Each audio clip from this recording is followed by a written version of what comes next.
Yo,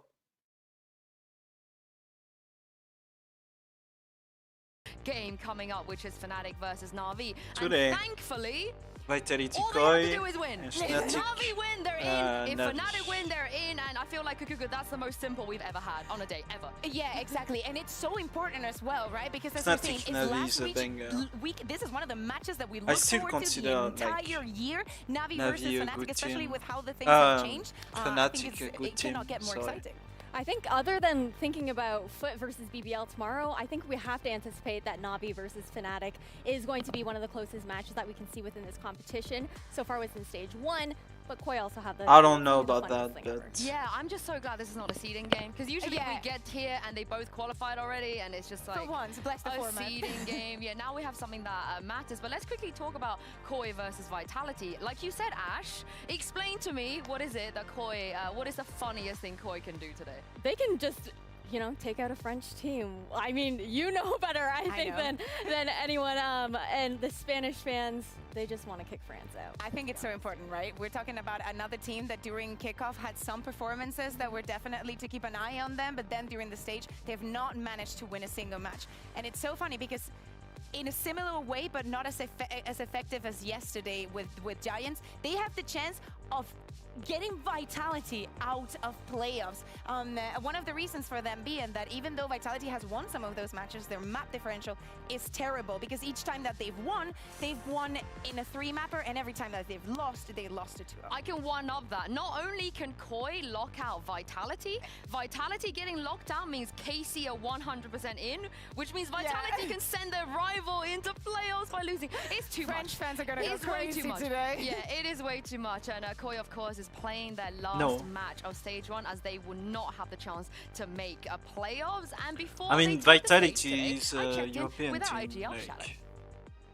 I'm now joined by Kick-off Shadow was from like Koi. Hi, Shadow. Thank you so bunch much for of joining me fun, today. but Now, you guys, I feel like have they're been really also unlucky, like a and it always European seems to be team. bind. They even that's have the a scene of the Nene crime. guy. So talk me through, you know, what happened against Fnatic, that 3-11 against KC last week as well, because it really feels like you could have won those maps and even the match too.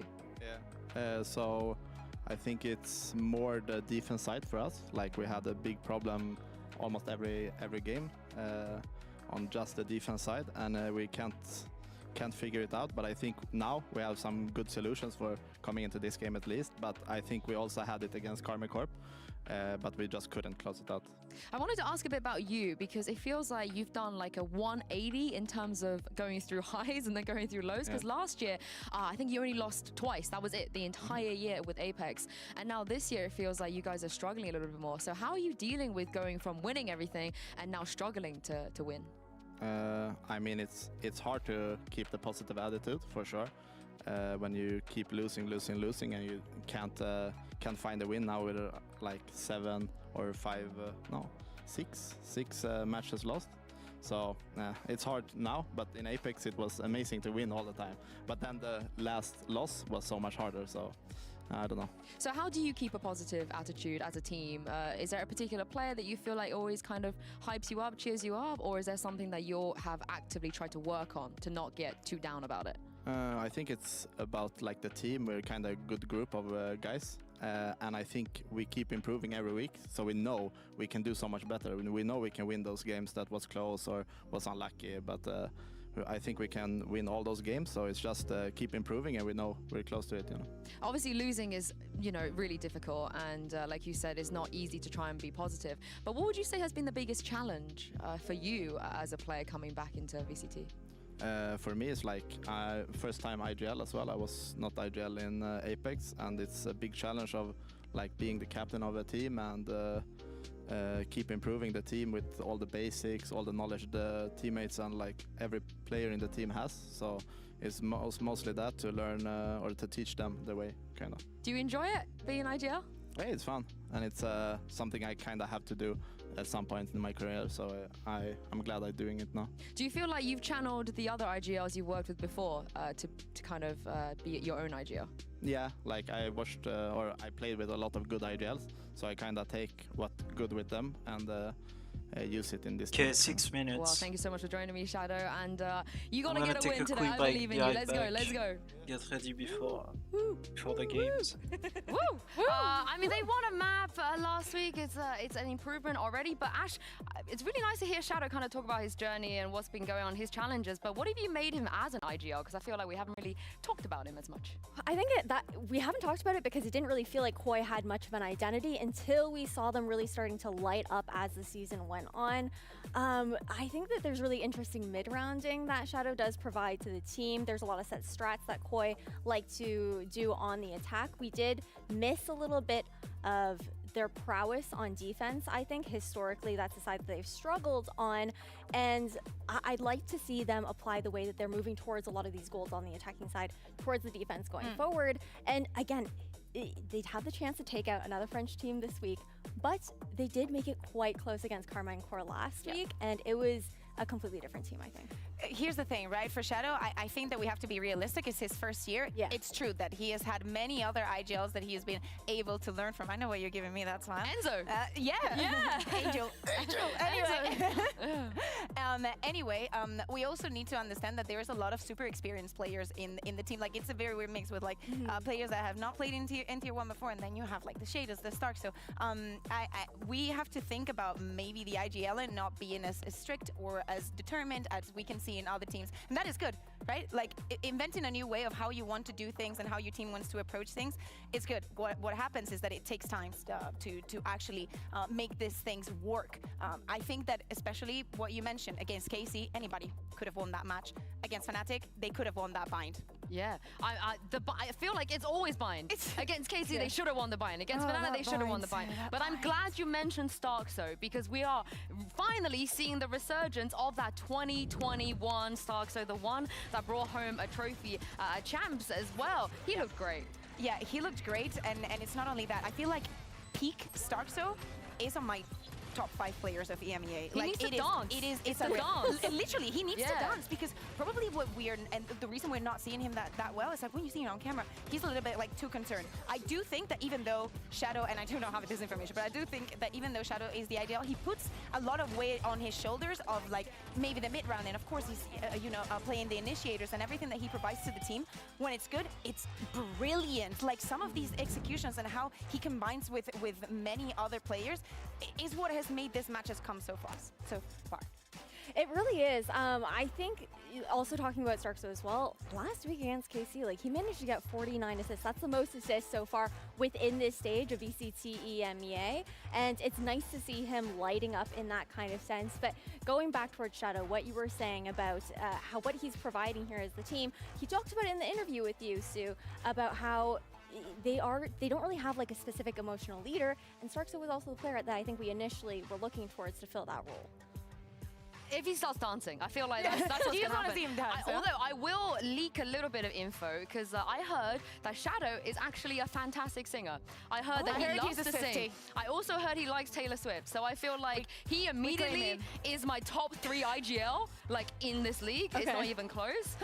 So that's very good news, I feel like. If we're looking for that leader that's a bit more relaxed, that's a bit more chill, that could get the team maybe singing. There's a new album out, 31 songs. I think that, that will bring immaculate Honestly, vibes. I think if they win today, we should bring Shadow back and we just impromptu karaoke just to get the vibes We just say that the question that they left yesterday was actually a Taylor Swift song that he needs to sing. Oh, yeah, that would be amazing. That would be Don't amazing. But this is the thing, though, for Vitality is they can't be joking around. There's no singing. There's no dancing. There's no relaxing. There is no chilling. Because today, Ash, if they win, they are through to playoffs. And if they lose, they're out. It's a lot of pressure, I think, especially facing up against a team like Koi, where they had that potential to upset Carmine Corps last week. That's a lot of pressure on the shoulders of Vitality, a team that we had high expectations with, especially with Trex coming into the roster as well. I think he's looked really good flexing in here for Vitality. And I also think that, like, Safe was just insane last week. If we're talking about Starks, we can't not talk about Safe. On many levels. Yeah. I'm glad you mentioned Trex, because Safe was talking about his ex, but we got Trex with his ex now. Yeah. Kukuka, so you think maybe Trex is going to step up today? Yeah, definitely. The thing for Vitality is that I look at this roster and I see so much potential. I understand that the idea that they brought in at the beginning of the year ended up not being like the chosen one, like the one that created the entire change. They have to swap things around and then bring in Trex and then they tried the deadlock for stage 1. Didn't work. Again, rebuild, and it's like a constant experiment. But I do not think that you could do this, what they're doing, with any roster. I do think that there is a lot of talent. I would like them to see qualify for playoffs, but I think that this is one of the teams that is going to be a big surprise during stage 2. I think the other issue with this roster, though, is the fact that I feel like we're anticipating a lot of hero moments, hero plays coming out from this team. There's been a lot of individualistic prowess that I think has helped them win a lot of these maps and help with that round differential in that kind of sense. I want to see a bit more cohesiveness coming out from Vitality. Everyone needs to step up today with what's on the line. That's the thing, though. We heard it from Benji. They don't need to step up if they got safe. Like, safe is there. But that's not consistent. Safe, it's safe. You're in safe hands, right? I mean, if you're looking at these clips, yeah, of course. He was nasty. the fact that him on Cypher, like them playing, just imagine this. You see in the replays, and yeah, he can shoot, no news. But the fact that he was doing it against a double duelist, and that he was just waiting on them. The positioning is crisp, like how 100% he is in the game, no matter their scoreline. I think it's just brilliant for the side of Vitality. It is something that you can rely on, but you should not. I want to see players like Runner, like Kicks now playing on the Gecko, being some of the other names that we keep mentioning time and time again here in EMEA. Yeah, I mean, you can't just rely on him being that scary in that kind of sense. We saw it on Breeze. Their opponents weren't even willing to try and contest that map space. But if he's not putting out those numbers, if he's not finding that value on those lurks, then there's other questions, I think, as far as for the rest of the team, especially on the attacking side when we're looking for them to play as this cohesive unit. The thing is about Koi, though, facing a player like Safe and Vitality, you know, the usual suspects of Shados and Stark, so they've been playing against this guy for years. You know, back in the days, the Guild days, the M3C days, Gambit days, any opportunity, I'll bring it up. But they know what this guy can do. They will not underestimate him, but at the same time, Ash, I think they're the type of players that will contest because they know what he can do. I think that is fair, but I also think that if Safe manages to start off on a really hot streak in the first map, then there's the risk of, again, the emotional pressure on the side of Koi, and we've seen how that's kind of broken them down if they aren't able to start off hot within a series. Let's talk about pressure, right? That is the #1 thing that can go wrong for Vitality today. We assume that they have time to prepare this match. Of course, we understand, and they understand how important it is. How are they going to deal with the pressure of, yes, you win, you're in, you lose, you're out. The other team, though, you know, what are the expectations for them? Like, the only thing that they are doing today for stage 1 is upsetting you. Like, they're just going to be playing like it's ranked, maybe trying out some stuff for stage 2. But now, the only loser for today could be you. Right? Like, are we feeling like a BBL Giant X here? Is that what you're saying? That's the thing. Like, on the side of Giants, they played a lot more loose. They were more confident, and maybe all of that second guessing in the back of the heads of Giant X wasn't there yesterday. I just think you want to see the funniest thing happen. I want to see the funniest thing. I feel like you're praying for their downfall for that. I am. Yes. And Ash? Pretenders. No, no. Oh my goodness. I'm the best of both worlds. I've been glazing there for 2 minutes, and they're like pretenders. I mean, of course, it would be hilarious if the funniest thing happened, but it wouldn't be funny for this team. No, because I don't think so. There's so many expectations for them. We thought they would be somewhere within, I think, like the top 6 within EMEA when we initially saw this roster come together here for 2024. I think the pressure for them was also there last week. I feel like they also felt the same amount of pressure, and the way that they handled it and the way that they came out on top, to me, is kind of a prerequisite of how today could potentially go. They've been there, they've done that, they know they have to win, and they won Kakuga, so maybe they already know what to do. But again, I think it comes, when we talk about the map differential and the fact that Vitality is not holding the best, because every time that they win in that third map, but every time they lose, it's a 2-1, an 0-2. It goes back to Vitality wins their map pick. And then, when they are in the opponent's map, like, things start to go wrong. Maybe that mid-round calling has to come into place. Also, the experience of playing together. They do not get to play that many officials, because we know that that's not how the year works. And they have to outresource some of these things. Twitch chat is wildin'. Yes! Twitch chat is wildin'. The Spanish fans are out right now. Yes. I mean, they want to see the funniest thing happen. They do. Because also, you need to think of something. If you're a KC fan, you're voting against Vitality. Yeah, that is true. That is true, and you know their fan base is absolutely massive. But my other concern here for Vitality is the fact that I think they have had some criticism about their reliance on that anti-stratting, and I think Koi is one of these teams that has made some of the most changes and experimented the most throughout the competition, and that could be a detriment to Vitality. Think about this, right? To finish off of what I say, maybe their anti-stratting on the side of Vitality hasn't been on point. Maybe also the fact that teams have an entire week to change things up has not worked in their favor. Think about what happened yesterday with Heretics and what Weber and Ilsinho were saying at the end of the day. They knew that they were going to be counter on Icebox. So at the beginning of the week, they were like, let's just throw a Reyna there. Like, they cannot do anything instead. Honestly, it worked. It worked. But I wonder if we're going to see Bind. I feel like Bind has been such a great map for Koi, so that's going to be very, very interesting. Of course, a lot is riding on this game for Team Vitality. So let's bring out the teams and get this show on the road.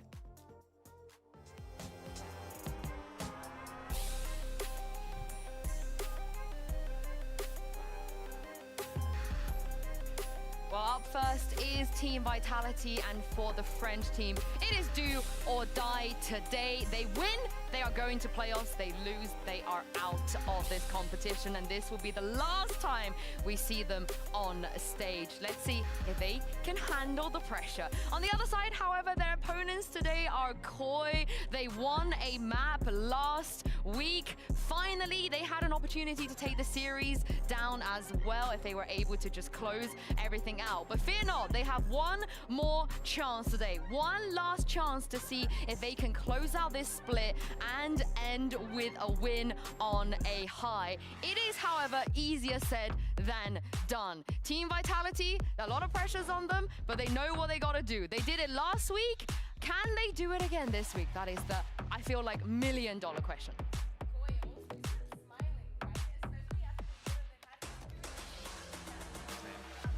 Everybody, like, the vibes are just vibing today, Ash. The vibes are vibing. Hey, Josh is back in the studio, so how could they not be? Yeah, I want to give a shout out to Gorilla as well, because we heard from that interview from Runner last week. Not often you hear players give a lot of kudos to the analyst, to the assistant of their team, and the fact that he was so willing to do that makes me feel like he's been working very hard, and maybe they've been very well prepped coming into this. Okay, well, preparation. The bind is gone. We're not going to see it. They yoinked it from us. They took it from us. Ooh, Split is going to be the first map. Like, I remember as if it was yesterday what happened on that map with Koi versus Liquid. How they had such a convincing first half, and then it all disappeared. Breeze, we were talking about it yesterday, the home ground for Vitality. I understand that they want to perfection this coming into playoffs. We can expect the Astra and some crazy plays. As I'm saying, if they manage to perfect it, this could be ready for an international stage. It definitely could be, and if we get the opportunity to head over towards Icebox as well, this is a map where we've seen Koi make the most improvements on throughout the competition, but going back towards Split, it's kind of dodgy too. We haven't seen Vitality on it, but that could also work in their favor. I cannot believe we're going to get a map pool where Koi is starting on defense all 3 maps.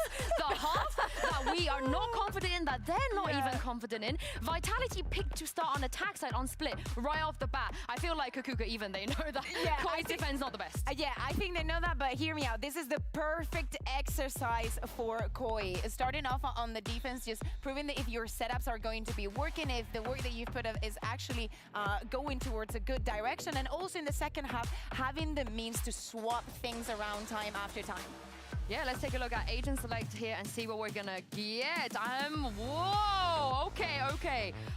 What do you guys make of this? I mean, Starkso on the Viper too. Yeah. I mean, for Vitality, most of it was a question, right, of what they were going to run, but things are pretty tamed, you know, in a sense. Maybe I would have liked the Cypher a little bit more than the Killjoy, but I'm very, very excited to see what Sender is going to be doing. But Ash, what do you make of Koi's new home? I am excited to see Starkso on the Yoru because I felt like he felt pretty flat when he was playing the Fade previously, and after seeing the way that he's able to pop flash, play for himself on the KO pick, I think shifting into this double duelist Yoru meta here on Split is a great move here. It makes a lot of sense. Like, if you were to put someone as the double duelist, you would give it to Starkso. Maybe in my head, I would have swapped things around and given the Yoru to come up, but this I agree. I completely agree. I mean, this is the reason why Starkso was smiling. Now I get it. This is the thing. Starkso has never played Yoru before, but as you guys remember, his Raze phase was unreal. So I'm very, very interested to see what we're going to get and toss this over to your casters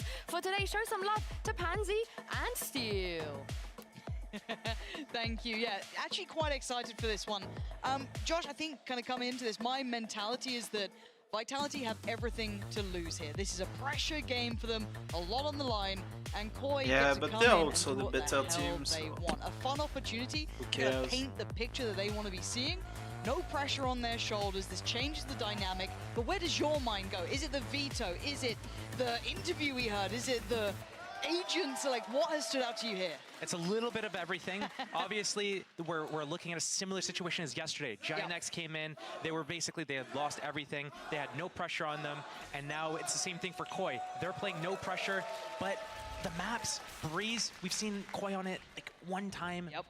Split, we've seen Vitality on it no times. Oh, hold on, He's hold so on. safe. Straight into the action. Yeah, Stark's already spotted a couple players. Instantly dealt with, though. Kick's going to take him away. That should be big information found. But how do they respond to this? As you were highlighting, this isn't a common ground map pool for either of these teams. This is like the perfect storm for anything to happen right now, and it's really like all expectations are out the window. You would expect Vitality to win, but the perfect conditions for Koi to get an upset are kind of like laid out here. A little bit of chip damage, though. Vitality have to be careful here. They're being kind of corralled towards this, but no further rotations. A little late on the exploration towards B main. Coming out from Koi, finally clearing through this, but you can already see how close by Vitality are. Flash in hand, and the site's going to be contested. Now, if you're Koi, you want to be kind of allowing this to happen. Keep control maybe of Heaven. Play this one back in. I'm looking at the flank, Josh. They have to wait for the big flank to come in, and you know, with Killjoy on Vitality's attack side here, it's going to be a little bit more difficult to hold the flanks in certain situations. But Koi's going to wait for that big flank to develop. The Viper obviously coming through sewers. Already some kills coming in. Big That's jump. perfect. Identifying that back line, taking away Safe, taking away Trex. That makes the post plant a little bit trickier to hold. Runners chomping at the bit, but still a Prowler here for Shadow. That's fantastic. Reveals the position, he gets the kill. Camo went down, but they still have he's bodies low. alive. Hicks and Sender, the last two standing, they fall back towards site. Trying to hold this push here, and Shados takes away Kicks. Sender looks Good to the shot, right, takes away Sender. Shadow. Once more, can't get more. Shados. Unlucky. This was really well done, Josh. This worked out perfectly. This was the perfect, like, just everything happening, falling into place for Koi, but I wonder, was that more of a misplay by wins the Vitality there? 1v1s. Okay. Offering up two isolated duels. They had the main advantage, they had the positioning and It's everything. just a skill, and it's- like, in those they types of tried situations, to like, hit obviously the push Viper will set screen, up which for the was a retake good on call. A. So you need to expect that they are going to play off the site, and they are going to do something. Like if they're not But, playing A, where yeah. are they going to be? Maybe mid, maybe B. Yep. Are they going to come in with this flank? So It's a Vitality, skill they just issue. need to identify, hey, they're playing for the retake. Let's go and do something together. It doesn't matter what. They could have fallen Just be back together. productive, Koi was yeah, better. be Productive proactive. together. Play ramp together, push screens together, On something the together, and they're pistol. chill. Okay, first round claimed. Now we see how this goes forward, because I think we will touch on this as it goes in, depending on how this round kind of follows through, that the Okay, interview kind of outlaw highlighted was some of the issues served. that we noted, obviously, and they talked about it here, and starting on this side, it feels like Vitality have gone, we know you don't feel comfy, have a go at it, but this is a good proving point, right? This is a good proving grounds for Koi here. Yeah, this is interesting right now. Koi obviously having to start defense, and defense traditionally being their worst side. Like, attack, they get 9 rounds, 8 rounds, no problem. Go on to defense, and they can't even close out a game. So it's going to be a real test right here. Can they get anything done? Basically starting Can on they use their the map. ult They to have bait no utility? tape against Vitality, though. I wanna But keep they going. need to come out with a lot of rounds here. On the flip side, I'm looking at Vitality's comp here. This is more of like a defense side comp. So interesting. I think they have the side choice, so why are they starting attack? Like, Yeah, they need it. is it like a direct, like, okay, well, we know Koi's not going to be comfortable here. Is this the best way we could approach it? But then surely they'd maybe taper their agent composition to be a little bit more suited to that. But maybe a question for Salah afterwards, see what his consideration was for this, depending how it goes. Because again, we could all forget this, right? If Vitality come out, look absolutely on the money, you know, 30 absolute seconds magic, left. then we go, cool, it was, you know, all good. But they've been trying to work the clock down, but real patient play from Koi here. They've not really shown much weakness. Nice work from Good Runner, opening. though. Finds a fight Yeah, I towards mean, CT the and actually freaking gets the classic, upgrade. man. That's a big pickup here. Plant, and wait to see that spike come over. That was in the hands of Kick, so he's got to make a bit of a journey coming back around. Nice shot. Shadow, still on the side. Oh, Shadow looking real good. Koi getting a grip back on this one. Safe, always dangerous, but most threats contained. They should be able to get that Bulldog back. Waiting to see if that does come in. It does. So no harm, no foul. Yeah, grabbing that Bulldog, upgrading from that Ghost, that's always why it's nice on a defense or any bonus round, really, where you don't fully upgrade and invest like all 5 players into getting an upgraded weapon. Because the Ghost, the Sheriff, like these weapons are pretty good. And then if your teammates are fighting with Stingers, Bulldogs, whatever, and then you're able to like pair up with them, then you can recycle that weapon. And usually you can deal with just the abilities and having the superior firepower from one player. So. So we've got Koi coming in on their bonus, so it does retain the 2 Bulldogs, the Outlaw there as well. On the other side for Vitality, of course, first gun round. There might be a little light though. They know someone is in the pocket. No ults nearby inside. either. Maybe you could say Kicks is a little close, but very early start towards mid control here. And we're going to see a really big grouping on the middle area because they have to fight together. Oh, beautiful. That's big. You're right. You're absolutely right. It was fighting together, right? Koi just taking contact. Nice swing from Shados. Gives them the man advantage. And look at the state of Runner. He took so much damage from that as well. Really not a good situation for Vitality They here, are going into clearing the first gun ramp. round against the bonus. But Koi Pushing doing a back really the good job here Viper. all the way through. They spot where Vitality are. They group and fight because they have 2 ghosts on their inventory. They need to fight together, otherwise they're going to lose their duels. And then instantly they give up that middle position. Right now it's just Camo spotting it. Once he sees him, he's going to fall back into B site and call for the rotation. Yeah, they're gonna play the number game. Again, for safe. Oh, they thought there was a gap. I think it's a timing though. He's falling back. He's clearing his back. He thinks that there was a gap in like the a back chance lines. of it? Yeah, there's a chance of it because they're not running a Sentinel right now. There's a hole, and Okay, but this is enough to bring him back though. Now he There's been knows. this utility shown, but keep your eyes 30 on the seconds spike. left. Oh, the timing on this. Shados has that angle so perfectly Spike claimed. down, mid. Safe couldn't do much, and it should have noted the spike dropping there as well. So even with that little feint towards Heaven, yeah, they managed to slip Trex there, but actually managed to collect the spike uncontested. So 15 seconds. there's no one to deny this on the site itself, right? So this is just going to be probably a plant and then 10 into the seconds retake left. position. I don't know how much they're going Yeah, I to mean, giving up the plant for Okay, the bonus Plant round position is now. like, Going to be a problem. it's good. Where do they opt to go? They don't have much information. Being You a can see take is Vitality's good for unsure Koi. of what's safe and what's not. Heaven's been lost from their control for too long. Trex needs to over Like, they still have here, but someone this with runner a is still ghost, so you know. low, and he's been noted. This is a big position, smoked off as well. Runner needs to be played into this, or vice versa.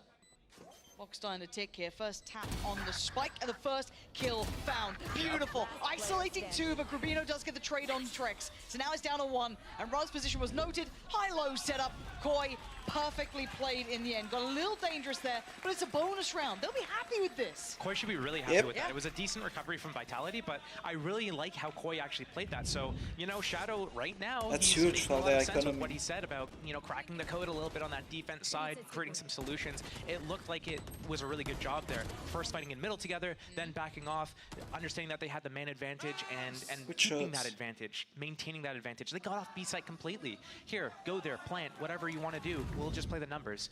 So really well played from Koi. Vitality need to figure out really early on here. There's no tape on them. Yeah. What are the This is- solutions? This is the fun part, right? You're going to see both teams learning on the fly, and if you're discussing or considering this being a volatile matchup before, that adds to it, right? You can't come in with that safety or that comfort. So now for Vitality, they got to do a little something here. They're maybe hoping they get an ult coming through. Runner close by, only 1 off from his, Kicks 2 away, and it's the Stinger purchase, the Frenzies, the Sheriffs. This time they've won mid-control.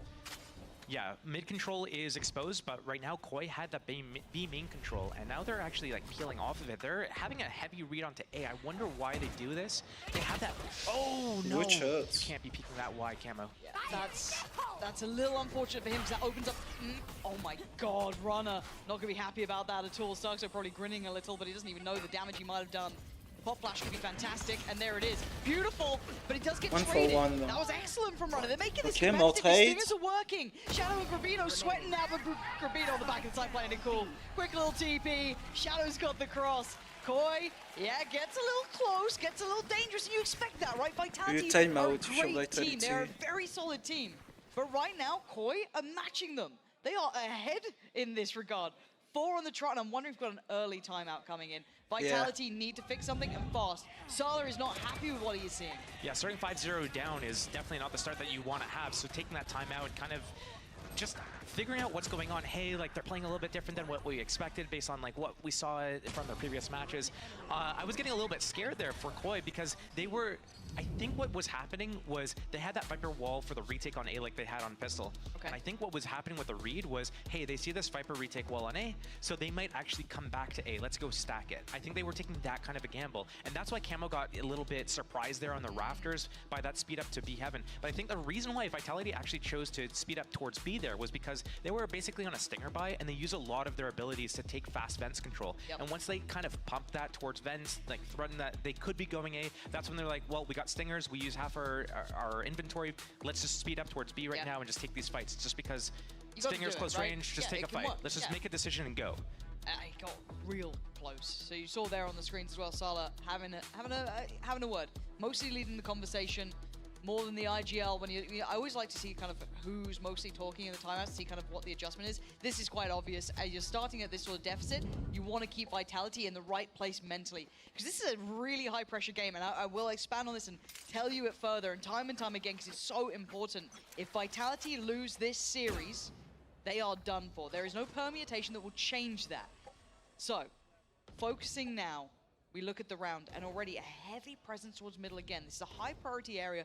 Both teams wanted to stake their claim This early. flash rocket combo might come out as soon as they take contact right here. Oh, Sender, they've got a freebie on Shadow straight through there, just spamming away. Starkso now lined up. They had no What? idea of where Vitality were. Completely caught them off guard. They must have slipped ahead, and that's a little unfortunate also for Koi, because it felt like a coin flip there. But Vitality will take that with both hands. I have to think that it was like, okay, Vitality calls a timeout, they're gonna do something elaborate, let's go do something that's gonna disrupt them. But they have the rocket launcher and they don't use it. Raze just goes for the dry, I guess the walk push through the smoke with the flash. But, you know, leaving the B-side exposed here in the 2 versus 4, they might just opt to save here. They do have a little bit of economy that they could try to take away some guns from Vitality here. But realistically, the rounds, they're giving it up.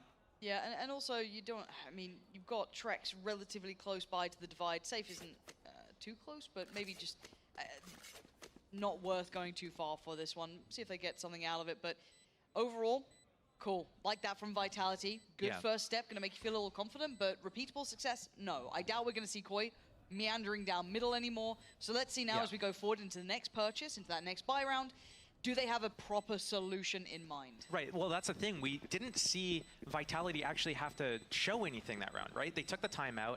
They didn't even show what they wanted to do or what the plan was or what the adaptation is to what Koi's been doing. Koi took a really risky thing to say like, hey, I mean, the start was made again. We're gonna go do this. So, yeah. They still have the rocket. They still have decent economy. So they have the Vandals, the rifles. Nice. And they can definitely make a plan with this. It looks like they're setting up kind of similar to last round from Koi. Vitality's got the Seekers on kicks. 4-1. This is gonna be a fast round. Got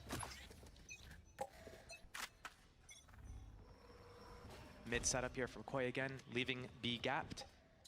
Getting that early information towards A, so they're going to be able to shift over towards B. We see the fast rotation, the fast Viper ulti going down, block everything but the Seekers out. Good forward. Seekers are going to get stopped immediately without getting any value. Here comes the rocket launcher down mid, taking out before he can shoot it. Safe was so That's ready huge. and waiting for this. Camo gets denied so quickly. The push from That's heartbreaking Robinho. for him. Now, what do they do to try and recover from this early start? Because they're kind of pinned, right? They're kind of just split right in the middle. You've got 2 dedicated towards the pit, 2 towards the other side. But Grubino's position is If wild. Grubino doesn't get to at least 2 though. I mean, Trex just got caught on the other side. No shot. That's Grubino over-delivers and then some. 3 massive kills. Yeah, Kix is still alive, but what's he meant to do in a 1v3? Starkso's got the corner. Koi taking matters right back into hand. Perfectly played after what was looking like a real nightmare, losing Camo in middle. Vitality coming back from the back foot like this. Going down when Koi's on the back foot a little bit. I don't know exactly what's That's going a on. nice It shot. seems like they're kind of like indecisive. nervous. The only real round that they looked to be really decisive was a round that they had the Stingers and they just decided to send it through B. That's it. Everything else has kind of been like pretty slow. They pop the Seekers, don't get any value of it, chasing the Viper down at B. You know, that mid fight didn't go in it did go in their favor a little bit, but it's just they need to be able to capitalize on these situations and maybe make a more decisive plan. It's just difficult right now for them. Yeah, lockdown here for Sender, divide for Trex, and actually Trex answers back really quickly. Last round he kind of got dealt with right over towards B main, and they are hungry for that kill. The double swing on it, he stuck around, just seemingly stun locked by it all. And it's just a quick pivot towards the A side, but there's still 2 players here. Shadow, the reveal, the Safe as in tied to push on A. Quite correct there. Now, TP taken, Grubino gets on the site early. He's beaten the push. Sender and Kicks, do they consider they're going to hear the TP? They certainly know now. Grubino still has his paranoia, still has his smoke, still has TP, but no opportunity to use it. Starkso with a bit of a flash off the wall. Decoy in. He knows one's low, he knows one's on the site. Identifying both players. He's got everything he needs. The flash not quite there, and Sender very prepared. And a quick adjustment here. This game is certainly heating up now between these two. That early fight at B from Trex there got them the information, got them the advantage. In a lot of these situations, you're going to want to look to keep that advantage. Obviously, knowing the information, hey, I got a kill on B. Hey, there's more people fighting me. He could have recalled a star, popped the smoke, whatever, run away, kept his life, got that information. His team's going to speed up towards A anyways, and he's going to be keeping the rotation kind of slow. I don't think he needs to go for more there. Tech pause coming in. Not sure what the issue is. Maybe the audio problems resurfacing again. Actually, no, monitor issue this time. Wonder whose it was. I'm seeing who's looking at their screen befuddled. But, defeated. Hopefully it gets resolved quickly. Because again, the momentum in this game is still very it feels like very high octane here between these two. It hasn't fully settled into the calm of the, I guess, the ebb and flow of a traditional match, right? We haven't had that yet. So I'm kind of looking at this and being curious to see when that eventually settles down. But again, when I'm looking at repeatable success, have we seen enough from Vitality to say they've cracked the code yet? Or are these still a little too hard to identify what those win conditions are?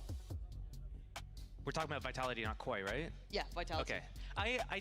I do wonder. I feel like we're seeing a lot of like peaks and a lot of valleys right now in terms of kind of like the pacing and the emotion, everything going on in this game. It's like we're in this lull, nothing's happening, and then suddenly it's really explosive stuff, and then it pulls back a lot, and you're just stuck wondering like, okay, like what's going on with the decision making. One thing that I can say for sure is about Koi. They do look really good on their defense. It looks like they do have plans, and this is coming from me, right? And we've been seeing this a lot from these guys, is that their defense kind of, everyone's individual, everyone's just falling apart. They don't have a cohesive game plan. But right now we're seeing them doing a lot of things together. So what we're seeing is early fights together. Even though the B main fight was kind of a little disjointed there at the start, they went in and got the trade. They started with 3 people there. Their rotations are doing really well. And they're moving around together more as a pack. Not the best, but improvements. They're in the right direction. Vitality, we still need to see them kind of keeping their advantage and not mucking about, basically. Because right now what we're seeing is we're seeing them linger on too much. We're seeing them stray apart too much. So in that round where, you know, it came down to the 2 versus 4, I think it was round 3. It was the first gun round. Even when they're kind of like prodding towards B heaven and setting a person up A heaven and dying to ramps there, I feel like they could just make a decision together. It's a 3 versus 4. Stick together, make a plan. You have like a 3-on-2 kind of at worst on either site. Maybe you run into a 3-on-3. But those are like okay situations. They're the odds you'll take, yeah. right? But if you spread apart, that's when things can kind of fall apart for you. Okay, so we go back in. Thank you for your patience at home, for sticking with us here. All resolved, all good to go. Vitality still with 2 ults in hand. We've got the Showstopper just 2 away, 1 off from the Viper's Pit, so a big round on the horizon on the other side. Starkso does still have his. I kind of want to eventually, maybe after this half, and maybe after this map, kind of review what we made of Starkso on that role, so I'm going to keep an eye on it. And it looks like a brawl to begin with. Both teams crashing towards the B side of the map so far, but again, it's an early show of presence. It's once again just Trex here. Let's see if it works. The pop flash kind of forcing him away, and actually, Trex did eat that paranoia, so he has to respect this, but the response in kind comes out from Vitality, straight up middle. Straight up middle exposed, and they know that there's 3 people. Raze peaked, Yoru flash, Paranoia came out. There's only 2 on A. Does Vitality use that information to speed up? It doesn't look like it. It looks like what they're going to do is keep Raze inserted in the vents, and they're going to go back towards B. But I like what Starzo's doing, trying to identify this. Spots one, clears vents, sees nothing. Right, it could still be a B piece. We don't know quite where they're going. Maybe Safe's going to missell something, but no. Grabino now knows it, but he's in danger. He can't get away. He just kind of drifts away through this round. Kicks with a big pick. Now with the lockdown coming in, yes, there's space for what they want to do with this here. How do they want to handle it? You know that Starkso can stick around a little longer, as can Camo. He needs to now back away. Starkso's got a couple more seconds. There it is. Has to respect it, and it's game back on. Shadow's cleared quite early here. This flank could be pretty big, but Sender's utility to be in the right place. It's identified, and they swing. But they still haven't got full control on the side. They're still just getting the plant down now. This is really on a knife's edge between these two. Clear through heavens quick. Camo really heads up work by slipping back CT. Not expecting that though. Vitality stacking as 3. Taking CT control has garnered them a good bit of safety now to work with. Love that reaction from Vitality. We saw on Pistol Round how they weren't kind of, in one of the earlier rounds, they weren't taking screens, they weren't doing a fight together, and it cost them. And here, instantly, they identify what the situation is, and they go and they push in and they get another kill and make it unwinnable for Koi. I really like what Koi were doing there, though. They had the rotation through sewers. I think where they messed up, though, was I think they should have committed through the B main flank. Going B heaven, the enemy, they have to expect, Vitality is going to expect you to come through vents, and then you're going to go be heaven from vents, right? So if you go and do this big flank, you push through way, you come through sewers and everything, and then you just go into the spot that they're going to expect you going, as opposed to the spot that they don't expect you. Maybe they thought, oh, Killjoy was B main though, maybe there's an alarm bot there, we have to flank through heaven. Or maybe it's an overcorrection. Hey, our defense is really bad. We need to play more together. Hey, we're going in this retake. Let's make sure we group, and they group to the closest spot instead of just going through and just having this 2-man wolf pack flanking B main all the way. Costing them in this round. And now we've got some succession coming in here. Vitality stabilizing round after round. 7 and 8 now in their pocket. Divide still in play. Couple of ults coming through very close by, but still. Bino, got to be careful now. Been pressured early. Sometimes individually by Drek, some with the entire team. And this time it's the entire team. 5 on the other side. And it looks quite a simplistic approach. It is. Grabino's got to be careful. Paranoia posted right side, but already they're so close towards Pillar. He didn't expect it, and actually Runner could have done so much more, but he gets his value in the end. Grabino just off on the timing there completely. And Runner can just keep that control now. With that showstopper there in pocket, that's enough of a threat. This is very difficult now for Koi to find any value from. This pace change, this simplicity has worked so perfectly. Camo's going to take the first step by taking away Sender. It's 2 towards the back of the site and 1 towards main. The ults are still in play here, so they do have a little bit of an ace up the sleeve. And there we go, a little bit of late round utility identifying. This is the problem to try and get past. He can't quite gap close, but he can still hold the ground. Prowler goes in. They got to get a move on if they want to really try and pressure this. Shados, Camo got to get a bit of a wiggle on here. Time is ticking. They swing together. Actually, they're starting to clear, but do they have time on the defuse? Defuse has started, dragged away. Got to listen out for this spike here. I don't think he's got time on it. No, they just a little too late, but very well handled by Vitality there. I think one of the things that we didn't see, or it kind of like looks to the layman, hey, he popped the showstopper, but he got no kills with it, no value from it.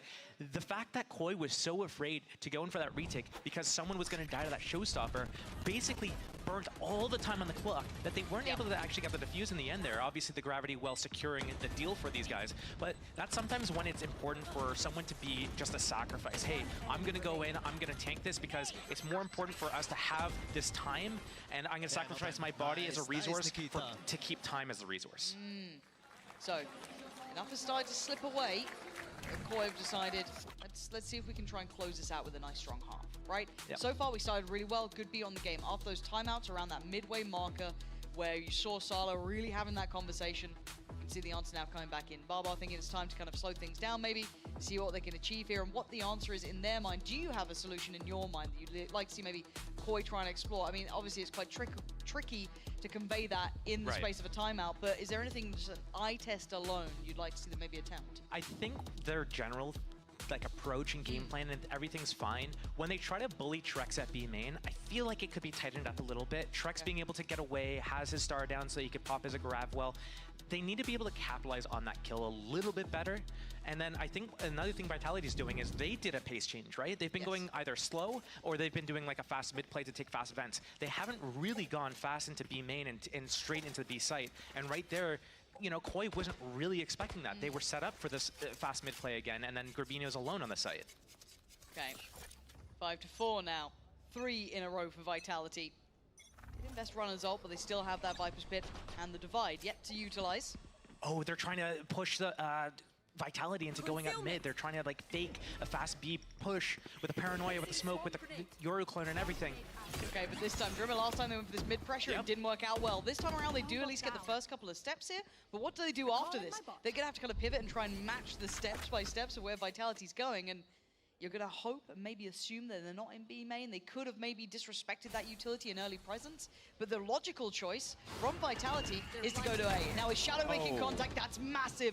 Kicks going down removes a lot of that potential of safety towards the site. Now maybe you see Starkso being a little bit more confident to make a little bit of a play on this. No, gonna respect the utility that's been used to force him away, and Vitality get a couple more steps. Plant should be coming in now, but it's not a comfy plant till then. The Viper's Pit on top should make things a little easier, but it's a 5v4 on this retake.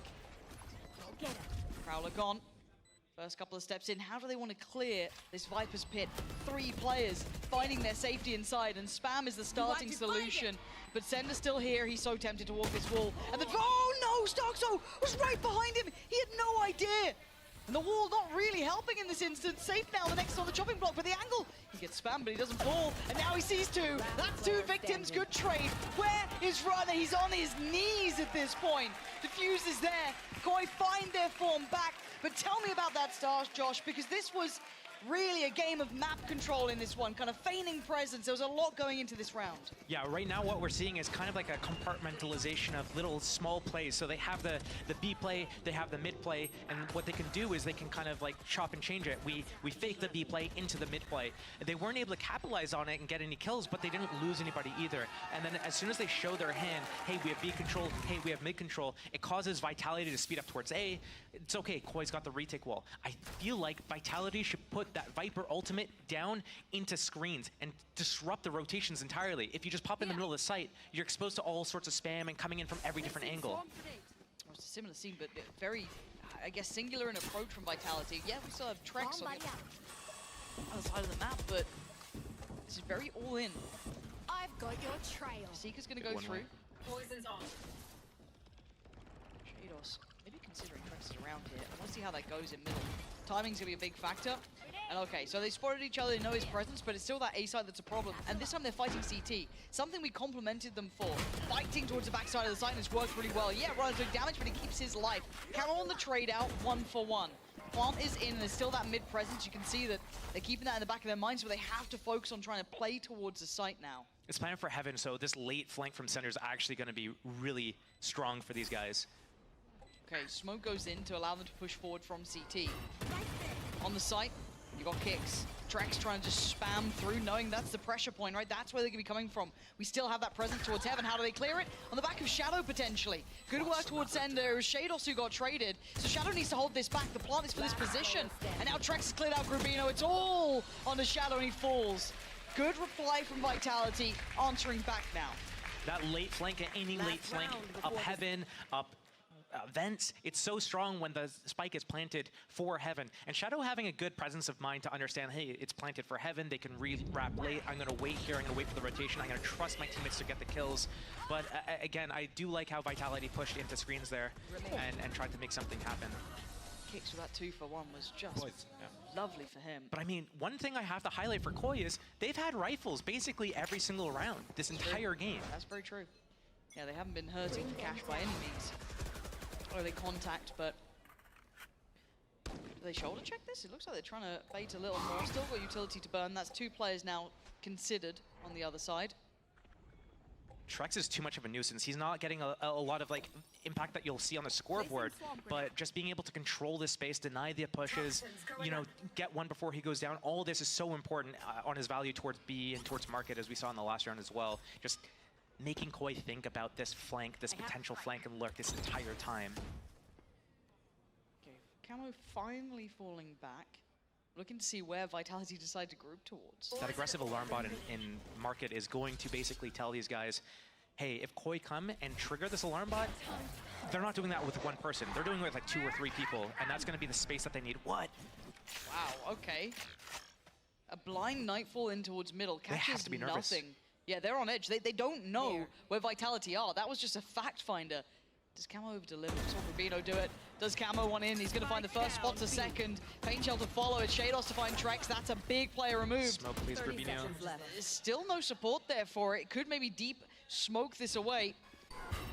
Sender looking to apply pressure himself. They're getting surrounded here. They need to bail out, and they get it. Starkso keeps them safe, and Kicks can't do it again. This has been a very diligent half. Josh, we were talking about Koi's defensive sides. The desk was doing so. The interview was talking about it. Is this a good enough display in your mind? This is definitely the start that they want to have. Obviously, having 7 rounds. I don't know if they've ever had 7 rounds on defense before, so it's a good start. Having Pistol to kind of help leverage that a little bit was also pretty important. But this is where things get a little bit weird, because you expect Koi to have a really strong attack side, but then as I'm looking through the defense side of Koi here, or sorry, Vitality, they have Astra, they have Viper, and they have Killjoy. And these are pretty good agents to have for retakes, for anchoring sites, for locking down choke points, and recycling abilities to always keep uptime on smokes. It's going to be interesting to see Koi struggle to break through this, but they have the double duelist. Anything can happen. Yeah, and this is when I'm going to start looking at Starkso as a kind of how well he looks on Yoru. Does he look comfortable? I know what this guy can do mechanically. I think a lot of us who've watched a lot of EMEA Valorant, or had to play against it at one point, actually knows the capability of this man when he's on point. Haven't really seen that in this role, but still, Trex to start things off. It's Camo to go down. That was like maybe a blind catch on the cross, not sure. The smoke did look like it was in place, but still, Plant's going to come down, and they're grouping. They're already clearing mid. Very proactive work from Vitality. Spike planted. Enjoy it while you can, safe. Oh, poor old Viper players. Kicks though, going to start this off. First couple of backfinders invested. Does clear below, but still, I'm looking towards CT2 here. Starkso committing towards this one, and it's a lovely little kind of play back through here. Starkso yet to be pushed off this angle. It looks like Sender's aware of the chance, but he still falls for it. Shadow's going to find safe, and yet this is lovely from Starkso. Kicks had a couple of rounds where he had some massive impact, but this is brutal to try and clear back through. A quick stop. But that spike is starting to tick. 2 players to dig out of position, and it's not going to be comfy because Shados isn't really playing into this yet. He's allowing Shadow that room to take control by Pillar, not risking anything, and both pistols now picked up by Koi. That's a great start for Koi. Again, going into the second half, leveraging both pistol rounds now. The thing to point out, though, is it is Koi's map pick, and Vitality, they're not really good on their opponent's map picks traditionally. So, not something unquestionable. Koi, obviously, not a high-pressure game for these guys. They're kind of loose, and it looks like it in their gameplay as well. But this is where it gets fun, isn't it? Because then the pressure point becomes Breeze. Because Icebox, I mean, we saw Koi actually look very good on it in that KC game. It didn't. It looked very solid with them. No discomfort really shown. At this point, this should be a throwaway round, really. Must be nice. Yeah, Shadows just gifted some kills there. We used to say, I wish they ecoed my way.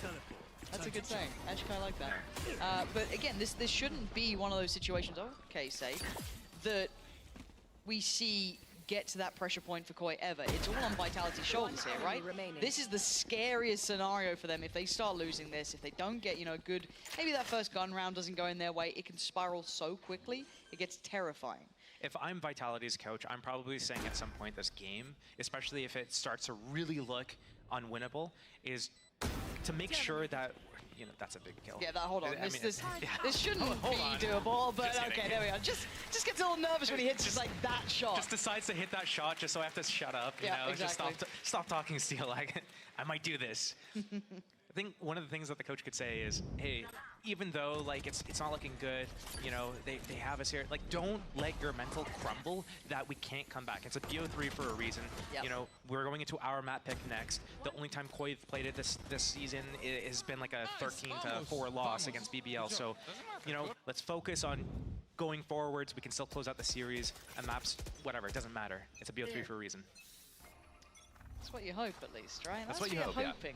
Indeed. There's some know, interest now. This is I'm where it known gets as an fun. optimist, so. Yeah, I've heard that. I went to Reddit a couple times. They always say, so cheerful, this guy.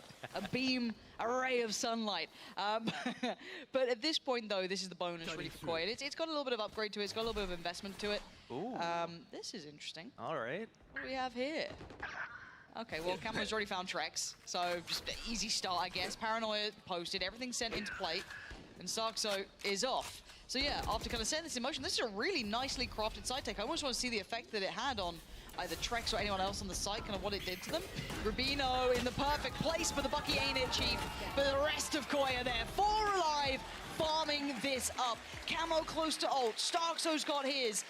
This is where you get a little nervous if you're Vitality. This is now a snowbally round. This is more than a snowbally round. It's because a that's snowballing map.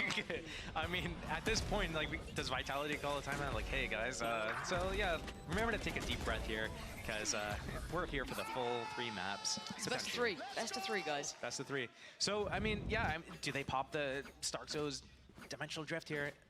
Probably not. They're rifles against pistols. Maybe they save it for the next round, do a nice fast hit with it. Maybe the focus should be getting Raze the showstopper. Camo, come. Let's go get you some eco kills. Maybe get you the orb at B main. Let's see if we can get you a showstopper. We can combo that. We can combo our ults. Next round we'll be having 11 rounds. You know, we combo these. We get 12 rounds. They have, you know, 7 rounds to close it out. 7 chances, as someone watch partying surely will say. Look. Me and my drawing skills, I watch Sliggy as an inspiration, right? Yeah. I try and draw, you know, because it's this little like 7 on the screen, chances, underlines it sometimes, it's beautiful. You know, for now though, we could dive into this, and it should be a formality here. These pistols aren't quite in the place they'd want them in quite. Yeah, beautiful from Camo. And you said it, let's try and feed him the kills, let's get him ready to roll, and they've got it online. Rift, so it's a little bit of a shame there. Unlucky. I mean, Shadow's got 1 off from his, yeah, not exactly the same, can't really combo it to the same extent, but yeah, Vitality. So here's the fun thing, right? Pumping the brakes because this is snowballing, right? They've won the bonus, they won the pistol, and now this first real gun round is lacking any ult to depend upon. Yeah, they could get the Viper Spit, but still, this game just reminds me of one of my most favorite quotes, which is like the, you know, power resides where men believe it resides. And now this becomes the issue, right? Because Koi has every opportunity here. They've not won a single series this entire season. Not one. They had 1 promising game against Carmine Core, right? Where we went, oh, they're looking pretty decent. Wait, they're not getting 0-2 every game. Yeah, literally, it's like, oh, wow, look, hey, they've figured something out. Something's starting to work. And the idea that such almost a small man can cast such a large shadow in this is just brilliant in my mind. The fact that Koi, who, as I said, has the opportunity to deny Vitality here, and the pressure that puts onto Vitality is such a proving point for this team as well. If Vitality can come out of this, okay, we lose map 1, hey, it's not the first time we've had this issue, that's fine, whatever. Breeze should be good, but then Icebox does put another question mark, right? Like there's that uncomfortable element, that little bit of kind of magic to the air about it of, is this the upset? And I love the idea of an upset because it is so telling for Vitality, and the concept that Koi can actually do this and have looked diligent. This hasn't been, yeah, the rounds have been close, but look at the scoreboard. It's 11-5. So Koi's basically saying to Vitality right now, I'm not trapped in here with you, you're trapped in here with me. Absolutely. Is that one of your guys? Another great quote, to be fair. Like, it is that pure concept of it, just a man with nothing to lose is just terrifying. And we're seeing Koi on this massive upswing. Now, what does Vitality do? A timeout called from Sol. Oh my god, I thought Starkso might have had that. Didn't actually do that much damage either, which is quite fortunate. The Killjoy setup on A is not really going to do anything to, you know, stop, kill anyone. It's basically there for information at best to get the rotation here. Okay, so Cam, we're going to use the ult to take space and probably secure Heaven a little bit. I wonder if he just ends up posting it in towards... Oh my god, a blind send. Sender going to be devastated by that. Spike planted. Plants in, 5 standing, and they've got 2 up towards those rafters as well. Face your fear! Don't think the Nightfall caught, but Shados quick and close enough by, I think actually did catch, looking at the assist there, and the quick corner clear from Trex, but they're down to 3 players. I mean, Trex's ult could be helpful in this, but I don't know how much it's going to give them. Runner on the swing, Gravino gets played in, and Runner goes down. Quick trade out, 3v2. It's Kicks and it's Trex desperate to figure this one out. Can they hold this line? Yeah, they can deny camo for sure, but the trade, the numbers still being so critical. And Kix gives away a little bit of the game here, trying to clear out as he goes. Tries to dive through a tap on the spike. What more is he meant to do with this? I think they've got the timing right. I don't think there's much more to be done, yeah. Just letting the clock rock down. It's 12 and Vitality staring down the barrel of a gun here. I think the most important thing Vitality can do right here isn't necessarily trying to mount the comeback, get 7 rounds in a row, get to 12-12, go play overtime. I think the main thing is I'm seeing Koi getting so much confidence with their aim. You can see how snappy they are, how they're just hitting their shots so well that they need to, Vitality needs to break Koi's momentum here. Like, yes, you're going to take a map off of us, but that's it. And you can't let them run away thinking that they're going to win the next map as well. You don't want the 5 in the row, everyone's heating up, feeling the game out. If Vitality need to stop the rot and fast, beautifully done. Thank you. Very nice. 7 chances. 7 chances. Quite the elusive number. We'll see if they get any closer towards it. So far, it's been sparse on this half of Vitality. Not quite finding the footing nor the leverage to do the damage they want. And yes, Stave still has that Viper's Pit, but not exactly what you want to be banking on here. And Shados showing early presence towards A, keeping that additional body trained towards that A side. Oh, the timing on that peak. Okay, careful now. Trax needs to, fall away safely. Because they're really posturing around this map. Use the Viper's Pit on middle. This would be a great timing. Spotting them at B main, forcing them to either go into B into 3 players, or have to take the super long rotation all the way back into Killjoy's setup on A through sewers. But it doesn't go for it, so... Shados really trying to sell something here. Are they responding to this? They're pulling... I was keeping a look towards Kix there, and he kind of like drifted back a little bit. He's like, he's considering maybe going for that rotate, but it's not been enough. It has only been 30 seconds Shados so far. Could be a good now, combo. this is a very similar side hit to what we saw before. They're going to get themselves backside with Stark, so can they get a nice little pinch towards the pillar? It looks like that's the plan. Kix unaffected though, going to be able to clear out one side, but they've lost the other side of control. And Camo with a big 3 kills. Oh, it's stunning. Koi fully in control here. It's down to safe. An MVP in his own right, but he can't do it now. 13-5. Koi striking first here. Probably putting the fear of God in Vitality. They need to wake up, and they got to do it fast.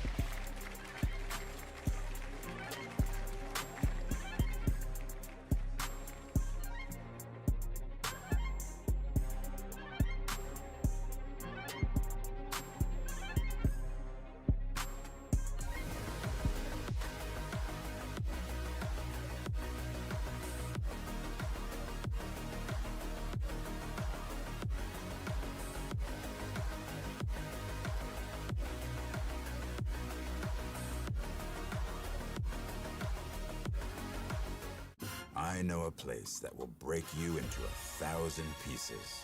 Stay away from them. Stay away from Lorca, Paco, and Picasso. Don't ask about Lola. Ay, Caballo Grande. Ay, Dolor de Nieve. But, in spite of everything, it occurs to you to visit Andalusia. Don't say I didn't warn you. Be careful of the Andalusian crush.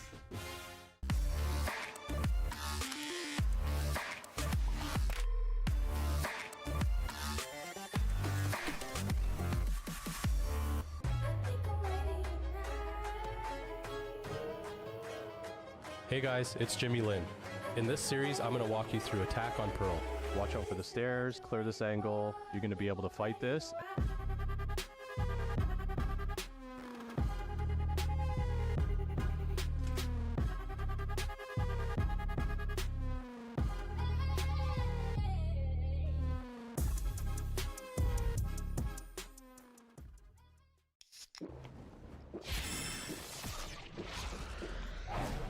Red Bull gives you wings.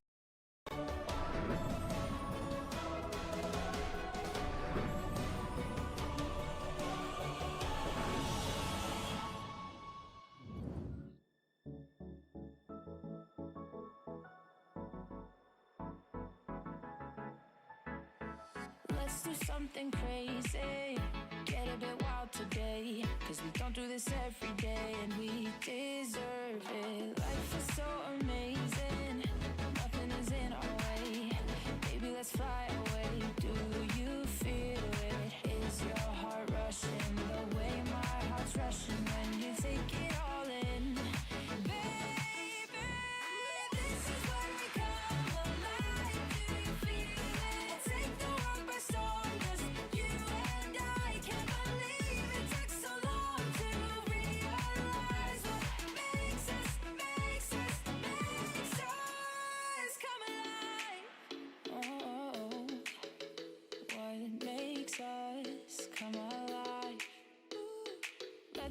some rules.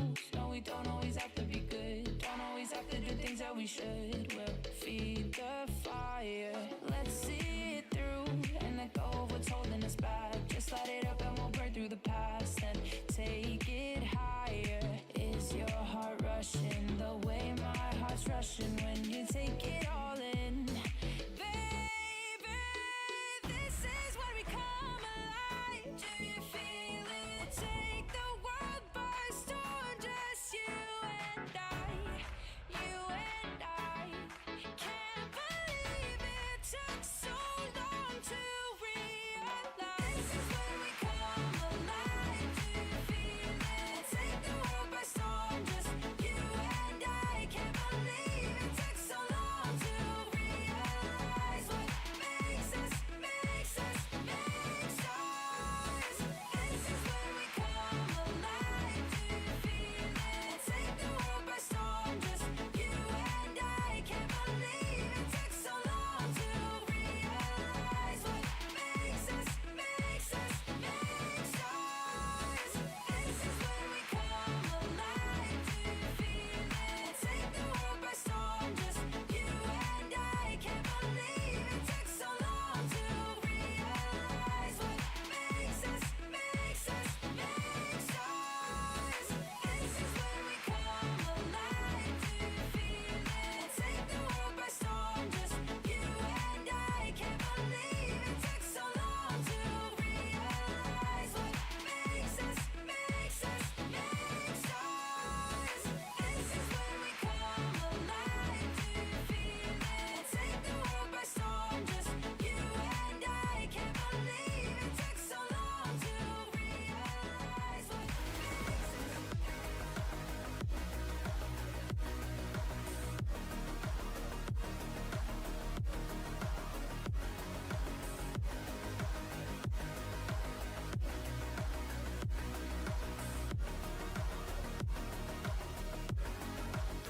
There is. Let's go! Nice! Nice! Let's go! Come on! Nice! Good job!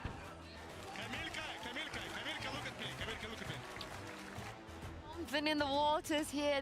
Omega Group, they just can't stop winning, even when they've already been eliminated from playoffs. I'm your host, Yingsu, and I'm back here with Kakuka and Ash. Guys, the funniest thing might happen. It might happen. I'm already laughing. I already find it fun. I'm stressing. I'm stressing. You stressing? I'm stressing. How do you think Vitality is feeling That's right what now? I mean. Like, oh God, Ash, what's going on? I mean, they're in hot water at this point. I think to go down 5-13 here on the first map of this series, that's a lot of pressure here for Vitality.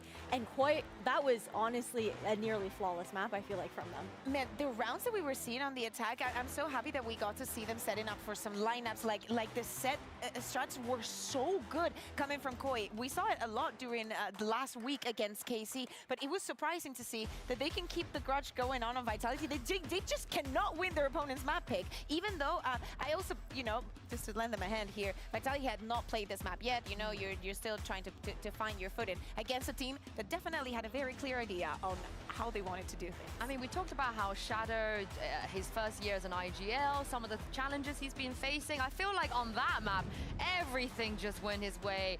He had a great performance. He did have a great performance. I mean, what, 18-4, I think, was the final scoreline there for Shadow. And I really love the way that he led the team on the defense, their approach to looking for a lot of that mid control, denying that space as an avenue for Vitality to break through. And then defense was flawless for them. Vitality didn't even get a single round. Yeah, like, don't get me wrong. There is a moment where Vitality, you know, takes a time out and actually starts addressing the problem that they're having on mid that you're mentioning, Ash. But honestly, the way that Koi was converting those 4v5s into wins was crazy. Like, the trading from Camel was on a different level on here. It literally looked like losing a player was always part of the plan. We have seen really, really good performances from them today. If they can translate it onto the second map, maybe we don't even go to a third. I mean, this is the thing, right? Vitality, they were finding those first picks. They found quite a few of those first picks, but they just didn't convert those rounds. And also Koi, they win pistols, They want bonuses now, apparently. They want maps. This is the crazy thing as we head on to the next one, because if they manage to do this, they're going to get their first win of the season, their first 2-0 in a while, and they get to knock out Vitality. I just cannot believe the Koi that we're seeing right now. It's finally a good weekend for Spain. I'm just here for it, You honestly. deserve it. You've been through a lot. You've been through a lot. You've been through Actually enough. And speaking of it, Safe, let's take a look at him in the AIM Labs warm-up real quick, because we are heading to Breeze, and this is where he shines. He comes alive. This is where we understand, Ash, why you don't peek him. It is, I mean, sure, Benji Fish, you mentioned not 1v1ing him on Icebox, but heading over towards Breeze, Safe on his lurks on the Cypher pick, he maintained such great control over on the A site on that attacking side with his lurks, and was a force to be reckoned with in that matchup against Giant X. And we also saw how he continued to light up, I think, in the rest of that series last week. And I feel like now that they've lost the first map, Safe was not happy last week for the remainder of that series, and he continued to turn up even further.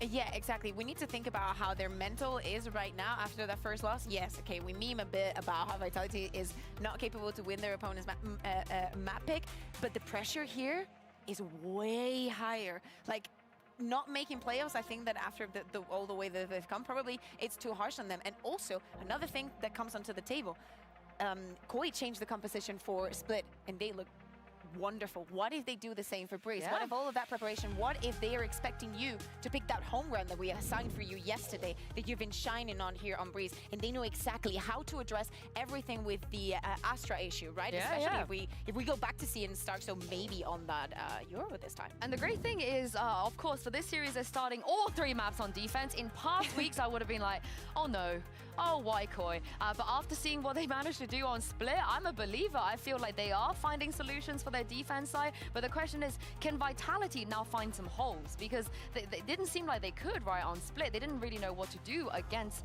everything that Koi was doing. Yeah, go Ash. No, they really didn't. And I think when you're looking towards Breeze, though, it's also a very different map compared to Split with how you're going to be playing that ebb and flow. We saw, again, a lot of that map control, the push and pull coming out from Koi. And then heading over towards the side of Breeze, we also like to see a lot of aggressive plays coming out from Vitality as well. Those walks down towards elbow, even taking that Halls control early on the defense, too. Even with that, right? Like, we've seen 2 different compositions from Koi just in this map now. They've been going from the Yoru, also trying some double controller. I wonder what they're going to do now. Yeah, let's take a look as we head to Agent Select and see if we are going to get some changes. Not something that we're expecting from Vitality, especially after the Breeze that they showed last week. Stoxer's just going to play Yoru. He's a Yoru main now. Man, I love it. Is it a thing for this Spanish people? At least for Giant X and for Koi, they want to go for this double duelist. I mean, Starks, especially his utility usage on Split, was brilliant in so many of these occasions. Cam was going to be moving on to that jet. I actually really like this. What do you make of it? I mean, I love the double dive opportunity here for Koi. The fact that Starkso can play a lot of that disruption here on Breeze, have those quick rotations as well with the TPs. I think chaos is about to ensue here. Well, this is the thing. This is the Giant X comp. So Vitality should know what to do. They've been beat it once already. Yeah, exactly. And if we remember, it was actually on the attack side, the save went nuclear with, who was it at the time? Purple, right? Picking with the operator being shut down time and time again. Definitely, if Koi wanted to learn from what not to do, they can look at that map. Well, I can't wait to see what we're going to get here. And as the great Taylor Swift once said, you know ball, and I know Aristotle is panting and steel. I don't know what to say to that, if I'm completely honest. I really don't know what to say to that. But thank you ever so much. Keep the Taylor Swift quotes coming. You know that I hate them. Koi against Vitality. The Swifties are coming for me. It's fine. We're into map 2. Now let's kind of dial it in here. Let's kind of, pick up where we left off. Now, should be comfortable if you're Vitality, right? This is your map choice. You haven't seen it much, but it's your map choice. You'll be happy here, right? Everything's looking good. Koi, when do we even see Koi here? What the, who knows what we're up against, but we'll be fine with Vitality, right? You would think so. You would think so. I guess we'll have to see how things develop. Koi looking strong on their defense on Split, seeing if they can keep that momentum up into this next map. Here. As the mid-fight happens early. Oh my god, Camo, this position is so dirty. And Koi have kicked off with a big 2 kills. Trex, though, doesn't want to go quietly from this round. But what can Kicks and Safe do? Not noted thus far, but I mean, if you're going to see a Cypher, you might imagine he's going to be lurking around up tube. But the plant's going to come in, and a little bit of a switch of positions. Shadow down pretty low after that engagement in middle. And looking like he wants to kind of work through by that double door. One towards CT, one towards site. Safe can kind of play the cross and play off the contact from Kicks. Get behind the stairs. Oh, the timing a little sketchy on this one. Does he get checked? Yeah, he does. And the angle just not good enough for him there. Grabino's going to clear him out pretty quick. And now Kicks has to go nuclear. 15 HP. This is a lot to ask for. Yeah, not going to happen. Shados. The one to start it off right. Koi coming in deadly here. I think Koi has a really good understanding of how to do their retakes right now in their defense, and especially using their Viper wall. So on split, we saw that going across from screens all the way through A main and cutting off the site. And same thing here. It works double purpose. One, it blocks off A main so that they can do any fight in it or early aggression, but it also doubles up that it splits the site. It allows them through double doors, allows them through spawn, allows them to clear out like close yellow stairs. And that's what they use as they walk up mid doors. They're able to find the sneaky, pesky little Safe sitting behind the stairs and deal with him. How do you feel about the Yoru on this as well? The Yoru in general and Breeze, I like. Yeah, Yeah, okay. I do like it. I think he has a lot of value, and I think he can whip out the op as well. Nice. Flashes are good right now in current update. Yeah. See how it looks with Starkso. So far, Runner's found camo. That's pretty big. This could be a good goer, and Starkso's in a little bit of trouble here. Does have a way out if he needs it, and he's going to isolate Runner, so answers back in kind somewhat. Pound for pound, taking away one. But this gives a couple of steps towards the site here. Starkso still being a nuisance, building that ult closer and closer. Two Outlaws, though, for Safe and Trex. Oh, and Starkso's chomping at the bit, man. He wants in. Safe's found another. He's taking away Shadow. And it's all off the back, so that was... There could have been eyes on that. But still, okay, they're going to back away. What can you do here? This is such a bizarre round, but look at Grino's position. If they keep eyes on this, right? If they can keep that in the back of their mind? Yeah, like, sure, you're not peeking anymore. You know the Outlaws are out there. Shados is also one-shottable. He has light shields, so that's a little bit dangerous for him. Keep your head down. Anything can happen still with 30 seconds remaining. The spike gets planted. That's when 30 seconds left. things have to start moving. Yeah, tap on the spike. Teleport. The fake teleport. Yeah, gets a little closer.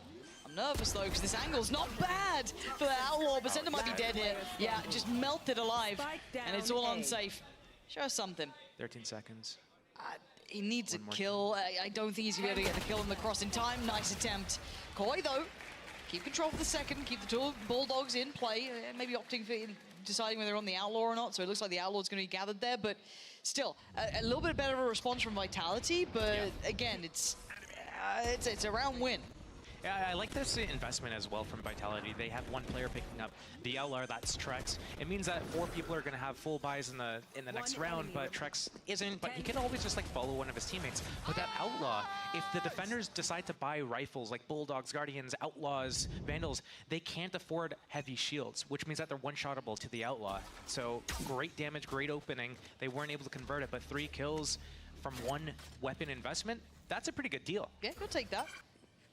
As it stands, utility being cleared. Keep him guessing, but kind of almost outdone by the positioning from Camo. So he can kind of keep his shoulder on that angle on the other side of the map. And the drift back. I want to see how long Camo sticks around here. What is his intention behind this? As long as someone's got his back so that they can't sneak up middle and get around him, he should be safe here on this angle. Does Shados maybe fill that gap, I guess? He's might going to have hear this. So yeah, he's been seen as well. Camo's going to be getting himself out of danger now. But it feels like Vitality haven't fully made their minds up. Now. Yeah, he's just committed even deeper. He's like, cool, fair enough. Cool, thanks. Off I go. Yeah, I'll take this.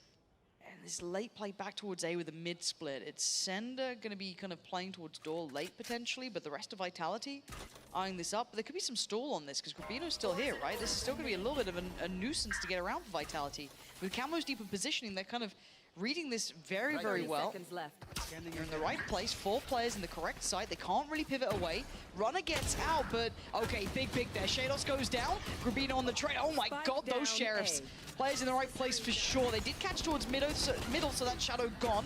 Trex comes in from Tube, and I'm waiting for that plant to come in. Yeah, this is looking very nice now. Vitality Kick it into gear, and Trex gonna claim camo. And they at least get the first one forward. So they're gonna get 2 of the rifles out. Do they get a third? No, so it's the Outlaw being moved forward, but they keep the Vandals there. Again, it was a little bit of a dangerous round there in the third, but we get to see that first roll buy for both sides. Decent map control coming out from the side of Koi. Obviously on the double duelist, they need to get a little bit active, get that space, be proactive on the rotations. I didn't like how long Starkso was kind of lingering around the B site for, but I mean, he had, I think, just a frenzy on that round anyway, so it's not like he had a lot of value if he got anywhere. Like, this is such a long-range map. I'm surprised he even got the frenzy to begin with. Yeah. Get a ghost, a sheriff. You don't like the frenzy? It's just a CZ, Josh. Come on, man. Do you remember that gun? I remember that. That's a little bit different. It's more like losing to Glocks than it is losing to JWCZ or something. A little bit of a different stress point to start with. Looking like they want to commit to this B side, but Camo's shouldering, so is Shados there.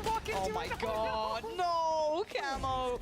Oh, that's so uncomfortable. Oh, the ult does come in time, but still is traded out by Shados. Maybe kicking himself about that one.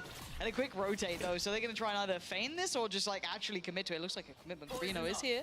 So they didn't pull everyone over. This is a lot to handle for one man. Vitality have made the right choice here, but the spike is going the long way around, and Grubino's isolated runner. He's still got a chance here. Starkso can now get closer. Trex removes him. He could have waited longer.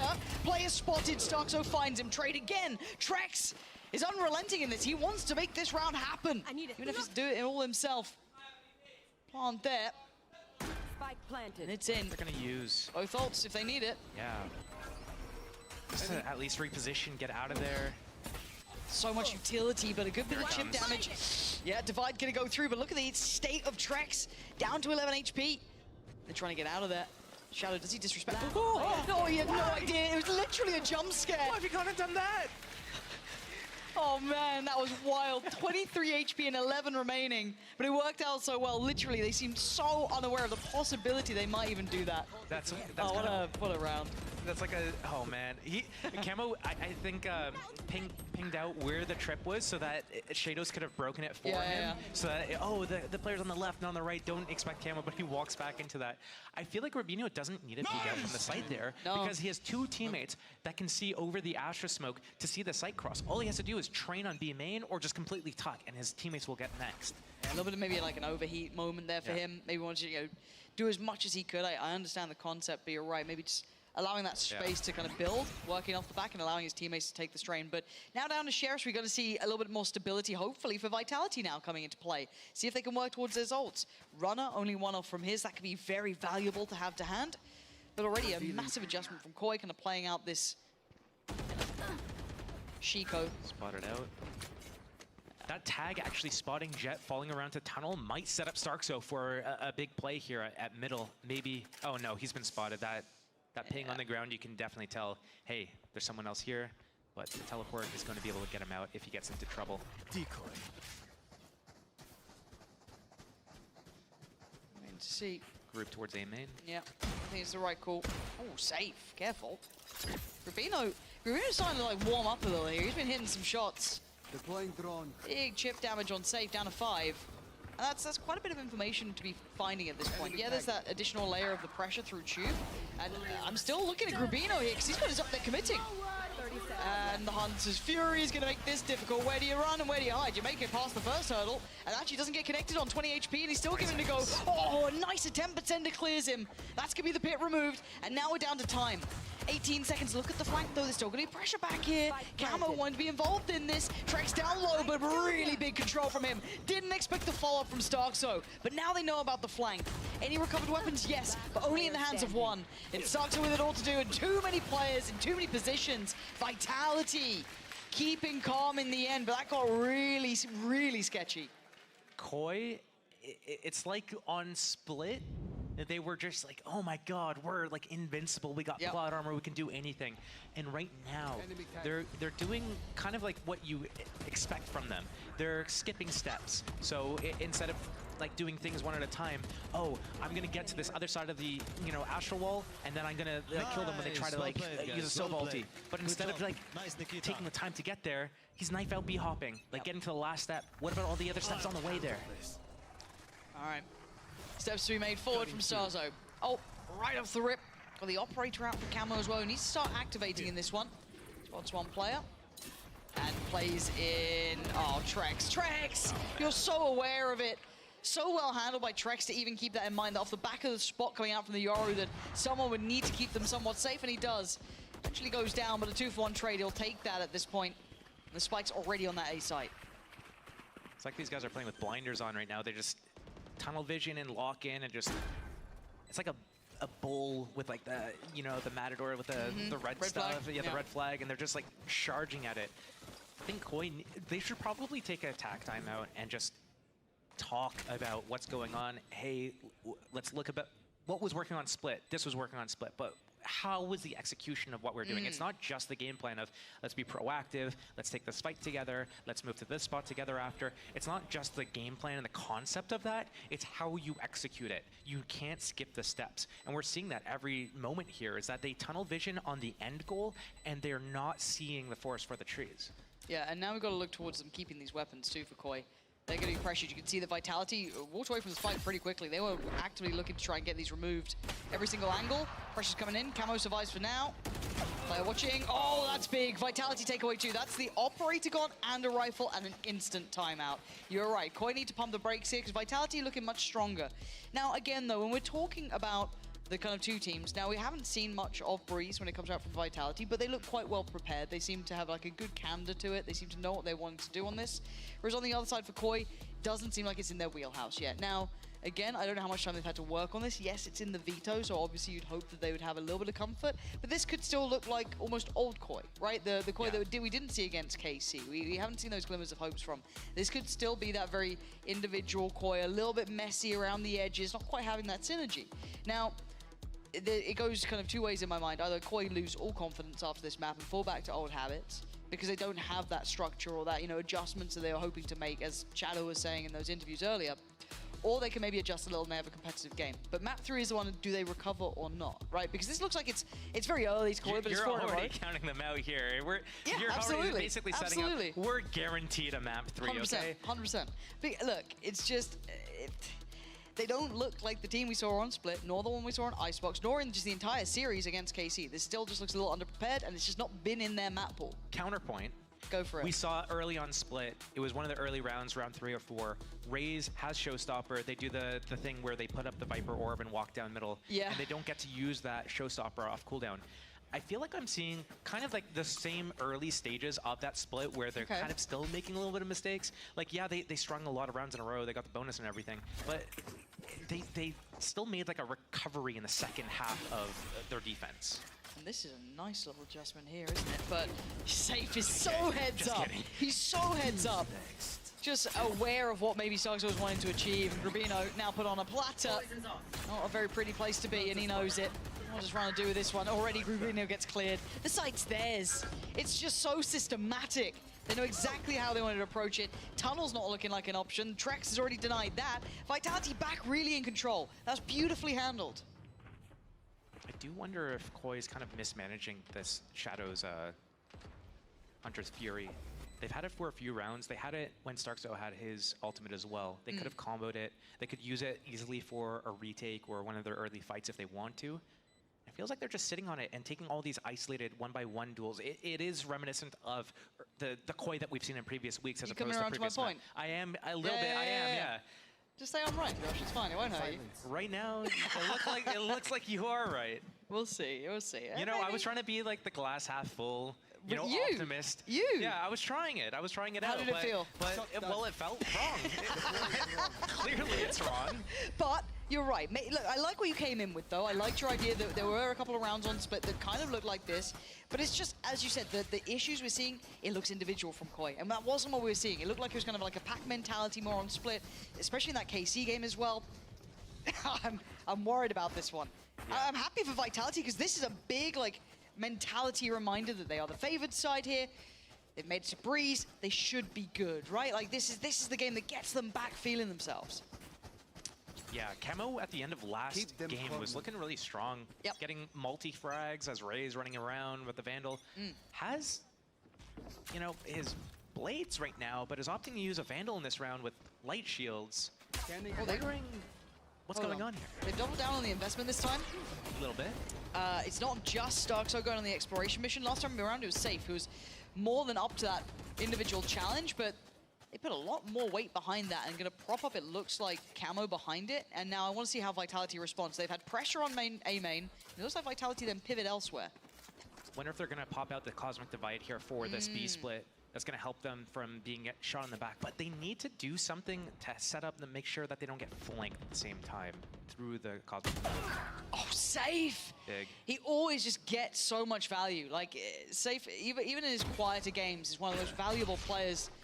And it was just kind of like a mid-presence, almost feign. They're kind of showing a little bit of something, but they don't look like they're committing there. Again, I'm kind of looking to where the spike is. Yeah, they've got some, some players over here. Sneak but it. still, I'm not too sure what They're going to place the Viper Wall now.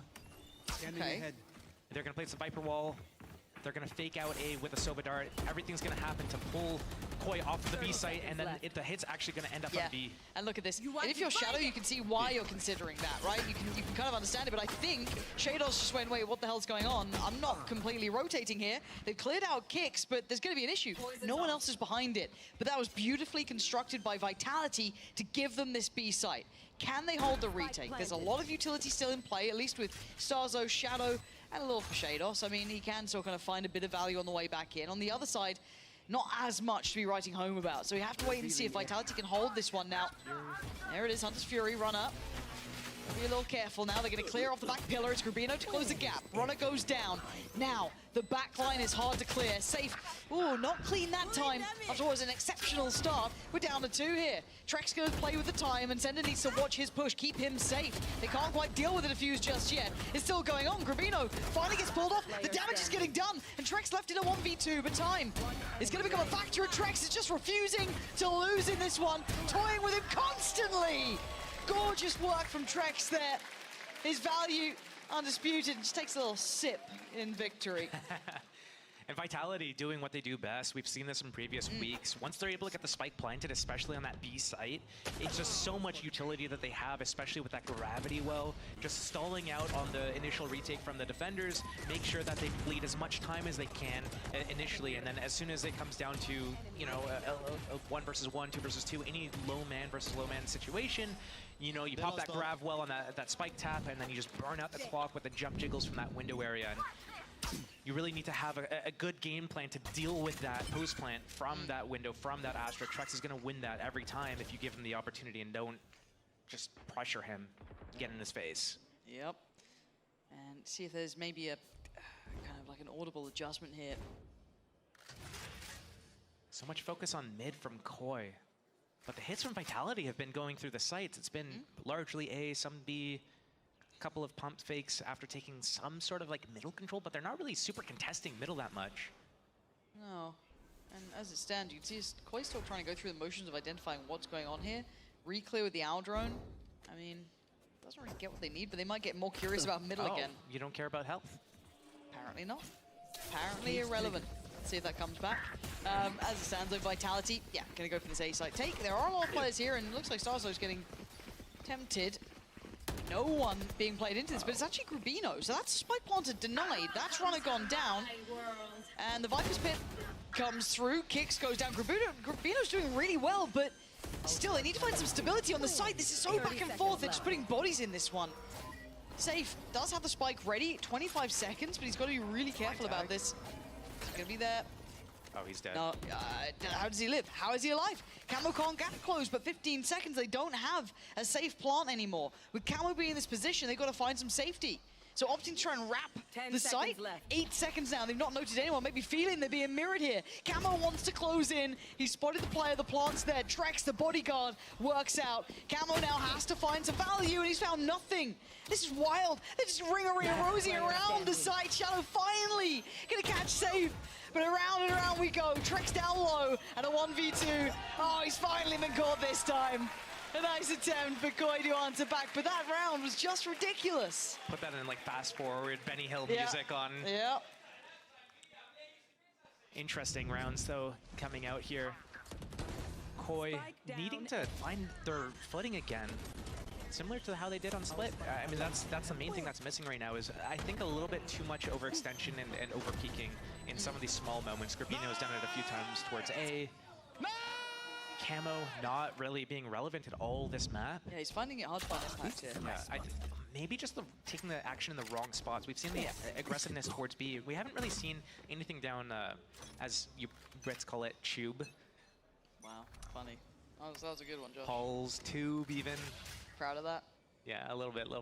Yeah, We got the A main line this time though. Right next to the Victoria. It looks like a 3-2 split. Pretty classic. Again, just kind of leaning into a more traditional approach. Pop flash through the wall, and away we go. Now, Koi unaffected though, holding from a really adjusted position by the wall instead. Oh, Shados is screwed. Did he get another follow-up tag? I mean, it doesn't really matter. Safe is there with the rifle anyway. It's just kicks and safe though. A 2v4 is so difficult. How are you meant to play this? I mean, get the plants the first step. It's the ones after that that get really difficult. There's still utility, and they have just an unexpected angle. Shadow clears out well. That's 2 back-to-back now. What's changed? Good adjustment from Koi. They, instead of taking this line down B and towards elbow from the tunnel, they actually took the A main line, and they leveraged their retakes. We saw that it worked really well for them on split, their retakes. Yep. And why not? Why not go for it? And understanding that, hey, if Trex is alive as Astra towards the window, we'll have to do a flank. But right there, just stuffing them in the tracks before they could even, Vitality could get them into the site to plant.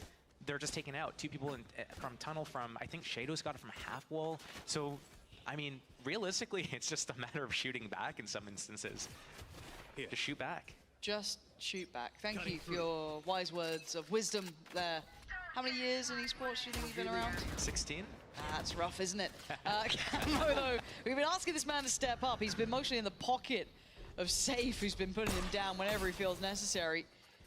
And at this point, it might be a similar scene. Already grouping towards that A side. We still have that mid presence and towards Tube, or was it Halls? Whatever you go for. Animals. But Camo, I'm a little worried about in this game. Safe has been on fire in his work. Again, not in a highlight sort of manner, but he's good for his. And here's the adjustment though. Vitality looking elsewhere. 3-prong A attack right into a 4-man stack. That would be really unfortunate. The backstep on the Viper at B from tunnel would be huge. I'm just not sure if they go for that. The timing of this ult could be pretty valuable for Starkzo. He's going to spot at least one player, clear out towards A main, sees maybe just Safe, and that's it, right? So where are the others? What are the others up to? Starkzo's going to commit to this too. I saw Sender as well, I'm pretty sure, or Trex on Halls as well. I think they're gearing towards that A hit. Okay, so we've got Starkzo watching main, and then, sorry, towards, yeah, I guess a little main, and then double stack towards door. Vitality are running this clock really low. 30 seconds in Camo. This time we'll find the shot he wanted. And yeah, they're just running the clock almost out of time here. 20 seconds, they're going to get towards the site. They just don't have the utility for it. Koi maybe finding a bit of a solution, but it felt disjointed this time from Vitality. Trex has been marvelous, but this is a really tough one. 14 seconds to be lucky to be alive. Trying to back away. Yeah, caught in the end. 5 standing. And Andalusia flawless. I feel like we haven't had a lot of those. These have been scrappy rounds. And now the gap's closing here. And your palms get a little bit sweaty if you're Vitality. Where have these 3 rounds just come from? Seemingly out of nowhere, but again, if we're gonna draw parallels to Split right now, it's like this is looking kind of similar. There was like the middle of the first half was going in the way of it was going in the way of Koi, and then Vitality picked up a few rounds, and then Koi's able to pick up a couple towards the end of the half. And it's looking like the same thing's happening here, but Cosmic Divide and the Runner has his ulti as well, so we're going to see something happening here with this, whether it be a fake or a full-on hit. They do have so much post-plant util between the Viper. Yep. And I think they're making no subtlety of it, you know? Yeah. This is straight on in. Very clear cut. Use that ult to get you on the site. Clear it out, but the response from Koi is correct, though. Playing off site for now. Giving them this, they can't really deny it initially. It's whether or not they have what it takes to kind of play this back through. Now, Trix's timing. Does he get some play? Back of that drop. I'm eyeing up Starkzo's position as well. Oh my god, Grubino, that was rotten. Takes away Safe's head. Runner now called into effect. The drop down in Tube won't be hurt, but Grubino is clearing house. Kick's gonna fall, and now it's all going wrong for Vitality. Trex, his impact can't be this much, and he's not even got the shot on here. Koi suddenly with a whole new lease of life. These last 4 rounds look like a different team. That's a great recovery from Koi because, yes, they have the pistol, but traditionally speaking, their defense has been not their strong suit. True, true. And this is a big change. It's a big difference. It gives them a lot of buffer into this next half. They might not even need to get pistol. Their attack, phase 1 game plans have been so strong. All they have to do is make sure that they're able to capitalize and close it out. And it's not going to be the easiest thing ever. No, Vitality is clearly strong on this map, and they do have a lot of agents that make it really difficult, really easy for them to hold across the map. Astra being able to make an impact globally. Viper has pretty strong global impact as well. They've got all of the tools, They've right? They've got everything there. They look comfortable here. This looks like a good map for them. It's looked solid. It's just those 4 rounds at the end. It just gives you that feeling of dread when you know what's on the line. It's qualification or not. That's it. So we're still going 3 maps then? You keep it to yourself. We'll see. I'm still saying yes. I believe in Vitality here. Big flank coming in though. Yeah, but Koi's already got so much pressure on towards the side here. Starkzo's noted this flank early. That can be called out on the TP back. He can still control this to the pinch, but you got to be careful. Shadow's got the spike here. That's an issue. And then when he fights elsewhere too, Safe is outstanding in these moments. Gets a grip on this round, takes back some control here. Starkzo, clears Trex. You're not going to get another. Oh my god, that was messy. Okay, let's calm down a little bit here. Shados, chill. Fake TP, turns around. Well, I'm getting a weird feeling about this round. I've got a weird feeling about this round, and I don't like that. Yeah, hair sticking up on your arms and everything. There's something about it. It's making me feel uncomfy. It's gonna be fine. It's gonna be fine. There it is. Okay, nice work between Safe and who was it? Main runner. Yeah, not a problem there in the end. I just got a little nervous. There was just like echoes of Shados clutching out like silly rounds that he shouldn't have impact in. But got to say, in that, in my mind, Safe was a little bit of an MVP in that round. That started to get really dangerous. There's a lot of action happening. There were like 3 different fights going on at the same time. There's the Halls fight, or Tube/Tube. There was the fight towards main at the stairs here at the shop, and then we also had players coming up mid doors as well. So a little bit of everything happening all over, and dealing with the chaos pretty, decently. Vitality is able to come out on top, clean up that pistol round. Koi getting the spike plant. But not investing here, not even doing the good old Vitality Outlaw purchase here. It would have done well. There's 5 light shields for the defense of Vitality, playing for that late game. One Outlaw could have broken these guys. Yeah. That's what happens when Fnatic just kept buying light armor. They bring out a gun to ruin it. You know what I mean? Can't play the game you're meant to, we'll nerf you ourselves. And for Koi, it looks like taking the round trip, right? Getting Starkzo towards that ult, nice and early. And Camo, careful now. He's been having a rough time. Bless him. Bless his. Oh god. Safe. Not bad. Oh god. No. What is going on? What is going on? Camo's hitting, and now suddenly Runner and Kicks have got to be. You're not happy about this, and you're going on your own here, Kicks. You better be ready for what's on the other side of that wall. You got a Bulldog. You don't lose that, right? No, you don't. Kicks is fine. Okay, now we start going towards the site here. What else has been recovered? Not much. Just that Bulldog with Camo now to really clear. Shadow unable to get anything to his hand. Camo, just on the corner. Kicks. Getting up close here. Timing's everything. Swing! And it ain't a miss for Camo. It's a perfect hit as Runner now in a 1v2. Ridiculous from Koi. You thought Vitality had made it out of the storm there. Absolutely not. Dragged back in. Problems still aplenty. 7-7. And out of nowhere, Camo's back at 9-9, looking a lot closer to the rest of his teammates in the scoreline. So it can go anywhere from here. Obviously, that's a huge round, swing round for Koi, doing it with basically just Ghost and Classic. They lose to Clocks. Okay, I'll pay you your like daily right, just for saying that. Oh my god. That's the tough pill to swallow for Vitality. You saw it on Salah's face there. He's pissed. He ain't happy about that one. I don't blame him. That's the one that, after not getting pistols in this series, you finally got one. You think, brilliant, we've got a real chance of this. They don't even upgrade here, no sweat. Well, Ghosts and Classics, baby. 7-7.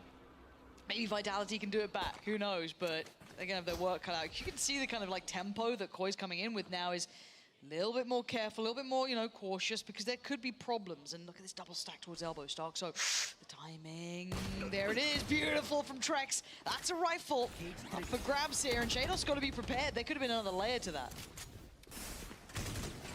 Getting out that man advantage. Here comes a B hit though. Oh my god, but there's 3 players here. Trex, oh my word, they're doing it back to him. Anything you can do, I can do better. Trex individually, massive impact now. Fortunately, I guess for Koi, none of these rifles are easily recovered, but I think that one on the site is, so they should at least have that Vandal. They do. It's a runner, and Safe can catch this cross back. He doesn't need to take the fight, he can just spot it. This is massive. Get a reposition, Safe. 30 seconds left. Yeah, it looks like he's trying to Oh fight. man. Oof. What, they have nowhere to go, man. They're struggling here. Koi don't know what they're doing. This is outrageous from Vitality, hurting them back in towards B, but the cross is going to be watched. They can't really deny this one. Do they get caught in? No. Runner just kind of creeping around the side, trying to keep his cool. It's Trex again. Runner finally chimes in with one for himself, but this has been Trex's round. He has been out of this world for this side. Grubino, irrelevant, a formality. And again, Vitality answer back after what was a tragic second round. The third, they do it right back to him. A good display of resilience there. Hell yeah. Not just completely collapsing off the back of that. Getting 2 really good opening kills from Trex. First one at elbow, second one here. Camo just completely out of position. The Cypher trip on the round prior was on the floor basically, so he's like, okay, I'm gonna updraft up here, but once he drops off, he's got no cover anymore. There's no Viper wall to block off the site or anything like that. He's just exposed.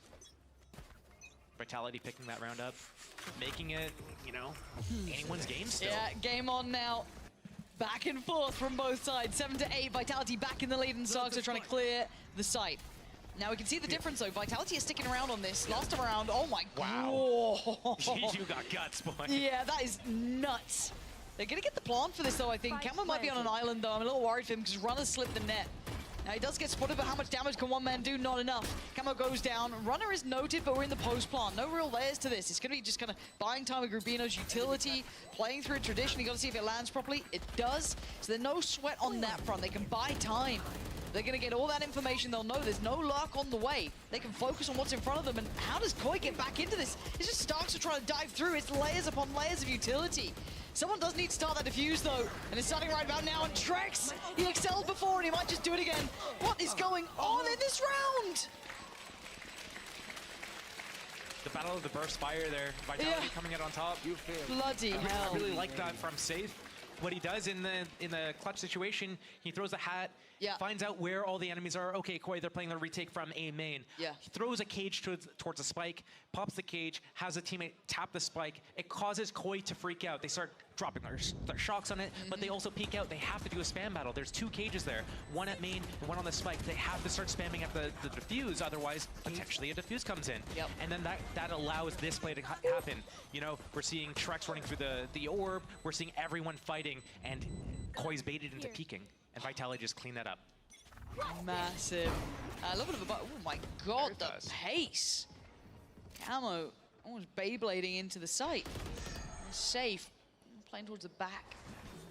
The pillars. Look at who's with him. It's going to be Kicks and a little bit of a lean closer from Trex, but very close by now as well. For One Shadow. shot could take out both these trips on site if he suspects it. I don't know if they've seen the Cypher though. I don't think they did. Don't think so. Ooh. Stars out playing with fire. Yeah. I mean, they get to play fast and loose, right? They've got a map in the pocket. Yep. This game has no pressure on them. You can make some pretty almost overconfident plays, and they've just gone silent on the map here, maybe allowing it to kind of simmer for a little bit, but...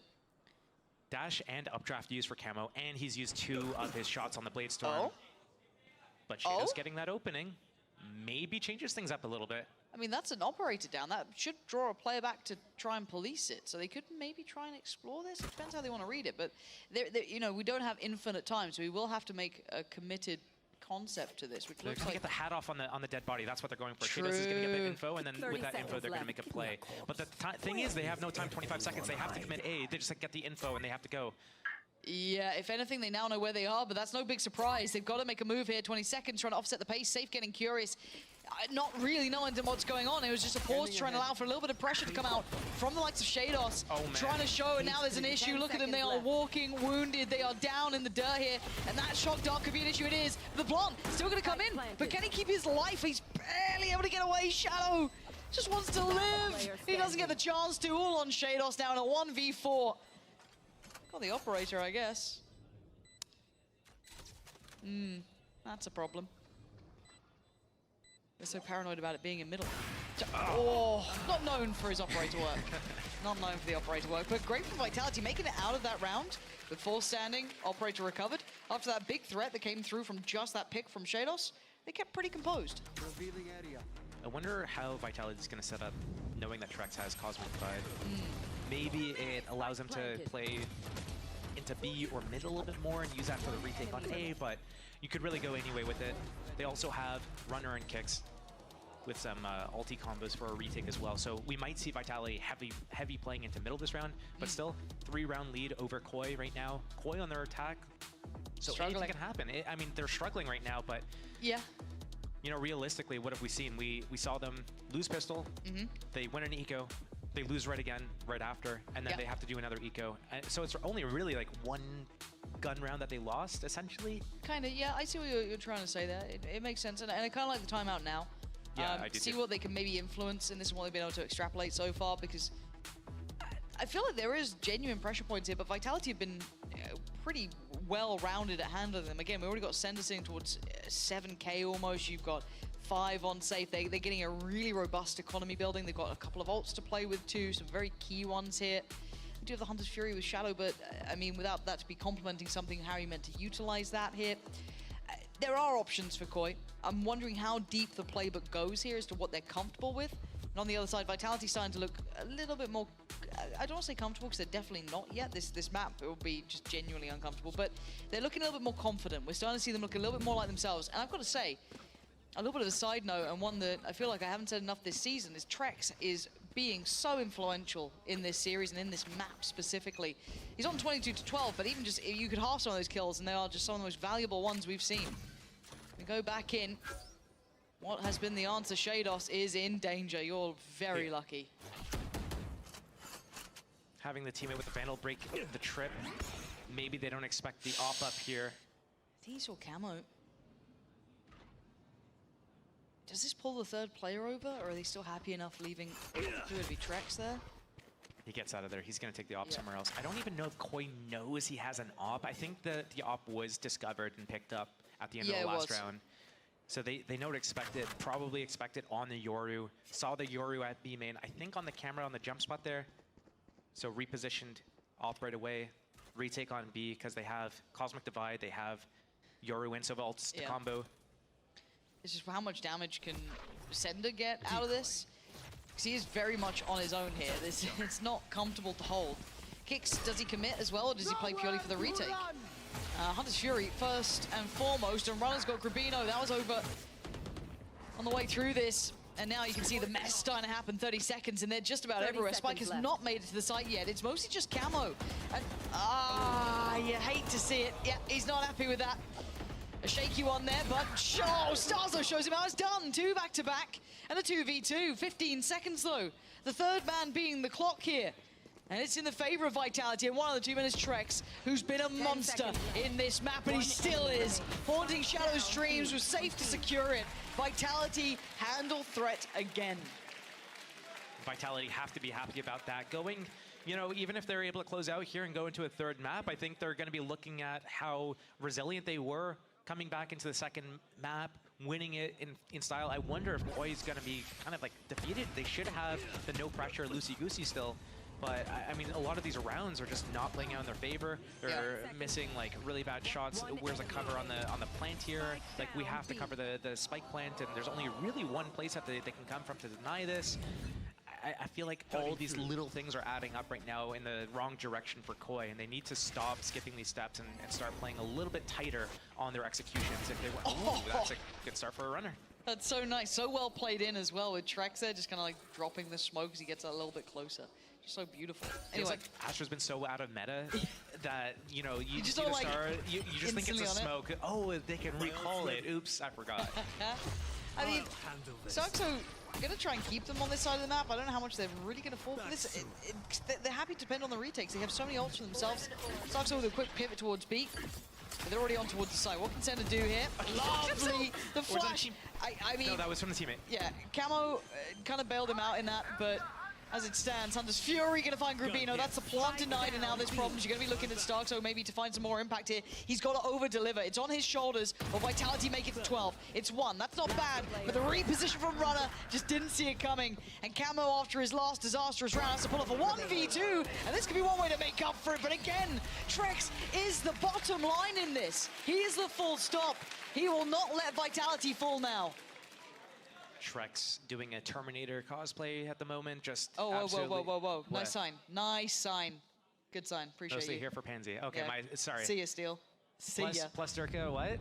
I didn't see that. Well, it's not Josh, is what I'm telling you. It's not me. Okay, well, I don't think many people are here for me anyway, so it's fine. Wow, man. That's deep. Okay, we got 7 to 12 though, right? We've got a bye. One enemy remaining. Are you excited for map 3? Icebox should be interesting. We got Vitality on Funny Comp all the time, and then Funny Comp. Koi started with the Viper Harbor, and Oh god, they're so Pivoted close. off. There we go though, it's jump off point. They're just gonna heat up here, warming up, and Runner just icing them instantly. Camo goes down, you can see all the utility ready to go. What does Safe do? He finds him. Perfect placement, denies Starkso, and one by one, Koi are being reminded here. How funny would this be if it goes overtime? I'd love it. Just take me on that ride, it's fine. Shadow's has got room, but I don't know if Shadow can get out of here. I mean, maybe run. Yeah, okay, he's made it out. That's quite fortunate. And seeing this, they've got to know something's happened elsewhere on the map. I think the one thing that Shadows needs to do is not overextend. I think he's just holding his position towards the back of B site here and knows that if he goes any deeper, he's going to be the first person that Vitality clear. 3-on-4, if they get the post plant down, Viper should grab the orb if it's still towards B main and then get the plant. They can use that Viper's pit, but Sender's here. Sender's already made it over, and Shadow! Oh, no! That's devastating! All right, this Icebox? Icebox, it's looking on it. Grubino, you gotta be a magician in this round. That's a good start, clean too. 20 seconds. Yeah, and Vitality are just wrapping the map. The man to end is Trex, who has gone nuclear in this one for Vitality. He's not losing now, he's not losing today. He will take us to that third map where it'll all be decided. Vitality have so much work to do still, but they've made it to the third map. We'll pick up after the break.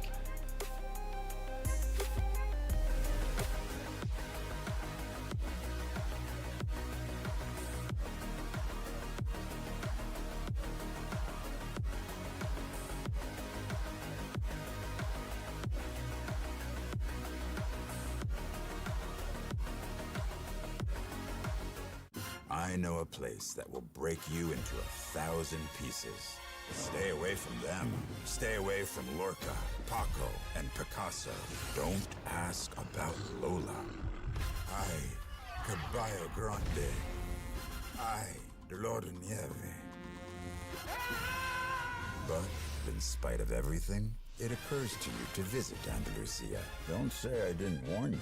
Be careful of the Andalusian crush.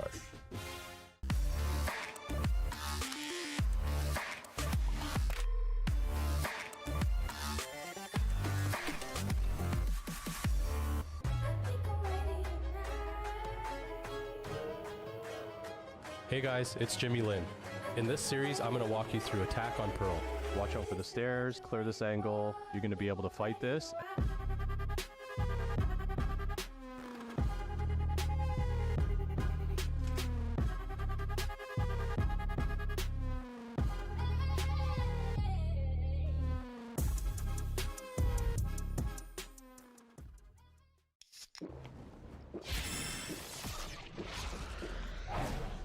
Red Bull gives you wings. I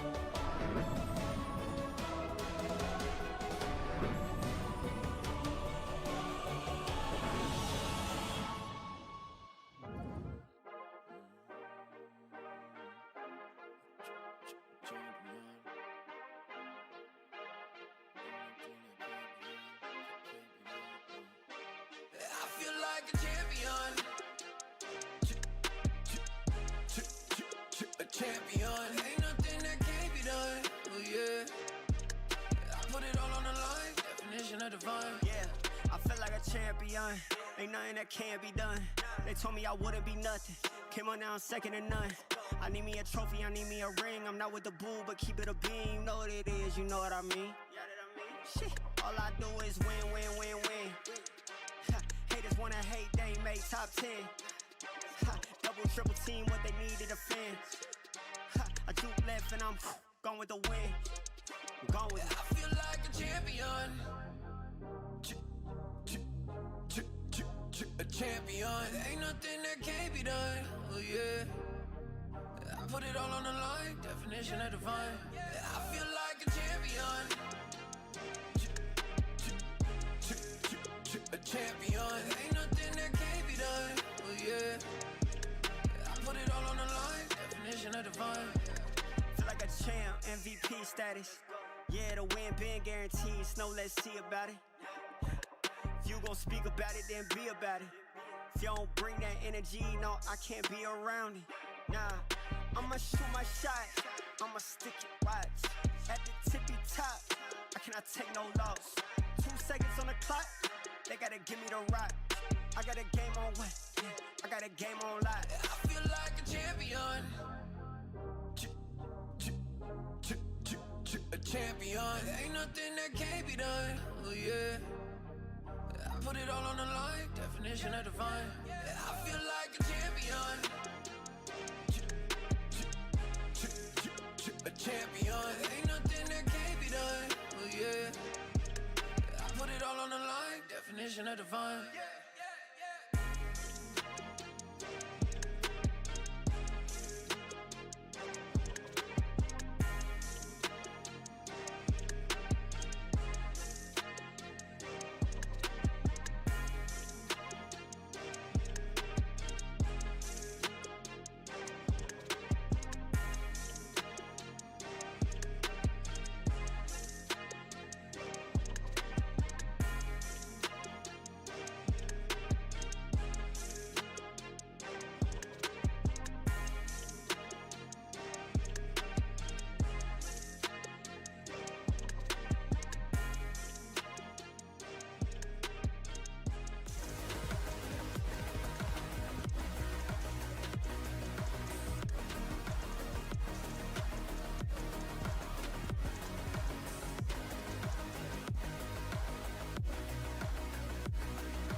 Nice! Let's go, Drex! Oh, Vitality, they hit back and they hit back hard on Breeze against Koi. I'm your host, Yingsun. I'm back here with Kakuka and Ash. That's the kind of Vitality we needed to see in this extremely important playoff match. Yeah, exactly. Probably we expected Breeze to kind of go this way, but it's so good that they can prove that they are still this good in the map, that they're still this prepared, and they can work around anything that's on the other side. All things considered, too, we did start that first half off 6-6. Koi have been really good in getting those pistol rounds within this entire series, and we saw the ideas that they had taking that mid control, but Vitality, they adapted appropriately to the control that Koi were looking to find. I mean, we're talking about before how they needed some hero plays. Usually they rely on that, they step up, and I said it doesn't matter, they win. They just win when like Trex and Safe are doing Trex and Safe things. What can you do to stop that? But what Trex was doing on this map was on a different level. It's not only that he got the only clutches that we saw, is like individually the way that he was using Astra to its full potential. It's so weird to see nowadays, right? And I think that Steel was mentioning during the cast, sometimes you do not expect it because it's not what you used to be seeing. But even with this pulse, in all of these situations, he just looks in control. He really does. Like the reads, the micro was crazy coming out from Trex. The ability to just use his utility with the perfect timing, his jiggling in these post plants as well was insane. He also was a menace, I feel like, on the attacking side here for the side of Vitality when he was constantly pressuring that Halls, forcing Koi to consistently dedicate a body there. It just felt like whenever he was alive, doesn't matter if it was a 2v5, 1v3, whatever, they were still going to win the round. But this is the thing, though. How much can they rely on this going forward? And especially, I guess, for Trex, he wants to make sure he beats his old team, right? Maybe he has a horse in this race. I'm going to give Koi, I think, the same leverage as I gave to Vitality on the first map. You know, new composition. Sorry, you're still testing out stuff. Where are you going to be comfortable? Although we did see them make I'm going to say some of the mistakes that we saw Giants doing, like fighting against Safe and Shop. I know that you think you have the up. I know that you want to put pressure in. It's just not. It's just not going to happen, mate. It's just not going to happen. It's not going to happen. And Koi were also playing against themselves, I think, on the attacking side. They left it right down to the wire every single round. That's the thing. They love doing that. But on Breeze, out of all maps, it's somewhere where you just cannot rely on running the clock down and just execute onto a side. Because we saw it happening like 3 times in a row, I would say, where they would try to execute with 15 seconds. And there is not much that you can do because the positionings and the reads from Vitality were there. And also, the map doesn't allow you to work like that. It also helped that they won their 5v4s. They did it this time.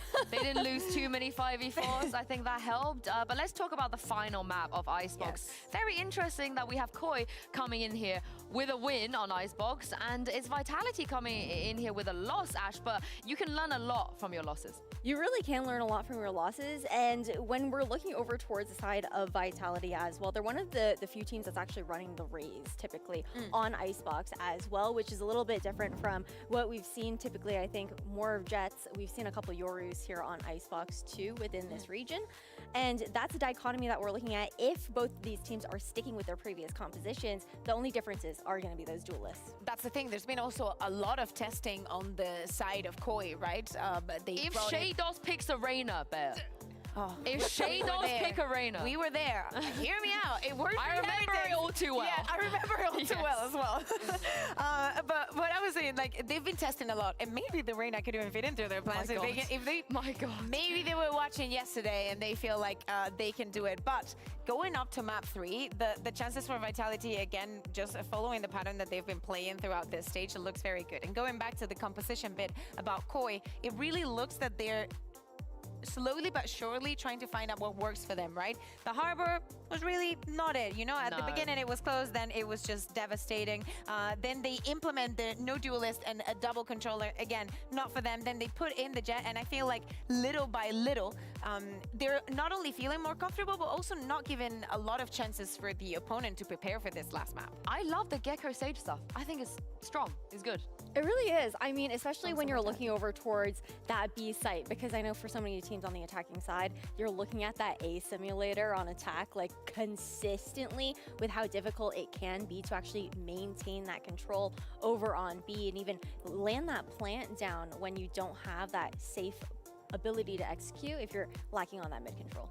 Maybe this is where they don't make any changes, because again, before Vitality lost the Gentlemates, you know, they looked fine there. It didn't seem like they needed any changes. And again, Koi just beat KC here, so we might actually get a map where both teams just stay as it is. Yeah, exactly. I do expect this map to go the distance, to say the least. I don't want to see any of the teams being defeated. I think that we've seen a lot of smiles on Koi's faces.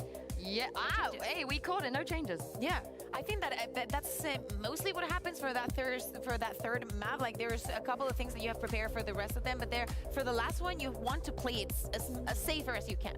You definitely do, and I really like the choice, especially from Koi, who have been experimenting so much on Icebox previously. They fixed a lot of the mistakes that they were making last time on Icebox that we saw in that matchup against KC, looking much more comfortable in those post plans, finding a lot of that space. So happy with this. But they're not starting on the attack. They're not.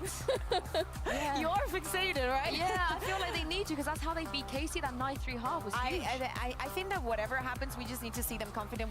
We need to see them work in the map. That is something that was working against KC time and time again. I want them to see with the same kind of will to do that. Me too, but then when you look over on the side of Vitality, my big concern again is the consistency for this team, because we're consistently looking at 1 to 2 players being the heroes here. Everyone needs to step up. Well, all of them have to be the heroes here if they want to make playoffs right here, right now. Pansy and Steel, I don't know which way this game is going to go, so I'm going to ask you two, who's winning this? Ooh, who's winning it? Head says Vitality. The fact I love Misery, I want Koi to win because it's just funny. Just let it burn, man. Just let it burn. Let's see what happens. Some what about you? just want to watch the world burn. Honestly. But what about you? Where are you calling this now? We've got map 3, right? Map 1 looked really good with Koi. Reinvented map 2. Vitality back where they should have been. Map 3. Hear me out.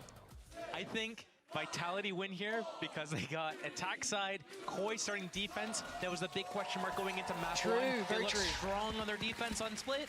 and then a little bit lit on Breeze. So the stage is set for Vitality to be able to come in and just close out. They won their map pick.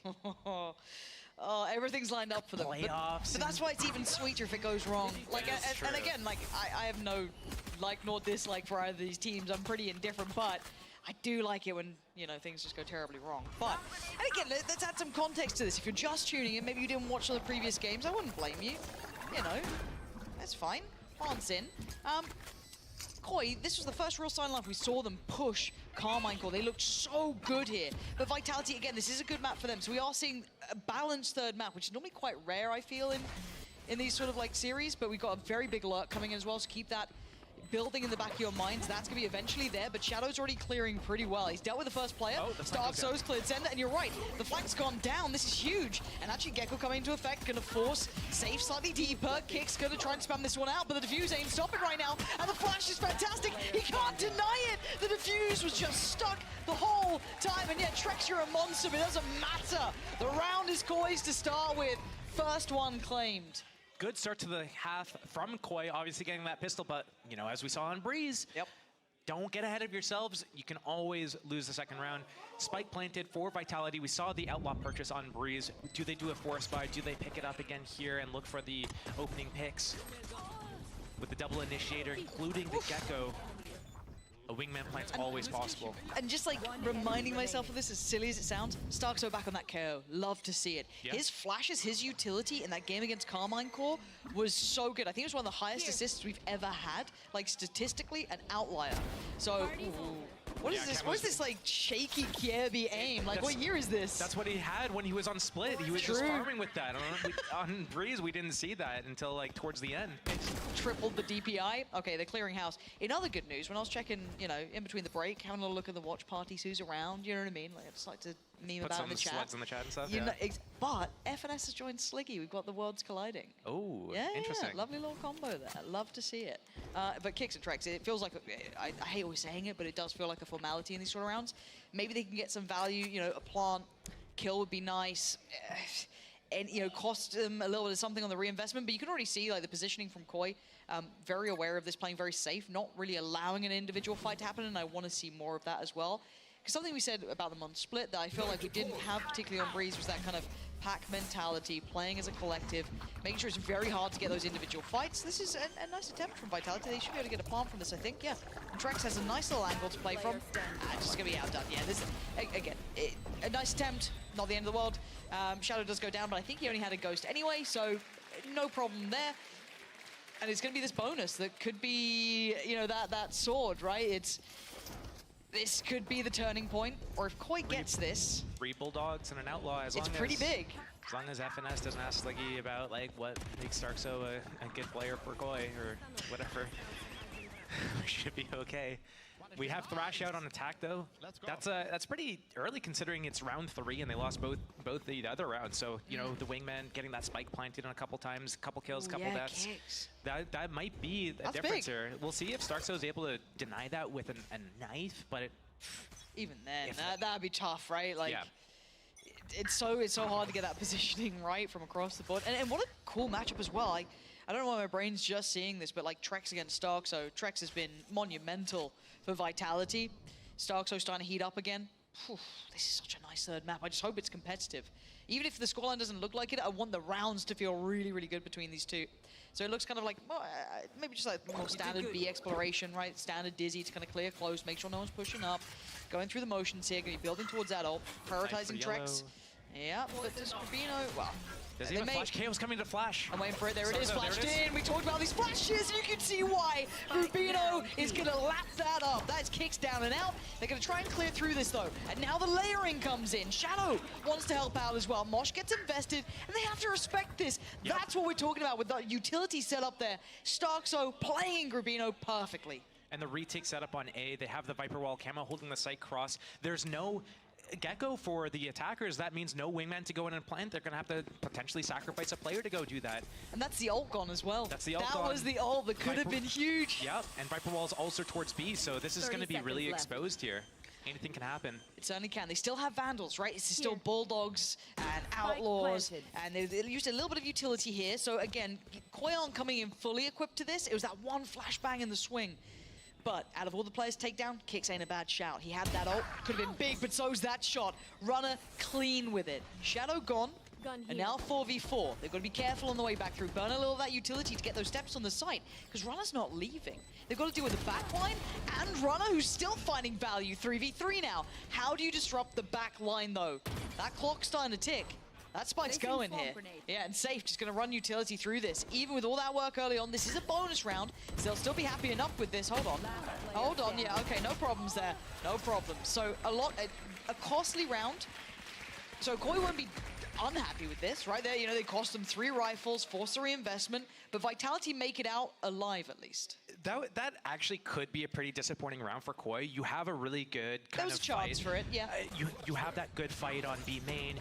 Perfect pop flash, you get the kill, you get out, you reset, you took out the Gecko, and then I think Vitality played that post plant really well. Yes. You know, Runner getting that first kill onto Shadow, that means no wingman for the defuse on the defense. It means it's equalizing into a 4-on-4, and they leave Runner up in the site to kind of like put pressure on the defense. Well, I mean, if you're going to have in a deeper post plant, Sender and Safe, who both had utility, I mean, I think it was actually only Safe who had the full utility to run through.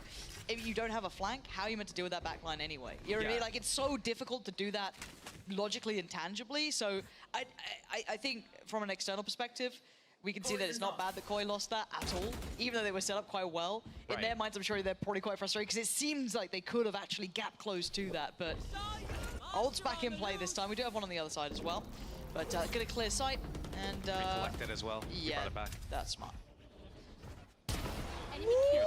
And that's clean, okay. So that makes the post plants a little less safe, right? You've lost out on what Sender's utility could do for time purchase. So that's going to be something. It's a little less Sender, not safe. Sorry, I'm sorry. You Continue. Are you good then?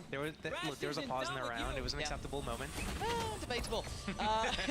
Less recoverable that time around, but again, trying to stall out. They're still playing really active on the side here. Safe finally going to fall back from this, but not by many means.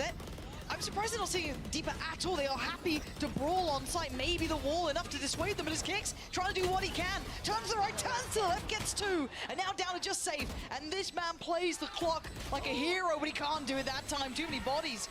And the time he should have it on this defuse. Might be a little close, but he's got it.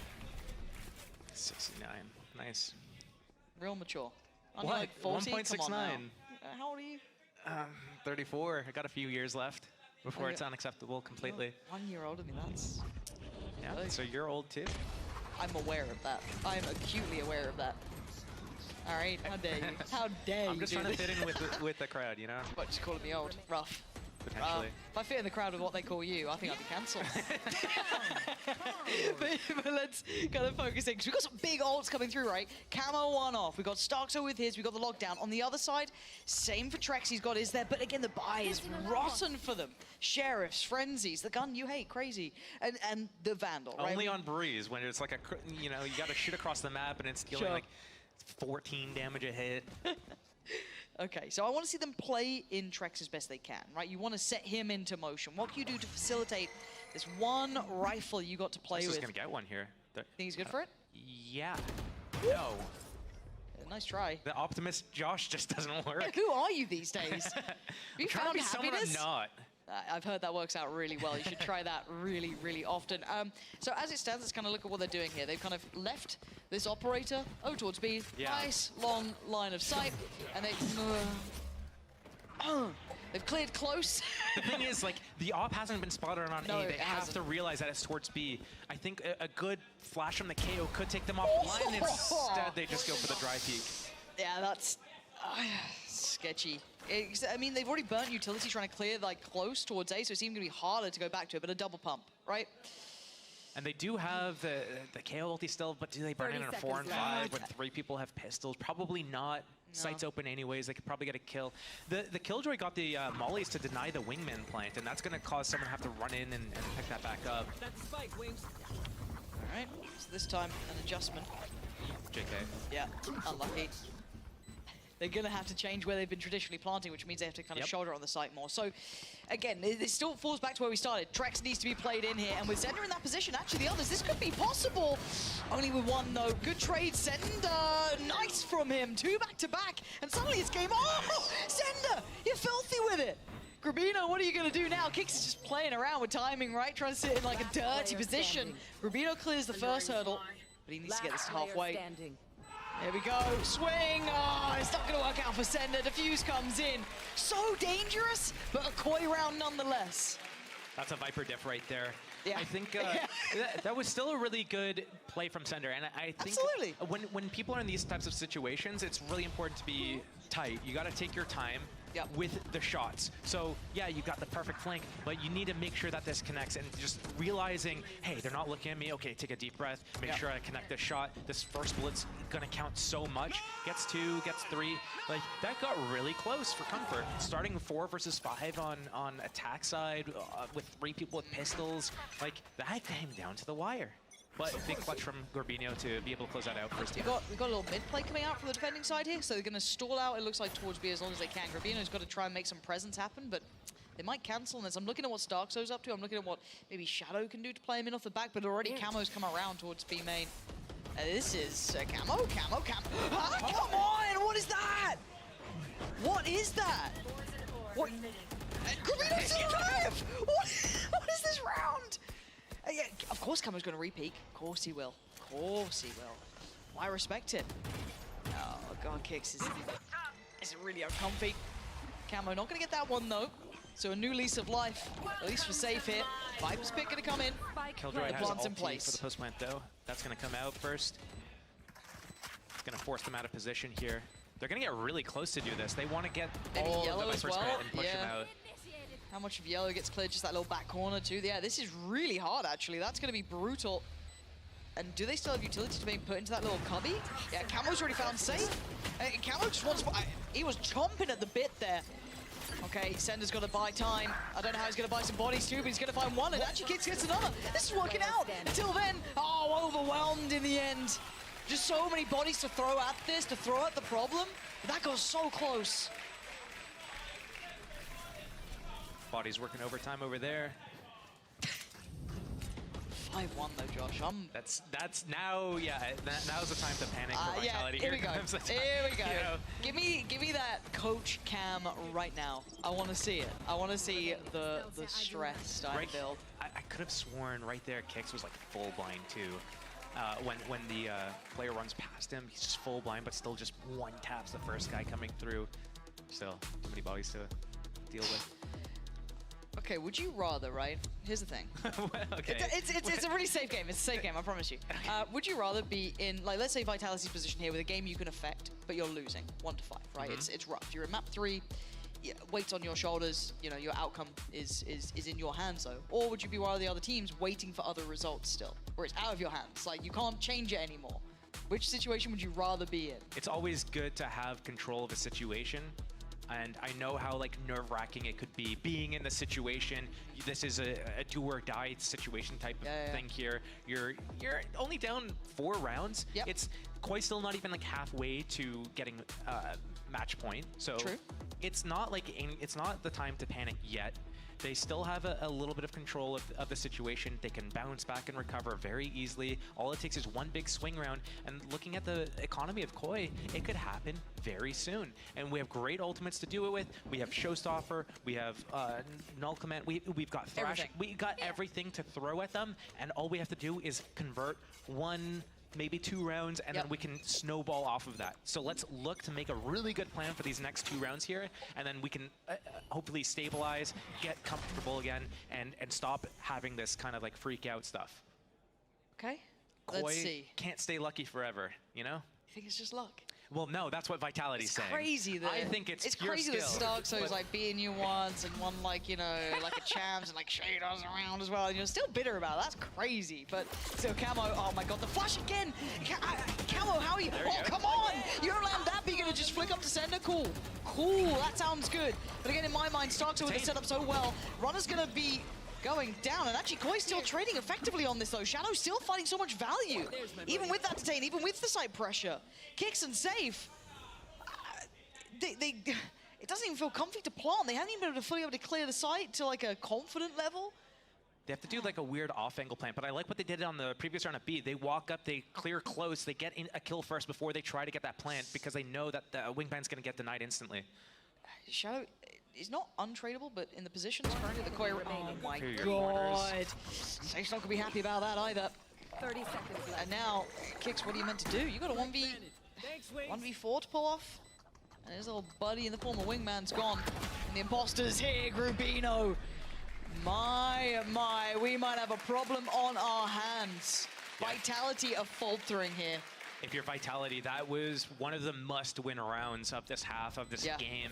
If they want to be able to convert this, that was their best way back into the game, and now it's going to be kind of uphills both ways type of situation. Very difficult situation to be in. Camo, yeah, it's kind of like the 30-degree angle situation here, right? You miss the easy ones and you hit the hard ones. Who was that? Was that Draken. like Draken? Yeah. Yeah. He played Valorant for a little bit. That's Did he? wild. Yeah, for a little while. And that effect still kept on, which is also nuts. I just like seeing Barbar animated. I always will. I'm a simple person. I see Barbar react, I smile.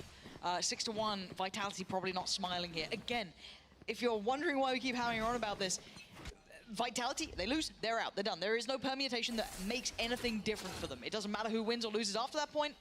This is where it's at. For Koi, there's nothing to gain for them apart from the fact they get to break Vitality's hearts. Yeah, they also get a win, which is obviously very nice for them. They need to use this null point. I can't believe they didn't use either of these ults last round. They used just the Thrash. They needed to throw everything at these guys, and now the decision is, do we use it here? Nice against 5. It's everything. They know, oh my god, Stoxo's still sticking around this close with an operator? Yeah, I think they got a little overconfident, or maybe didn't expect them to be so close because they're kind of running it dry almost. Shadow gonna ult in here. Does he get to catch anyone on site? No, but he's cleared it, so they can kind of work off. But again, the Killjoy lockdown is in place. They've got to respect this. Grubino's position, Josh, look at this. How's he gone here? Gnarly. It feels like Sender might be considering it. I think he does. The turret's gonna block. Kicks doesn't. Toxins going up. Oh, it's weird. Oh, it's weird. When's he gonna pull the trigger? Grubino, this is nuts. He spotted 2, he's gotta go for it now. Yeah, he has. That's both the removed. And does he know about the third player? Does he know about Sender? Because they've got to assume one's on the side, where's the other? They know where Runner is, he's dead. But it's still Sender. Can he be the surviving Grace, the one to keep them alive? Not now. He's gotta go and get this defuse. Dearie me. Is there enough time on this? It's going to be close again. No! Okay. Sender is the hero they needed. Just about keeping them in this one, but they still don't look happy about it. Not enough HP to tank the Molly a little bit to get on it. Just a fraction quicker. Great presence of mind from, I guess this is like the flip side of the Viper situation, right? We saw the Sender taking his time on the backstab one of the rounds, and now it's Grubino, and just taking your time on these situations, lining them up, the trigger discipline to be able to get in the back lines, pick off the target first, make sure that you kill them with that first bullet. That's the most important thing. Did you hear him there? It was like, oh, we won. like literally surprised, yeah. I mean, that round was kind of a coin flip at the end, right? And now we look at the ults. I'm with you. I want to see Trex and Runner play with this in mind. Now, after that sort of round, maybe they're expecting a little bit of aggression. You got the Viper's Pit controlling over towards that B-long approach. So maybe kind of pausing for a second here. Safe, feeling pretty paranoid. Maybe just wondering if there's something lurking a little closer. It's not. You can see where Grubino is further towards the backside of this. Gonna use the showstopper with the wingman and maybe even the Dizzy to get the info. Could do. Has been suppressed. They clear both lanes. There it is, yeah, Grubino. Okay, he got found, cool. There it is, good usage, worth its weight in gold. That's the B side, looking like it's on a platter until you look who's here. Shados is still around.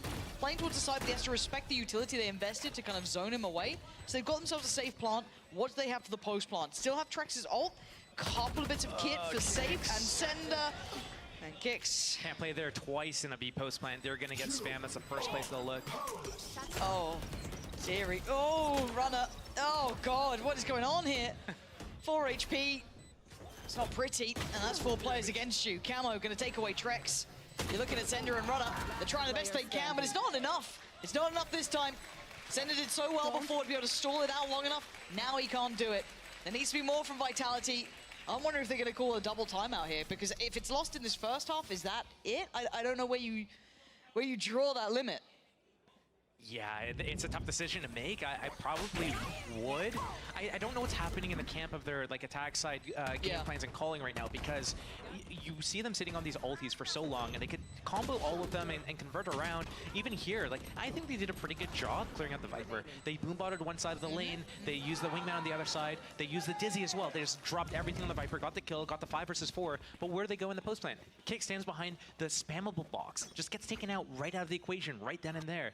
And the retake comes in with the KO molly, everything. Like, how do we look one way on an A post plant looks so good, and then on B, on the flip side of it, it looks so flat? Yep. Good initial fight with the flashes again. God, come on, Camo. And again, they can get confident, right? They can get confident in this. Koi can start making some more, you know, maybe coin flip fights or, you know, more confidence-based fights, because they've got a lot of rounds to play with now, and you know that you've got Vitality under your thumb. They're feeling that. Now Shados, first time he's going to be kind of tested maybe towards Tube here, but you've already got Shadow on this. I don't know if he's noted someone, but he's already falling to a deeper angle, so may have seen something. I don't know. I think they know that something could have happened, because the orb was up in mid, the turret wasn't placed up yet, and this is going to confirm that information. One suppressed. Okay. What do they do with this? They're still making slow progress towards the A site. They've drawn a lot of Koi to respond towards middle, but they're going to clear behind them pretty quickly in this. But it's a clear site. They should have full safety for plant and at least post plant. Good plant for the post plant, for sure. Viper Wall is going to deny a little bit of information there. Okay, so Trex has the nade. We've got utility for Sender and Flash the wall together. I think they're going to do that as soon as the... They're so close. They're already close. They're already at maze. They thought they had so much time to just sit there and rest on their laurels, and they don't. And now they're going to run short on the clock here a little bit. I don't know if Sender can keep buying time. I think he might be screwed. He's desperately trying to do it, though. Can't blame a man for trying, but again,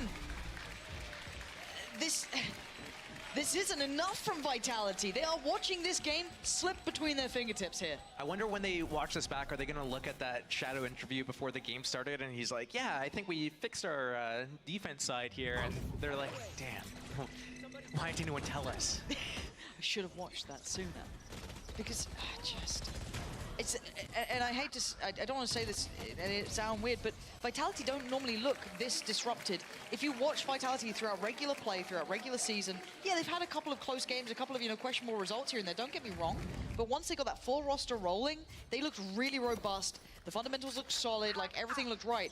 This game, I'm seeing nerves. I'm seeing them look a little bit out of sorts. I'm not seeing the Vitality I'm used to. They're sat at 2-8. Yeah, it's not over, but it's certainly not looking good. It's now or is there, and again, the pop flash. Come on, Starkso.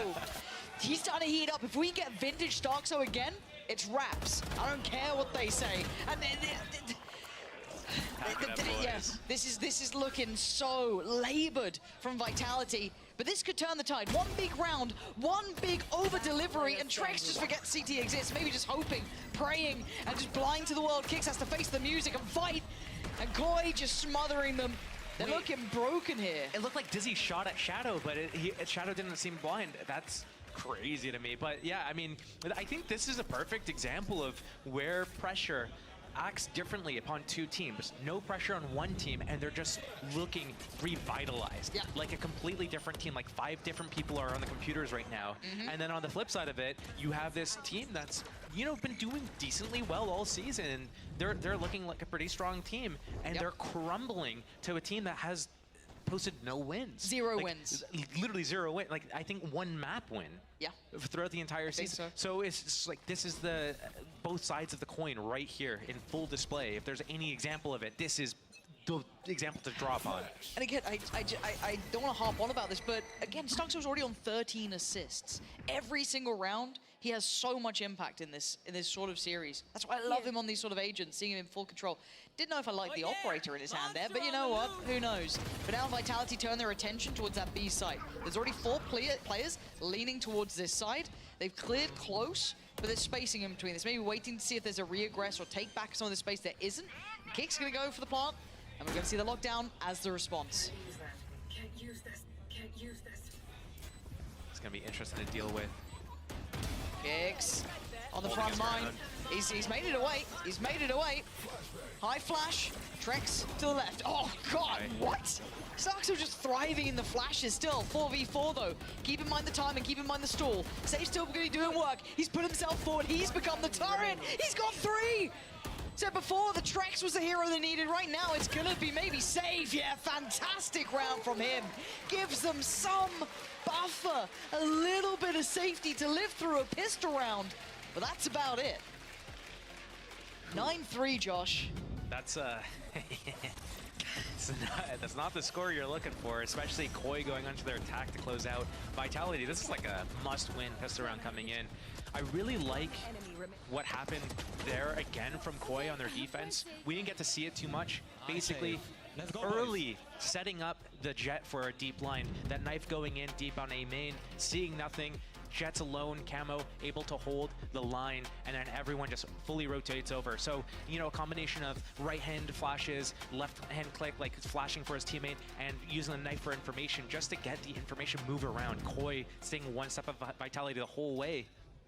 This half means everything for Vitality. They've got to pick up here.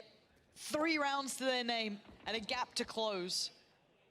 So do their chances for qualification. Starkso already starting now as he means to go on towards this A site. There's 3 players close by, and they're gonna know where there's at least some of them are. How much play does Runner get in on this? A tag and no frag, and he's overwhelmed. Oh no, it's crumbling in front of their eyes. Shadow's gonna find 2. Trex just has to evacuate. He's got 22 HP. He can't be the one to try and do this on his own. The rest of them not even there yet, but he wants some space. He wants to give them some sort of launch pad back into this. Maybe spotting a foot, but just dancing out of the way, but he's fallen. And one by one they come, and one by one they've fallen. It's all on kicks in a 1v5. He's gonna find one. Dizzy goes up. Flash goes in. What more are you meant to do here? Nothing. Starkso gonna put him to 10. Koi looking more alive than ever. Koi might run away with this. Vitality, their setup didn't even look that bad. It was just like, they got a little bit teased. They saw the Jet, they saw the Viper, but then here comes a Cloud Burst. They can't see them, can't track them. Here comes Dizzy, flashes them, and everything just falls apart. I think Vitality there just looking like they are already defeated. That's how it looks in their gameplay at the moment. They gotta dig deep here. Yeah, this is... This tests that kind of resolve of a team, though, right? Yeah. That capability to come back, to have faith in the systems, to back to the wall Valorant. It's not easy. I mean, mathematically, it's so difficult to do it, but it wouldn't be the first time. This team is capable. These players are so capable with Vitality. But Koi have come alive in the final hour. It's full rotation here away from B. They have the deep line from the Killjoy with the turret and the Killjoy. They had the KO flash through the tube, get all the info, and now B is exposed. It's just the Viper here to defend. The rest of the team is across the map. Oh man, sign away heavily on the shoulders of those Vitality players. Dizzy in hand, gonna clear probably pretty close by. Just not for the plant instead. Off we go. Should deny it, but a quick pick up from Starkso, but it's Scorpino to find. And Camo gonna lean forward to make sure no one else can get involved. Camo looking real snappy. Yeah, I think he does have that Draken sort of effect, right? He can only snap to those shots, but then we see a flawless 2 in this one. Well, this is it. 11-3 now. And what's this bonus looking like? A lot of Bulldogs coming out to play. Oh. There comes a timeout as well. This better be a damn good speech. What would you say here? You, the optimist. Me? Yeah. Nice! Let's go, guys. What would I say? If I'm on Vitality side? You're on Vitality. What do you say? The classic round by round, you know. One round at a time, yeah, boys. That's the one. Stay focused on the end goal. That's it. Round by round. Don't get ahead of yourselves. Don't be shit. Probably that too. I'll take the fine. It's fine. I'll take the heat. You can't say it. You'll be all over already going, I can't believe he's disrespecting our show like this. Me? It's fine. But that looked like a little speech there from Sala. I'm seeing him getting a little pumped up there. But you do have to have someone to get you pumped up, because this becomes such a mental game as well at this point. Because it's like every other day a week, if this game meant nothing, right? If this was just like a prac game, I don't think we'd be seeing the scoreline. So Vitality have to just switch that mental. And it's no disrespect to Koi, but being factual and looking at results, Koi had not won a single series this entire run so far. Yet here they are, about to deny Vitality their chance to qualify. That is just... So there you go. That is a perfect example of this pressure in motion, let alone in what we're seeing in the game. But this round is everything. They have a bye, no big ults to depend on, but they've got the best they can achieve here. I hate to, you know, kind of do a Lauren Scott Glaze thread here, but I think you're absolutely right. Crazy. And you hit the nail on the head. Feels like Sender just can't avoid being under the gun as well. Like when he's like playing over towards B, like he's like, oh my god, they're all here. He's on the A side. Christ, there's 5 on the other side. Can someone help me? Well, I'm getting out of here. Yeah, bless his heart. And the rest of the map, what are Vitality up to? Okay, so we've got eyes towards B long. That's already kind of checked off. That's Runner. Middle's had a little bit of a look as well. Safe tried to clear through that a touch. So it feels indicative of this A hit is on the way. Yeah, Vitality have a good read of what's happening. It's just a matter of how do we deal with this and deal with it appropriately. And I think Koi's also given away their hand here a little bit. They use Mosh Pit, they use KO Flash. They showed a couple of different people here. So it's going to be interesting to see if they actually peel off of this and rotate off. Looking a little into it blind though, right? Like, I guess, yes, they've got Grubino here, but they have no information on B-Long. They don't know if someone's pushed up, if anyone, you know what I mean? They don't really have that full information yet, and did safe spot him on that. But they know that there's no op on the board yet. It's too early. There's no way. Oh, yeah. Safe getting that kill on the rotation, peeking before the orb goes up, shadow down. It's a good start for the defense. That's what you want. Here's your opportunities. They're trying to apply pressure on both sides of the map, right? They're trying to keep them split as best they can. This fake's not going to work, though. Camo. Oh, good from Runner. Good from Runner. Where is that spike? He doesn't know where it's going. 12 seconds, it's not going anywhere, to be fair. They can make it costly, maybe. Like, Trex, no gun for you. At least be carried on for free. Yeah, this is just going to peter out. Enemy remaining. That's about it, really. I brought it up earlier. Koi, they're so good with like the first phase of the round, and they're really good on Icebox with like the push and pull and everything. Yep. But it looks like right there, the fake could work. Okay. If they stay there with the KO or the Gecko or whoever they want to keep there to throw another flash, another molly, whatever, to keep the defense occupied on A. But that orb needs to come up before anybody tries to cross middle there. Once Shadows goes down crossing mid, trying to go back to B, the jig is up. Like, Vitality, no. Whatever happens at A, I saw this guy trying to cross to B. Like, I don't care what happens at A now. It's a B hit. Okay, let's see what this knife does for him, though. This is a 3-play stack. There it is. So they're going to note 3 players. Does this spur them on maybe towards that A side? Maybe noting. Oh, again! Was that blind? Or was he ahead of that utility? I think he might have been ahead of it, but... That's a really accurate shot to just get blind. I mean, I'd love to see it from his perspective there.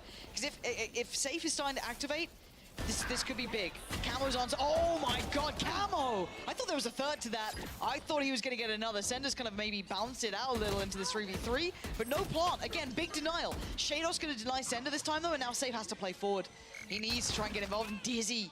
Noting position. Runner's got to keep him safe for a second here. What can these two do? Anything for the post plant? Yeah, Grubino's even got utility. This is such an uphill struggle. It's looking like 12 here. Runner tries his best, but it ain't going to be enough. 12 for Koi now. There's a lot of chances now for Vitality to catch up, but it only needs 1 round to go right for Koi. 8 chances. And when you're in a situation like that, you have that opening kill. Safe just bopping down at middle. Yep. They know what's happening. They know it's going to be an A hit. They have that man advantage. They can kind of keep that advantage, but it's just, oh yeah. Safe's really good at this game. Yeah, I've seen some good things from him. Yeah. But right now, probably not feeling like that. Real quick, just... Get out of my way! Oh, that wasn't my best work, but it will do the job. You get the idea? Let me try. No, we've got to focus here because Camo is getting involved. He's already going to pop the ult and trying to close the gap. Runner, got to be careful. Yeah, very, very dangerous start there. Everything to lose in Vitality's hands, and Safe is once again exploring middle here. Looking like he wants to be the player to try and dissuade this going the way it's going. But Grubino making progress. And again, on a platter is Sender. So isolated, so alone. And they've already got ahead of this, and they had no idea Safe was clueless because they slipped ahead. Sender now just left to rot. They've just, oh, I had no idea. Oh man, this is wild. And now you get Camo being played in the middle. They try and play it back this route. You have to clear him quick, because what else are they going to do? He can just play the time. He can just be like the dagger in the back here. Yeah, Runner's having a look, but Camo can just play time. He's going to make himself a nuisance. Dips around. They've started to clear towards the site. Going to put Mosh down, Dizzy up. This has to be everything. And Starks, with a nice little flash and a push around. He's spotted at least 2 players there, potentially understanding the third. Shados delivers the first nail to the coffin, and they're about to put him in it. It's all on kicks, and it's over! The first win for Koi, and the final chance for Vitality. I can't believe this is the game that it came down to. Vitality's last chance, and it's gone. The perfect mix of variables to kind of concoct this upset. I would call it an upset. Absolutely, absolutely. First win posted for Koi, and I mean upset in multiple ways. Vitality, obviously the overdogs in this matchup, and completely upset at the result. That's it. That's over. You have to just like look forward to the next split. Basically, it's just, oh man, the way that it's split. But the thing is, like, we do have to highlight what Shadow said before the game about fixing their defense. They did fix it. They looked so much better compared to the entire season. It was like, if they posted 3 rounds on their defense, it's like, oh wow, they might have a chance to, you know. But now they're getting 6, 7 rounds. Like, that is a tremendous improvement from them. And it's not only that, their attack looked pretty decent as well. It did. And I think a lot of us, when you looked at this team, when you looked at Koi, you saw that potential there from the start. It didn't happen as quickly as I'm sure they wanted, or you know, the coaching staff, the fans as well. But once you start seeing it land, you think, bloody hell, what this team could have been if it just happened a little bit sooner. The fact that they pushed Vitality here so well, the fact that they pressured Carmine Core, there is method to the madness. It just didn't come through early enough. Yeah, I mean, if your goal is like a Masters event, unlucky. But if your end goal is going to champs, doing your best at champs, then you know, you can miss out a little bit on the first split. Yeah. It's all about how you finish. And this is a great start for Koi to start building upon this, because this is going to give them the confidence that, hey, like, we're actually seeing tangible results. Yep. And this is a good step forwards, because now we can go into the next stage of this event and we can be a lot more confident that we could do better. And they can build from there and still end out the year in a pretty strong fashion, potentially. And look, I've got a lovely little thing lined up for you guys at home. If you're impressed with his work in the server, and you should be, because his assists were off the charts, this guy is nuts, and it's great to see him back in form. Is an interview with Starkzo and Yinzu. Thank you very much, Pansy. That's right, we're rolling back the years here. I'm joined by Starkzo from Koi. Congratulations on that win. Now, I know this is not the season maybe you wanted, but it must feel good to end on a high, right, finally? Yeah, you know, it is good to end it on victory. Our plan was to not let Vitality go playoffs, so Wait, we did everything. We thought that was a meme. Was that actually a thing that you didn't want them to go playoffs? I mean, it was, what else could we have, like, as motivation, right? So, like, we had nothing to lose. We just said, like, we go, we do everything. Like, we just practicing to be better, and that's all. I mean, you did what you set out to do. Now, before this match, I spoke to Shadow, and he said that the defense sides, I feel like this split, you just didn't know why it wasn't working, but there were solutions. We're going to ignore Breeze. Are you happy with the way that you guys played on defense today? Yeah. I don't know how many rounds we won on defense total, but I think it's getting better and better. I'm being way more active in, like, calling on CT, like, rotations and stuff, so it's getting better, yep. Now, how long have you been sitting on this Yoru for? 2 days. Only 2 days? That's the change. Why? Why did you guys decide to change it to the Yoru? Why not? We had, like, last game, like, we knew, like, we need to do something to surprise them. And we just said to go for Yoru pick, and it was pretty good on Prax, and it worked out. I think they were surprised, but hear me out. Camo on the Yoru, you on the Raze? Was that never an option? You never know. I mean, we've seen your Raze in the past. It's great, right? So that's what we were expecting if you guys were ever going to incorporate the Yoru. So how come that didn't come to fruition on stage? I think we just wanted to be more explosive and just give Camo Jet. He didn't play a lot of Jet during the season, so he kind of missed it. And it showed that he has a great Jet, and we just used that to our advantage. And And yeah, Yeah, I mean, you all had a really great game today. Now, some people have said that in the last couple of weeks, the last game and today too, your personal performance, it feels like Ascend Starkso. We're rolling it back. You're back on your prime. Is that fair to say? Do you feel like you're back to your prime as well? I think I'm on my prime on Prax like all the time. I don't feel like I lost my prime ever, but... Yeah, Fnatic and Na'Vi are coming to stage, but yeah. So you feel like you've been on your prime basically this whole time? I think I'm still all the time here, and I just need to have like good chemistry within the team, like good confidence that nobody is stressing over in the official games, and I'm here always for the team. Is that what happened today? You felt like everybody was more chill? Less than last game, I would say. We had some like stressy moments as well, but it was way better than before, and hopefully continue this. And last question before I let you go. What's the plan for next split? What do you think you guys are going to be prioritizing? What are you going to be working on between now and then? I don't know. Maybe I'm not here next split. Who knows? Don't say that, Starkso. No. Okay, I'm going to have a chat with Baba after this. Thank you so much, Starkso, for joining me, and congratulations once again. We're going to take a quick break here. But boy, oh boy, what is coming up next? Of course, it's Fnatic versus Na'Vi. Don't go anywhere.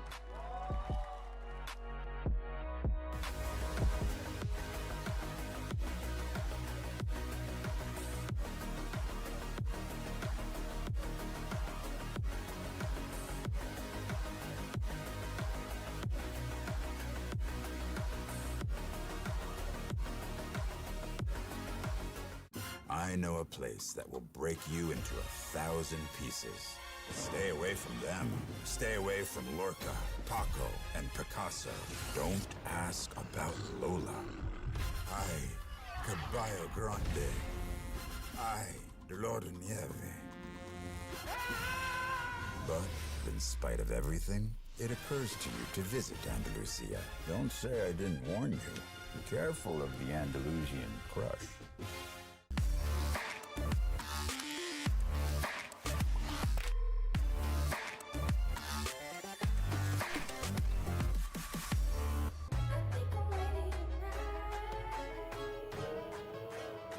Hey guys, it's Jimmy Lin.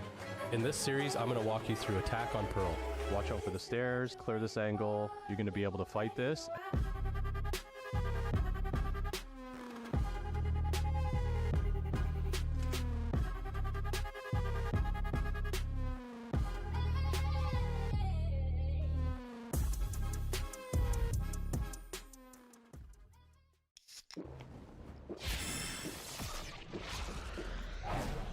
Red Bull gives you wings.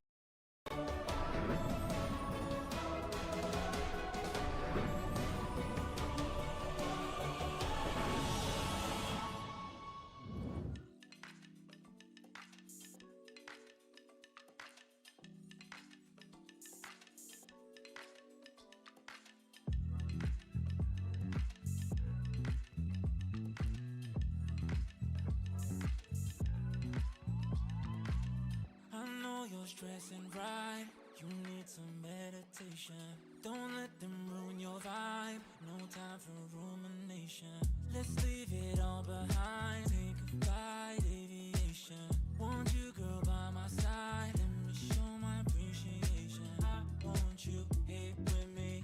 I miss your body, baby. No, I cannot believe that you're still single, lady. Wishing I could retreat.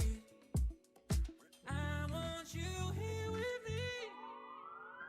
Be my lover, be my trophy, be my woman, be my lover, be my trophy, be my the only one I want. Be my preliminary. Let me caress the way I think it's necessary. Monday, Tuesday, Wednesday, babe. 7 days, are you ready? I don't need to say you know it, girl, you're extraordinary. I want you here with me. I miss your body, baby. No, I cannot believe that you're still single, lady. Wishing I could retreat. I want you here with me. Be my lover, be my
Welcome back, everybody, to VCT EMEA. I am now joined by Ash and Shadow. We're in the fan zone right now. Yeah, all these people came just to listen to you talk, Shadow. I made sure that everybody was going to be here to witness this. You finally won. You did it. Yeah, finally. Yeah? Thank God. Thank God. Oh, yeah. Feels good? Yeah, feels amazing. I mean, Starkster was talking about how you had extra motivation because you wanted to knock out Vitality. Is that true? I mean, it's always... No, it's not that nice to do that, but it was fun to win, to be honest, and we needed a win for this split, so... Yeah, you definitely did. We have some highlights of your individual performance, because we talked about your IGLing, you know, taking up this new role, but today you were popping off. I felt like you hit every single shot, and how good were you feeling on the server? Really amazing. Like, last week was not feeling that good, so this one was good for my... yeah, for me. I think we have to address something now, Ash. We finally have him here with us. What is this crosshair? Yeah, we have to talk about it. We have to talk about it. It's the best crosshair in the world. I mean, when you used to rock, I think it wasn't this one that you used to rock with. It was like a really fat one back in the day, and we thought you were trolling. So is this was for the real? same, yeah, that I had back in the day. It's the exact same. What do you think, Ash? He's able to frag out on that crosshair. You know what? It's life on hard mode, I feel like. You still have the center dot in the middle. You still have the center dot in the middle. Yeah. Oh, is that what you're looking at? You're looking at the dot. You're not actually looking yeah, at like the... close range is the big circle, and for long range is the dot. So okay, there's method to the madness. Yeah. Oh, okay. I thank you for explaining that. Now I don't hate it as much. But of course, with our result, Vitality have been eliminated from playoffs. I think, Ash, we're all kind of surprised that it happened the way that it did, right? Yeah, I mean, I think without a doubt, as far as what the expectations were because of previous results, it was an upset in this matchup. But were you expecting to be so dominant on the first map that we saw and then also on this last one? I mean, we prepared a lot for split, so we were ready for that, and we came in like really hot, so that was amazing. And Icebox, we really tried to invent some new stuff for this this match as well, so we try to improve every week. So, are you surprised they wanted to start on attack on split? Because I was very confused about that. Yeah, we were surprised about that, but I would like to start attack because then you can roll over them, but we kind of did it in defense anyway. I mean, you started every map on defense, which again, you were saying to me, you weren't super comfortable on the defense, it wasn't your best half, so was there any element of like, oh gosh, we got to play 3 defense halves right off the bat this match? No, it was more that we wanted that, like then we can start off with defense and then we can end on the attack. Yeah, smart.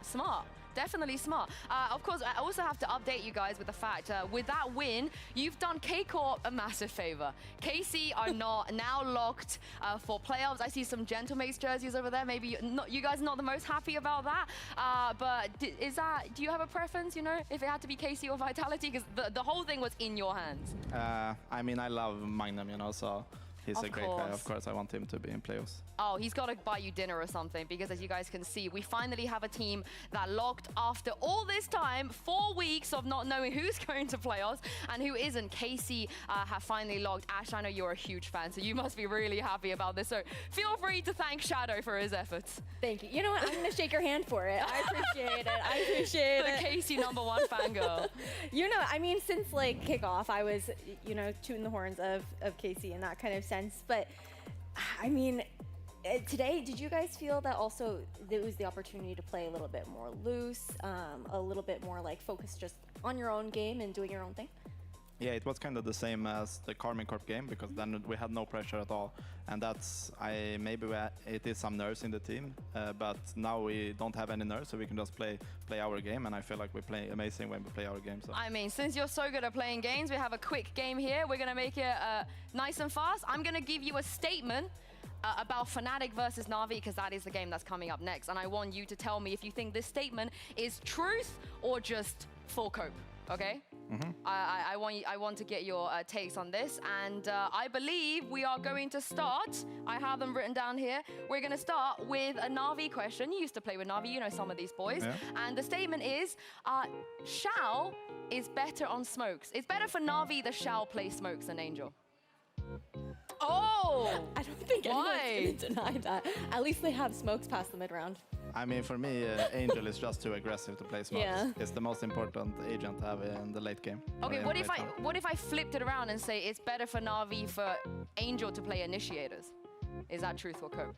Yeah, true. Oh, you still both agree with that? Yeah, I think so, because when you're thinking about Angel on an initiator, he is throwing his utility first, and then he's at least being like that second entry in, getting those trades. All right, okay, we'll go with the second statement here. Fnatic have a terrible map pool. I mean, you played against them. Oh, okay, you were both wavering a little bit there, so why did you choose cope? Cope is no right. Or like, they have a good map pool. Oh, they have a good map pool, so that statement is kind of cope. I'll hold this for you while you you hold your... I think they have a good map pool. They can play every map. Maybe they play a bit too basic on every map, but that's it. What about you, Ash? I mean, realistically, their permaband's just sunset, and we haven't seen Ascent, sure, during the first split, but they played it during kickoff. It was a map that was really good for them last year as well. So I think just because we haven't seen the depth in the number of maps that have actually been shown, it doesn't mean that their map pool is bad. Okay, well, I'm gonna have one more question, and I would love to hear your take on this one, Shadow. IGLs have to frag. It's important for them to frag out. Oh, okay, well, as the actual IGL here, I'm gonna ask for your opinion first. I don't want pressure at all.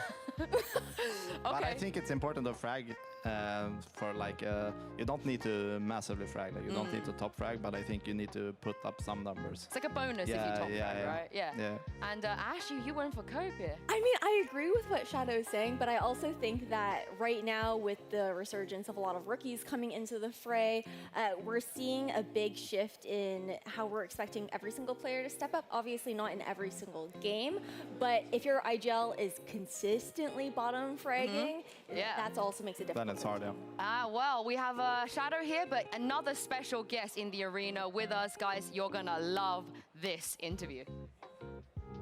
Oh, this is a real treat we have here at VCT EMEA. I'm now joined by the one and only Coach Mini. Welcome back, Mini. This is like a homecoming, I feel like, for us at least. I gotta ask you straight off the bat, what have you been up to? It's been a while since we've had you here. What's the implication here? No, what have you been doing?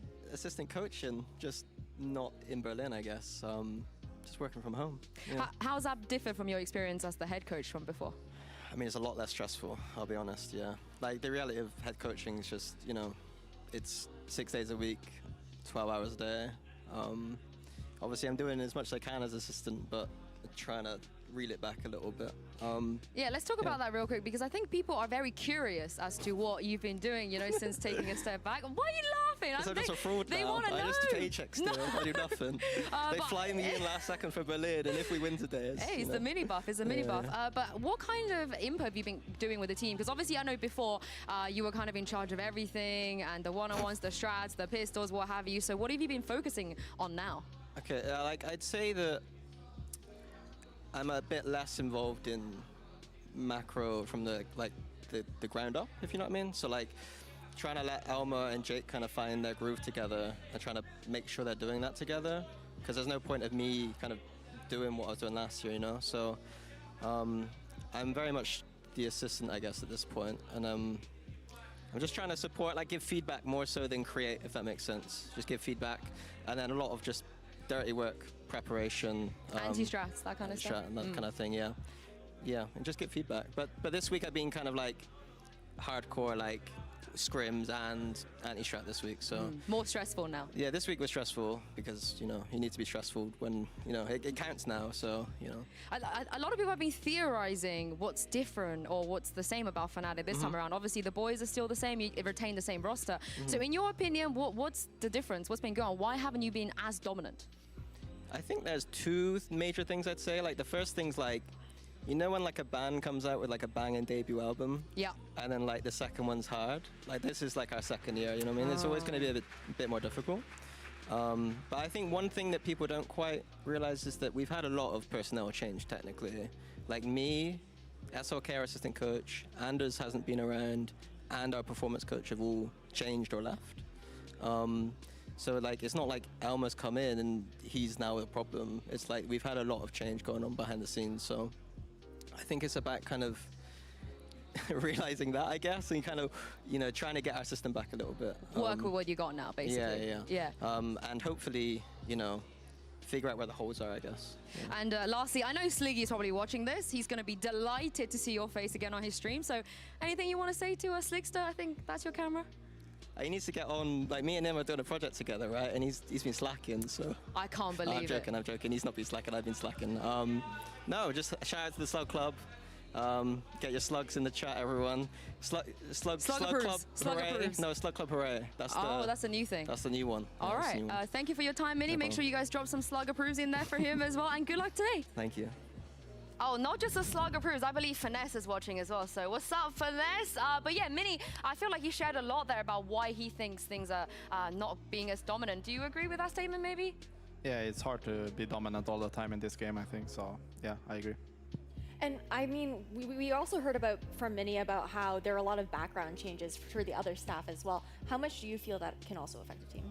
I mean, I think having different coaches and everything is super different. Like everything will be different, how you approach the game, how you approach like work, how much you're gonna work, how much you're gonna have a tech, like yeah, everything is.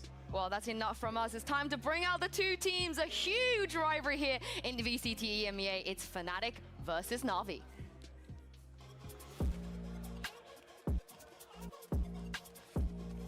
Oh, no,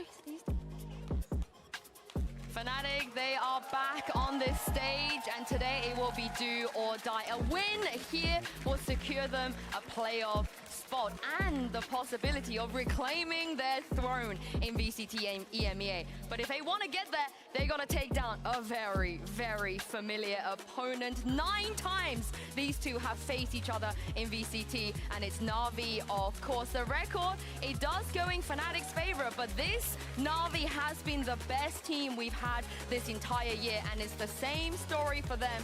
A win here, and they will be going to playoffs. You saw Mini on stream a little bit earlier, but it's time to bring out the coaches here. It's Elmer Putty, of course, going up against Eric, an opponent Eric isn't as familiar with. It's always been Mini standing on the other side of this, so it must be nice for him to be able to fist bump somebody that's taller than him for once, but that's enough flaming. That's enough flaming. We're going to take a look at the map vetoes real quick.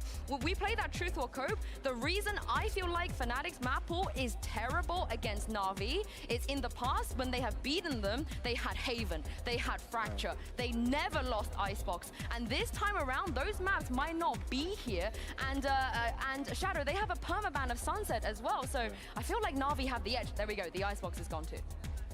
It's true, like having a permaban is never good for your veto, so it just starts off like that. Yeah, and Ash, Fnatic picked Breeze.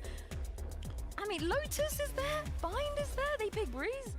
Yeah, this is a pretty interesting, the way that this map pool has and like pans out and whatnot, and then you also have that split ban coming in later for Fnatic, something that they've floated into that second ban pretty consistently, but I will say that this map pool currently is definitely leading Na'Vi heavy. I mean, Na'Vi always wins on Ascent, right? That's such a good map for them, Shadow.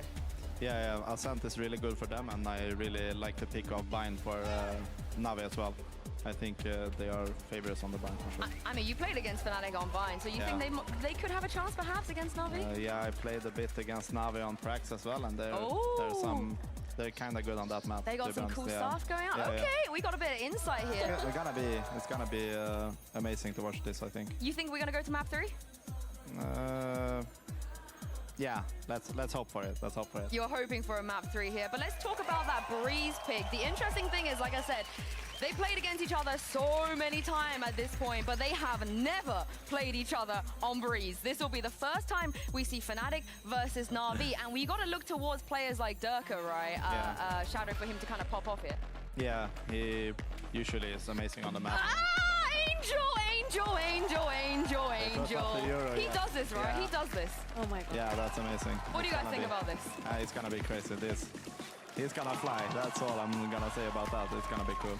You know what? I'm actually not that mad about it because we saw him playing Omen on Breeze over in kickoff, and he was just walking out everywhere, pushing mid all the time. I like this change for him. But this without Viper is gonna be hard. That's it's gonna be insane. hard for them. That's all I'm saying. Oh, you think Fnatic might have a chance? Yeah, now like no Viper, it's gonna be hard. They need to have some special stuff here. All right, brilliant. Okay, we're ready to get into game. Thank you so much, Shadow. Congratulations once again. Thank you, Ash, as well. I'm just going to jump right in. I cannot wait to see Mitch and Tom's reaction to this. Well, this is exciting, Tom. For once, Angel can go down first, and we're not going to be upset. This is great. Well, there'd be a few other things that maybe I'm upset about. Look, I'm perfectly fine with an Astra being run on this map. Sure. I'm perfectly fine with running a double duelist on this map. Sure. I am not perfectly fine with both. That's where I think they've cooked a little bit, and I agree with Shadow. Not running a Viper on this map, unheard of. You don't do, maybe a few teams were like, maybe we do it with Arbor, but not like this. So I want to see what ideas they've got. Na'Vi always cook. Sometimes it's bad. Someone read the patch notes and thought it was this week. Well, let's see what Na'Vi got cooked up for us. This is going to be an exciting match, a unique one, if nothing else, and a historic one. That's for goddamn sure. Fnatic on the defense, starting this one out in a little bit of aggression. They've already gotten into elbow. Dirk is in spot, and he's going to TP back to B, but they're forcing this aggro on the wrong side of the map. And the question is, will Fnatic get that read quick enough to make any sort of adjustment? Na'Vi, on the other hand, they are pumping the brakes, waiting for someone to overpeak, waiting for a mistake to be made. They'll have to make a choice eventually. I am intrigued to see how Angel makes his way onto sites, because that Viper wall is essential for almost all the setups that we see coming through for Yoru. There have to be ideas, and, well, this team's never afraid to try something wacky. No, straight away, you're going to have the smokes, getting them across. Not going to have anything in sort of late round utility. That's going to be one of the bigger issues that they'll have here. Shock darts put through, but not really going to be able to die too much. And already look at Xiao lurking his way through the backlines. The first kill finally onto the board, and it goes the way of Na'Vi. In fact, so does absolutely everything. Only going to be 2 remaining. Leo at least will be able to find 1. But they've got to watch out for the man lurking in the backlines. Even if they manage to find a kill up front, I don't think it's going to matter. Now at this stage, there's nothing to be done by Chronicle. It's only a matter of time. Lined up and ready to take him down. 1-0 for Na'Vi, and a convincing start. They found the space, and it was wide open as well. Again, this is an area that Fnatic put a lot of presence on B, so the A site's that little bit easier to get onto. From that point, though, it's all about Zipan. Nothing but clean shots out of this guy dancing around those pyramids. Yeah, pest. I think something that needs to be brought up as well is this match has more stakes than a lot of others. Not only we talk about qualification to the playoffs, both of these teams will get that with a victory.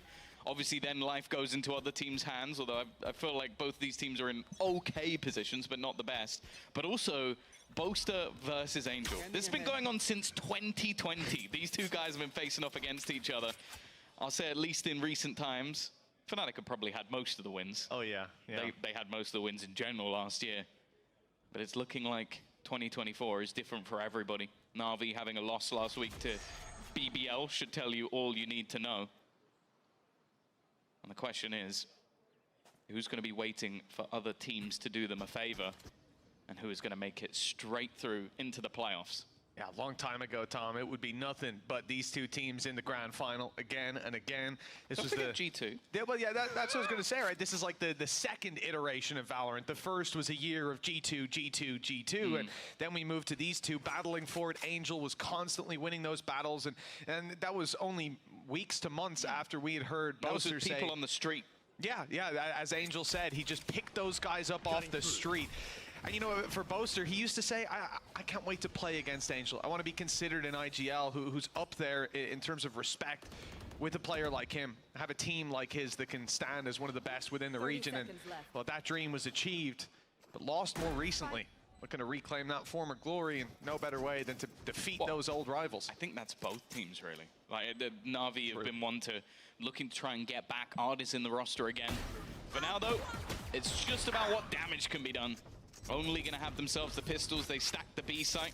Have managed to garner a Guardian, at least for a second. And you have to bear in mind the way that Na'Vi plays is those 3 rifles, couple of pistols. And one of those rifles is currently in the hands of Althea. looking to try and take anybody down with him, but more importantly, try and remove that gun from play. Angel's given up his position, the shot not quite connected, and he won't even win that fight either. Eventually they get it over the line, but are they actually going to be able to retrieve that? I don't even think Sugetsu tried to run for it, no? No, he was never going to make it there. No dash on the Cypher, so unlucky. Another weapon lost and decent damage done. Yeah, Fnatic get off to an okay start, but this is really where the meat and potatoes is. The rifle's out, and you get to capitalize on any damage done. With 15 seconds before those barriers go up, much different look out of this squad in the defense. A presence, 4 players around this area, and it looks like one's going to be rotating back. It's the Viper, leaving the Viper wall for a potential retake on A, and of course to make things that little bit more awkward for them. It also helps them out massively on mid. You know, you got to commit a player to controlling this section of the map, or you're going to have much more awkward rotates and positions held by Fnatic late in the round. Well, the thing that's going to be interesting, especially for Na'Vi, is only having this Astra available for those smokes. It means that your hits, what, you basically get 1 attempt. Yeah. Like, okay, you can play slow around the map, you can look for these openers, but you get 1 attempt and execute. If that fails, you don't have the smokes to do it anymore. So it definitely has a high level of risk, but a decent amount of variance that they can try and pull in. For now, it is that slow default. They've still got 4 rifles. It's only the one that was lost from Xiao in the previous rounds. There's still a lot of danger for Fnatic in this one, and they're playing it very passive indeed. No mid presence other than the slight jiggle peek coming out from Chronicle, and eventually, with nothing really found, Na'Vi are going to have to build into that take. If they were trying to bait an early rotation, it's not going to work this time around. There was no gate crash down for Durka, and even now, his gate crash, I'm not sure if it's intended, but it didn't make it all the way through, so much more passive fallback keeps him around this site for a fight early, and Chronicle doubling up on the angle. They weren't ready for it, weren't expecting there to be another player around there. Angel, oh, he's stuck destroying utility, and the fight won by Chronicle leaves them in a very tough spot. Still a pistol on Xiao, who will be quickly taken down, and Chronicle's looking to get that a little bit more. Although it's Durka to steal it away, the round goes to Fnatic flawlessly. It's an Andaluthia flawless. I'll say I'm pretty sure that Durka stole that kill in more ways than one. He completely blinded his teammate and then got the kill. But his kill. Hey, he took it, and that's all that matters. The openers as well, the 1-2 punch, and I think also just the fact that the stun was there, maybe expecting somebody to still be on that angle, but it didn't really matter. Chronicle landing every single shot placed in front of him. But as I said, that still was a bonus. Even though it was clean, there is going to be a purchase back up for Na'Vi. Dimensional Drift online. And we have seen Yoru played by Angel on this map a few times before, but definitely not with the consistency we've seen recently from other teams. This time, though, a little bit quicker in their take of mid, but as you can see, Fnatic are not fighting for this whatsoever. No, they've given up a lot of control, and again, a different Viper wall. Despite Viper being on B, it's a much more aggressive one inside A main, blocking off a lot of space. If you're the attackers and you're not inside A main, as soon as that wall goes up, you've lost so much control of the map. There's just going to be a trap left to catch them as they push up, and these things are going to be interesting to see in the second half, where Na'Vi don't have that wall to work around. They don't have those setups and what they bring to play instead. In round 4, it looks like a very direct approach to the B site. Gate crash thrown out from mid. So this is going to get him in position to TP onto the boxes and potentially even catch that Viper off guard. It's all timing based. Apparently, Artis is way ahead of it. Even still, Alpha, he's going to get wrapped on. There was Angel. It was actually the fake out that got tagged initially. But Angel's just going to go looking for information, just try and clear everything out on those back lines, even go potentially back through mid. May have even seen Durka going through the spawn. I'm not necessarily sure. It seems like Sugetsu's already holding for it, though. Oh, there's the flash. That's going to give it away. Maybe for Durka, you know, it's the right play in a lot of situations, but the element of surprise gone. The flash is perfect! A double that secures main, gets ult online, and now they look to the site. Gate crash in, no flashes. But he can reveal the information. That's all this is about. One on the backside spotted. I don't think he saw Zipban somehow, but there's the info. Eventually connected. They can start the defuse, bait them into open fights, but Durka's gone down. Chronicle does well, protecting the president on the defuse, and Leo comes out to finish the final kill. Neck and neck, 4 rounds in. Fnatic have got some fight to this defense. Oh, yeah. And that was a full-on retake as well after the openers. That was the thing. The way that round started for Na'Vi was fantastic. You have the initial opener from Artis, the 1-2 punch of Angel, but it's Durka. It is Durka in that 1v2 in the backlines. They were ready for him, they were watching for him, and he still manages to get both both of them in quick succession. A huge start for someone who's had a resurgence. Like, he started off very slow. I definitely think a lot of people were starting to ask questions, and that's the crazy thing. There's so much depth to this roster that it's difficult to ever find someone to blame, but a lot of people are looking at Durka. As said, the last couple of weeks, he's been back to form and has started this map off strong. Let's have Fnatic a little bit of damage round 2, good connections. And the last two have left Na'Vi in a spot with just pistols. Cosmic Divide for Xiao. Zipan has his Hunter's Fury as well. Artis, the only man with a rifle, and he's dropped alone. That rifle irretrievable at this point, and it's a wall bang, not even off the back of a reveal. Just having spotted him. A devastating way to lose the only real chance you have to do clean damage on range. They can still be nasty with the Sheriffs, but those shots need to be precise. That's a good one to start. Chronicle's lucky to be alive. Oh, aggression from Durka though, and he might just get both. Chronicle, yeah, Leo's got a team kill, but we're just gonna try and ignore that. Somehow that's brought it back though into a competitive position. Angel's got himself a rifle. Leo almost needs to try and fix this. He's gonna be able to hear the steps already of Angel, and he may just catch the rotation. Timing here is gonna be everything, because Alpha is on his way back around. I don't think Xiao's necessarily going to be expecting this, and he won't spot Leo either. It's going to be left all onto the IGL. 1 versus 3 to try and at least do some damage here. Well, this round would be a heaven sent with 13 seconds as he goes for the second plant. Having been spammed down originally, revealed, hit by the vulnerable of the snake bite, caught by a bit of decay, and now peeked out from the side. Really wasn't a lot of ways out of there for Angel. They had him surrounded and dealt with quickly, 3-2. And after a pistol round win and a follow-up, Na'Vi find themselves behind by a round. Yeah, you're seeing the way that they're able to be proactive on this defense. Okay, sure, there was a few shenanigans in the mix, but it's again just what Durka is able to do with these aggressive plays on that Yoru. Seems to be having an absolute field day. Happens to the best of us, because it happened to Leo. The thing is, though, coming into this round is where the ults start to come online for either side. Zipan and Leo both having the Hunter's Fury. Blade Storm as well for Artis is always going to be terrifying. And also, one of the ults that, for once, is going to have mass impact is that Cosmic Divide. Because, yeah, you don't have yourself a Viper screen, but every time you get that ult, you're going to get it for a little bit. Hey, maybe that's the idea behind putting it on Xiao. Right? It's almost as good as it's a Viper wall every 2 rounds. If he's having a good game. Except he's having a great game. Then I guess you don't really need the ult, right? Just send him out to do some more of that. He's like, guys, I got another 3K, we have the ult. It's like, yeah, you kind of killed everyone. A slower approach to the attack. Again, we saw this in the pistol. Waiting for Fnatic's proactivity, for the overpeaks to come through. There's no pressure on this setup. And the other thing we haven't mentioned really about Na'Vi, the thing that hits me the most, some of my favorite plays and favorite strats on this map have revolved around a KO, and coming in without one, it can make things a lot more difficult and running into players like Alpha's setup. Curious to see if we have issues there later. Durka, this is a nasty position, not one you'll see occupied all too often at any level of gameplay. He's TP'd out to yellow. Although there's a decoy running around the left side, there's no one really to challenge him up close. Still catching the kill onto Artis from miles away. Flash is good, it's great in fact.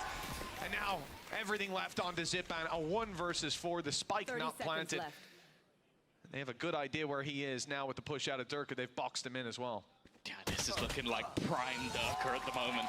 He is just running right around the server. There is nothing that anyone on the Na'Vi squad could do. He's getting an opener, he's getting out of there, and then goes back for a little bit more just a few seconds later in each different circumstance. And that's the thing, that is the real value of this Yoru, is he's still able to basically reposition similarly to what we saw from his chamber in the past. And one other aspect of the Viper as well, because this is the Viper screen that's in play that blocks out Tube. It's the same one we saw on site that can cover out mid control, but thrown a little bit to the left, so you have no control over that deep angle. The thing is, you're just not going to suspect a player in a round like that with high stakes to go walking up, take that nasty little position, but the benefit of the Yoru, he had a gate crash to get out of there no matter what, and the fact that is you're very rarely going to see 2 players swinging that angle to trade it. You get the one, you get out, and from there the advantage was clear, although he went about extending it even further. This is a timeout from Na'Vi as they look to solve these problems early on. I think a lot of that has just revolved around the space Fnatic are able to take. In the pistol, they took B. They weren't really able to connect on it, but that's how a pistol works when your opponent executes the other side. Since then, though, once rifles have gotten in their hand, there's been next to nothing to challenge them. No, they managed to flawlessly win round number 3. And since then, it has looked pretty easy for them, I'll be honest. It does definitely help that Durka is just murdering everyone before they can get anywhere near the site. And in this round, at least, we're not expecting a mass response. However, Ard is likely to throw in the Blade Storm, try and do an extra little bit of damage, and we have just seen Angel looking pretty vocal. So maybe something that he believes can get them back in, especially going a little bit more direct. I think with what Durka has been doing with these cheeky, aggressive plays, playing as a unit, moving as a squad, gives you a lot less likelihood of being caught out. Who's next? Well, the ult popped. A minute 30 on the clock as Angel looks to move towards the site. Not a ton of information to work with, and well, now a little bit of danger. Oh, coming out of the ult, just drive facing him. That hasn't worked out according to plan, and now the response from Durka. They've already got the advantage, but they're not happy with it. Hunter's Fury thrown through for even more. All things considered, Na'Vi might be happy with the amount they've been able to force out of Fnatic. They had a lot of ults online coming into this round, and with mostly pistols, they're able to take those ults out of their hand.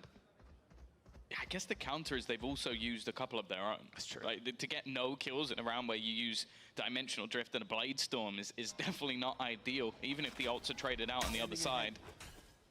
And if we're being honest, Dirk hasn't really needed them much thus far. He's playing an aggressive game, but a safe one at that. He's still going to go in for the further fights, looking to try and get himself even more in terms of that ult coming back. He used it this round as another Andaluthia flawless. And he's already getting close to halfway to the ult again. It's got to be so frustrating as well. You hear the gate crash activated because he fakes the TP, and a shock dart lands seconds later. It makes perfect sense. You threw utility in, he got out of there early. Nope, he's coming back to fight. And, well, yeah, seeing that from the perspective of Sugetsu, I don't think there was much he could do. I'm very surprised that Fnatic decided to commit so much to it, but after the pause, they're making Na'Vi feel like they're outclassed. But that was with pistols. Na'Vi can fall back on that mentally. Now they get the rifles out, and this big old gun, the operator in play for Artis. Again, though, that wall has been blocking vision, not just on middle, but in tube as well. So that early information and early fights won't be there for Na'Vi, and Dirk has taken advantage of it with an off-angle position. And although he doesn't hit his shot, there's no punish with the gate crash. Yeah, that's the thing. He has not been greedy in any of the fights he's been taking. It really is incredibly disciplined Yoru play out from Durka right now. On the other side of things, can't say the same. Angel's been very aggressive, and he is not prepared for the reswing. Even still, it's only going to be a trade. Chronicle has gone down in response. But again, a lot of what we're expecting from this attack side is having those few smokes and then having Angel there to take the space. Well, Angel's already gone, and they've got a minute left. Well, that's it. Durka was showing him he's a little bit predictable. Sending the decoy out, and Durka just walks straight past it. Taking the fight on Angel, leaving them with an advantage, and now he sends out his own on the back of a flash. No, flash not committed just yet. He's holding on to that for a little bit later. In fact, it looks like he's about to get a push right up on top of him. Sugetsu down, but the trade comes in quickly. Advantage still sitting with Na'Vi with that spike down. Shao manages to find Alpha just moments after the ult, and the shock dart for damage, but it won't get enough.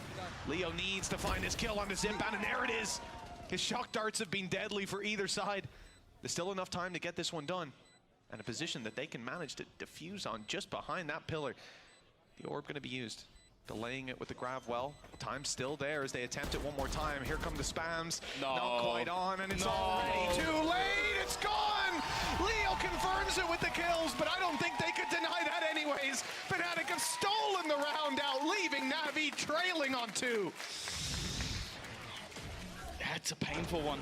Again, a lot of the fights were going their way. You see Shao with an effective lurk into middle. Zipan kind of gets caught in no man's land, just being forced out by so much different utility that just trying to get away ends up going down to a second shock dart again. Leo, the shock dart king. We've spoken about it. On this map in particular, just unbelievable, but more and more we're seeing the value of having a Viper. Post plants would have been wonderful there. And that is almost Ardis dead immediately. 5 HP. Toe tapped. Luckily, the updraft saved his life and the utility that came alongside it. Trading out that HP for a little bit of control. It's interesting as well in that replay. I've never seen someone look so upset at getting a 3K in a round. Leo looked genuinely frustrated. There's Durka after the reposition, catching Zipban on the mid swing. And the 5 HP Artist about to step into a firing squad on B. You've got Alpha staring him down, and that shouldn't be too difficult of a kill. He's got to, I mean, you'd think he's got to be so careful. Artist on 5 health, playing it as if he's got 150, and Sugetsu's got one with the Sheriff. Damage has been done. It's not an easy round to convert, but this is one of the best chances they've had. Wow, a little bit depressing, if we're being honest. Durka, though, still alive.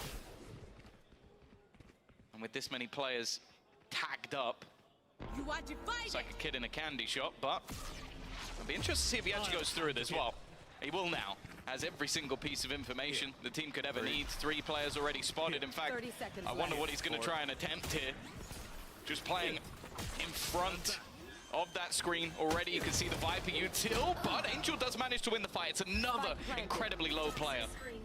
Yeah, that's it. Sugetsu and Angel, a sliver of health. Sugetsu's quickly dealt with, so is Angel. A headshot. In fact, it's all down to Xiao's Sheriff. 5 kills on the board, 3 more to tally up.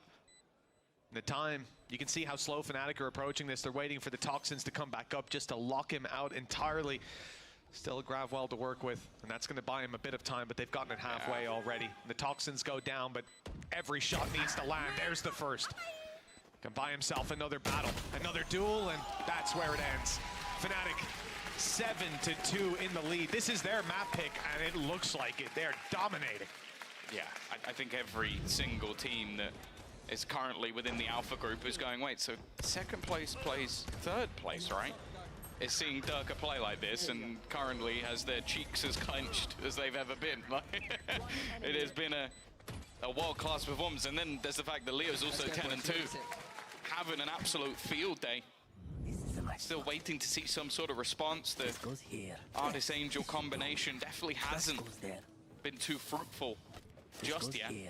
But they are going to have themselves a buy on the ball once more, still having that Hunter's Fury. More importantly, though, Durka's just gone walking down mid. This is a bit more of a conventional spot. Chronicle almost serving as a bait. Trying to spot them out on the aggression, nothing there. Until there is. Xiao, very late in the round, peeking out, clearing every pixel bit by bit. He suspected the push. He's got himself one for it. Second gate crash used up by Durka, no more to fall back on. This will be for the B site, suspecting a late play there. You can already see rotations from Leo as well. And the read is perfect from Fnatic. I don't know what they've seen on A.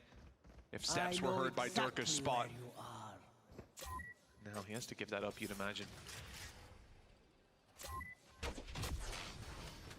Will eventually fall back. Second man advantage gathered up, and almost a good flash in the end. It's going to have to be Durka going absolutely huge from the backline. It's going to drop the spike. There's still so many players here. Rotation eventually comes through, but he's now going to be stunned up and nobody able to really capitalize off it. Now we definitely have the information of where these players currently are, but you never know with Durka what he's going to be able to achieve. They've just gone swinging around the outside, though. They still know that he's here. It is Angel. A double to convert another round for Na'Vi. Finally, they break back onto the board.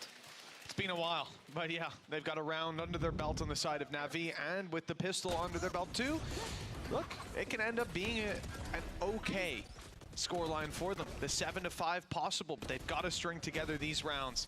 They come in, Dimensional Drift and Hunter's Fury to work with, and a clear direction off rip. That Yoru ult is going to be used to break presence on B to get through to the site, maybe even trying to target Alfier and take out his utility. And you can't really do it with a KO knife when you don't have a KO, so instead try to do it with the rifles in play. Angel spotting out a lot of info. That's site clear. He has got Spike in his hands. I don't know if that's going to play into it, make him a bit more cautious. Apparently not. Alpha drop, traps down, and plant secured. Yeah, another one for Ardis as well. Seems like they're starting to wake up a little bit. Leo's still here, ducking out with an operator, probably not the ideal gun for this sort of scenario, and they know exactly where he is. I thought for a second he was going to win that, but Xiao's a safe pair of hands. A 2 versus 5 opportunity still with Leo hitting shots like this. You can never really doubt when he's in this level of form, but clearing these players out is not going to be easy. There's not really a reason for them to overpeak. There's Sugetsu still in middle as well. A late lurk, same as the prior round. Just try and make sure there's no escape and no chance of them getting any level of a defusal. And while eventually they'll swing in, and it's going to be the easy double kill coming out for Na'Vi. Yeah, fantastic use of their ultimates in this round. You could see from before the barriers even went up, they had an idea, and this idea couldn't have worked any better. As soon as they take down Alpha here, that B side is taken, and it all relied on them finding value on the side of Fnatic, going for flanks, flanking with an operator. It's not the ideal weapon for it. I think he was somewhat lucky the cam wasn't spotting him, but it didn't matter. Xiao's still able to connect that shot, and then you're all retaken from the same angle. Not really going to work out, especially in a round where Na'Vi dumped those ults to get control. They still have all of their utility for those late fights. 7-4, one more round to play for. It was a dominant start from Fnatic, 7-2 up, but Na'Vi might be able to bridge that gap. 7-5 scoreline, not quite as devastating as it could have been. Aggression out of Durka, but it's not as much as we saw before with this wall, although that might change the next time those toxins go up. My camera is destroyed. Well, Darker again, looking for a little bit of aggression. I have the spike. Of course, for Na'Vi in this matchup, losing 2-0, I believe actually qualifies Heretics and puts them up against Gentlemates in the standings. Needing a 2-0 of their own. Definitely keeps things interesting, but I'm sure they won't want to do that. He's actually TP'd in! I didn't think for a second he was going to stick that one, but Alpha's just been destroyed. Yeah, the flash was absolutely perfect. Alpha couldn't see a thing. Boasters dropped as well. And this site wide open. We said how hard it is to hold on to control once Alpha falls. And with no Viper screen in play on this B site, there's next to no holding on. Op shot from Artis seems to be sealing the fate of Fnatic at a 7-5 scoreline. Durka also going to be dropped, and Leo doesn't stand a chance following that. 7-5 we go.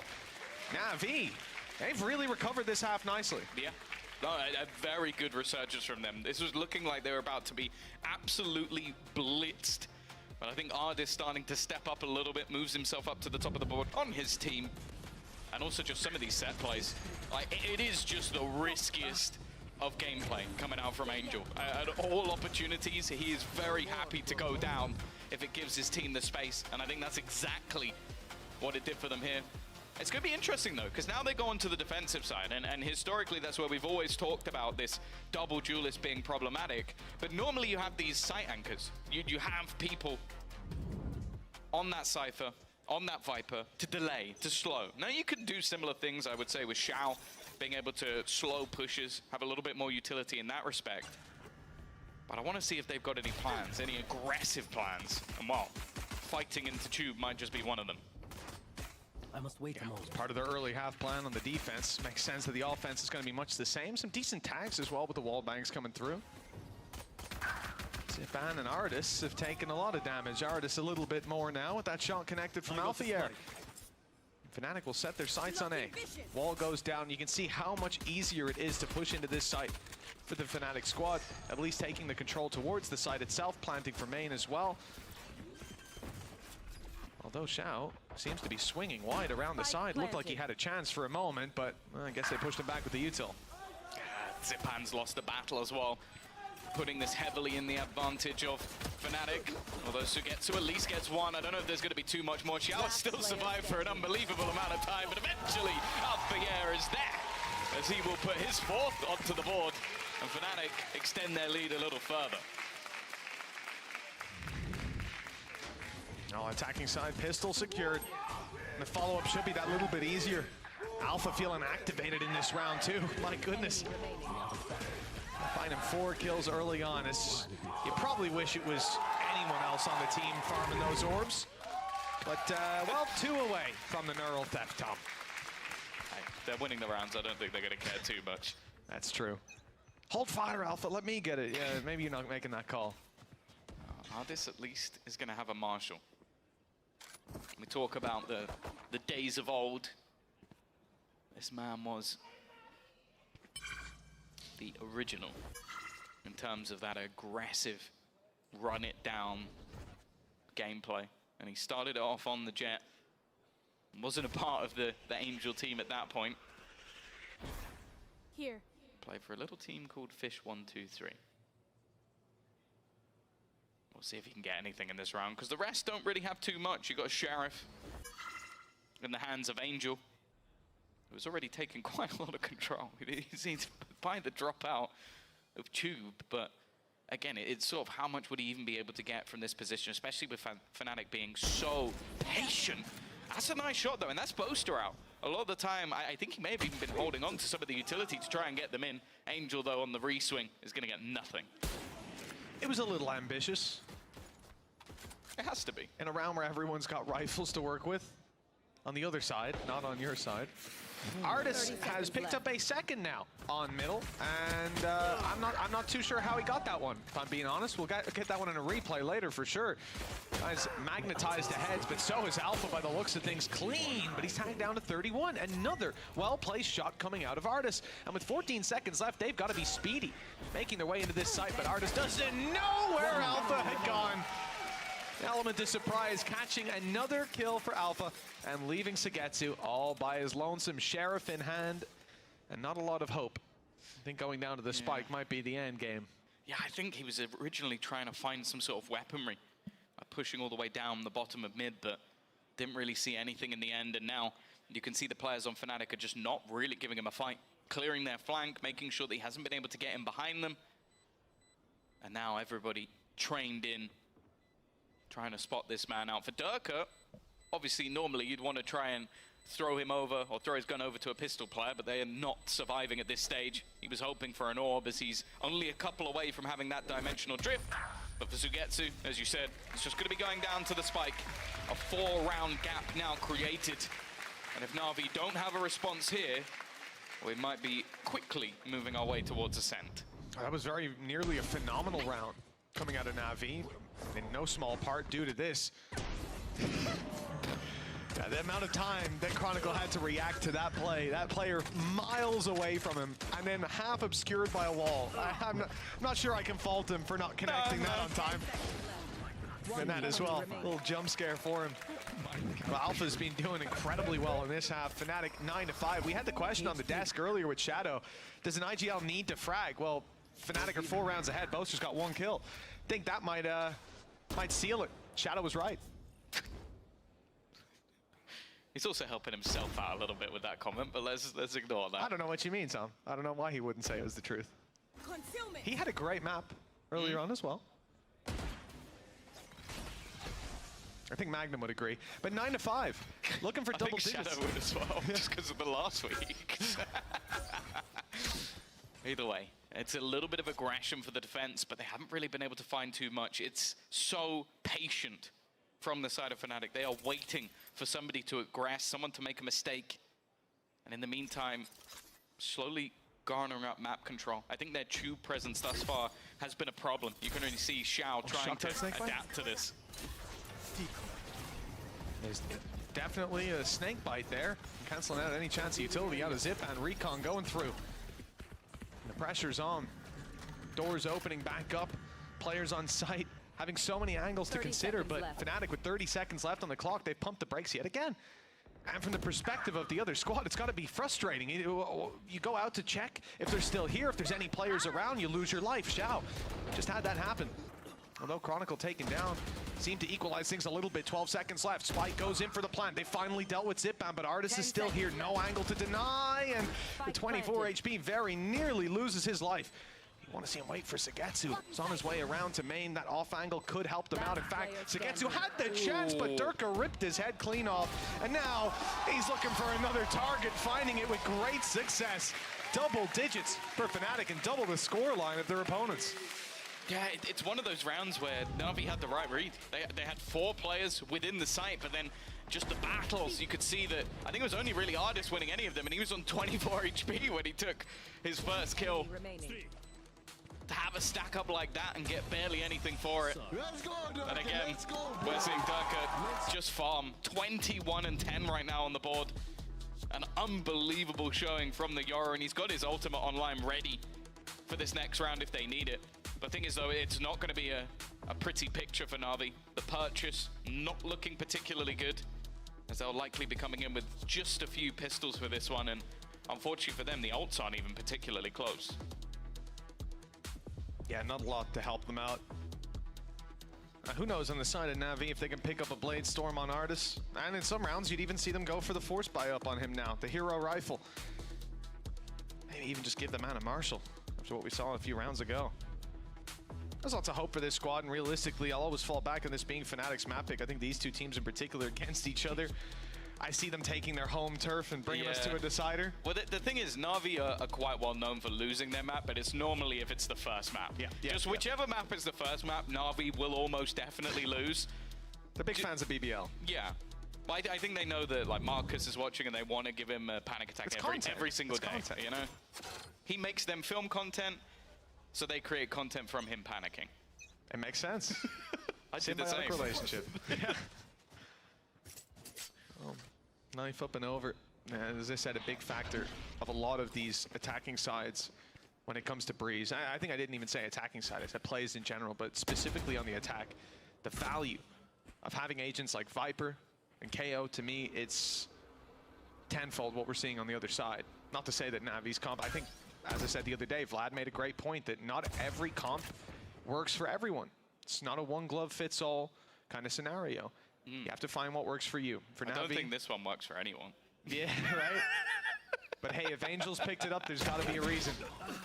Not a great start with the pistols. Double shut down on elbow. They found the information. It is a B hit, but there's not much they can do to react to that. All pressure on Artis. And, well, he is eliminated before he even gets a chance. Yeah, he had a 50-50 chance of looking towards the fake out, and he guessed wrong. Zipan now just hoping for anything, and oh no, okay. Leo is a merciful, merciful man, because there was no bullets left in that gun. He would have got knifed. I know what you're thinking. Did he fire 5 shots or 6? Well, I don't really care. He was getting knifed if it wasn't for that swing. Looky. His reputation is saved. And the Andalucia flawless, though. It's a bit of a statement from Fnatic. There'll be no mistakes on their side up against these pistols. And with the rifles in hand, Na'Vi have one last chance to stop Fnatic from running away with this. It's already pretty far gone. Yeah. And their rounds, when they have been winning, have been so clean. Like, every single time. They've been building up a pretty ludicrous amount of credits to think that they won't close out just a couple of rounds seems unlikely. This is why there was save credits. Artis, he's not going to get out of there. It's a one and done. Okay, Durka has been getting probably about 40% of all of Fnatic's kills, so maybe it's technically taken down a couple of players. But I don't know if they're going to see it that way. Say the same for Artis, though. He's been doing a lot of the heavy lifting on Na'Vi. Now he's down and out, so equal trades. Well, that seems to put Fnatic a step ahead from what we've seen so far. And it being the attack side, this map now thins out. It's the same size, but the numbers you've got to defend it, not quite there. That's a free kill onto Sagetsu, from Sagetsu, pardon me, onto Boaster. Just a swing out on mid, catches the Viper, I guess setting up a lineup, or just holding the angle for his team, but, well, you can see him clearly behind that box. Look how far Alpha's managed to get. They're wary that he's still in tube because he's been there every single round. He's just managed to walk out onto the side without anybody even noticing. And then it's a little bit of a bait from his teammate just to give him the freebie of a kill. Nice shot from Zipan, at least, and a second one added to the death toll. It leaves Leo a clutch scenario. 15 and 6 so far. He needs 3, and he's not even going to get the first. His opposing Swede will take him out, and finally, Na'Vi have their first defense round. Is it too little, too late? Probably. 11-6. Massive margin to get back into it. Dash wasn't even online there, wasn't activated. So Artis couldn't use it to get out. Nice attempt with the updraft, but not quite enough. Zipan, beautiful little shots out of him.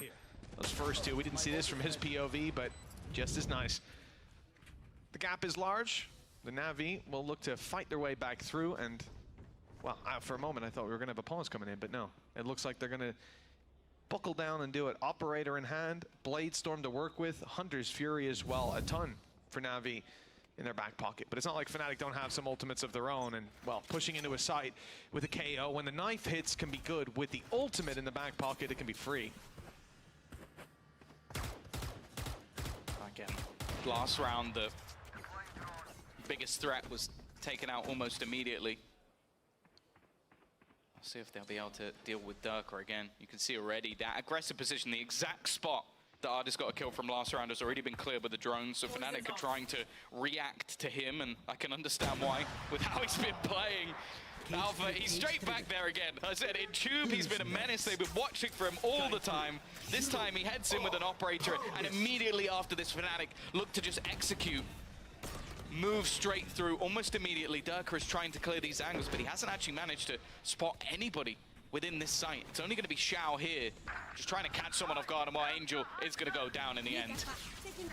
Xiao's in a nice spot to follow up on as they attempt to push the Hunter's Fury. Durka getting a little ahead of himself, has given 1 kill back, but it's still a 2 versus 4. The advantage clearly in favor of Fnatic. The only downside is not having planted that spike just yet. But even as these Navi players move towards the site to attempt to deny it or to defuse it later, Poster has an off angle. Alpha just ran up. Alpha just runs. You know, sometimes you got to take the fights. Can't hide away. I would love, I don't know if he would have said anything, but I just like the idea. What are you guys waiting around for? Yeah. Just go straight in again. Just get that kill like pulls it's up to the nothing. site, swinging like a duelist. Well, he has every right to. 16 and 8. The guy's KD's off the charts. He's feeling it with the opera. Oh, yeah, that's a little unfortunate for Angel. Guys, what are you aiming for? He's there. You knew he was there, didn't you? 12 and 6. A blip on the radar, it seems, as Na'Vi once again are coming in with a weaker purchase. Bladestone will pad the gap at least a little bit. It seems like Artis wants to try and take this round into his own hands. We saw this with the Marshall a few rounds ago, that when he's given the opportunity to be aggressive, he definitely can cause teams issues, but for the most part, Fnatic have had all of that and more. A very slow approach from Fnatic. One pick and they can pop that neural theft, find out where their opponents are, make a decision on the fly. Always a problem with someone like a Yoru around. That flash perfect. Nice. And the updraft from Artis connects the kill. If not, it would have been Angel trading it out anyways. Now they reset for the A side control, but Durka's taken some of his own. Decoy on its way out. Good tag and good follow-up. Zipman thought he had a fight on his hands, but the decoy kept him in position long enough for the ult to work out. Only Sagetsu left to make this one work, and the neural theft got the assist at least. 13-6 on map number 1. Breeze was Fnatic's pick, and they played it like it. What a dominant scoreline. And after those 7 straight rounds, it felt like their hands were on the reins. Little bump in the road, but they got there in the end. Yeah, it was an incredibly clean victory. Luckily for Na'Vi, Ascent is next, but we'll see if they can turn the tide.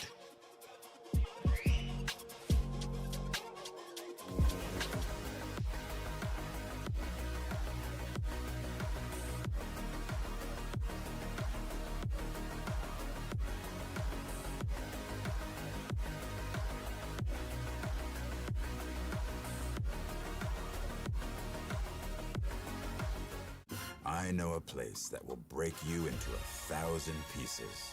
Stay away from them. Stay away from Lorca, Paco, and Picasso. Don't ask about Lola. I, Caballo Grande. I, Dolor de Nieve. But in spite of everything, it occurs to you to visit Andalusia. Don't say I didn't warn you. Be careful of the Andalusian crush.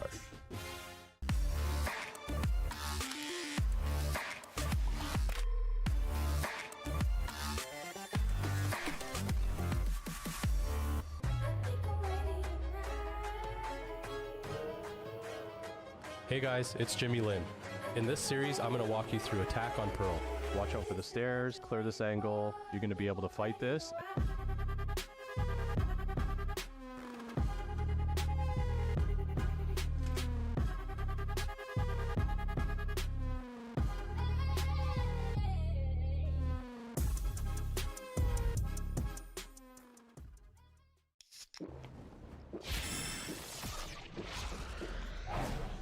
Red Bull gives you wings.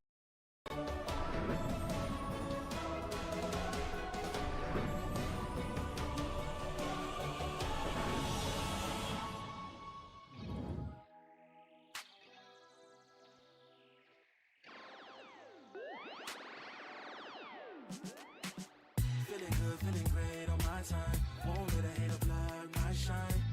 I'm just living my life, too busy chasing good vibes.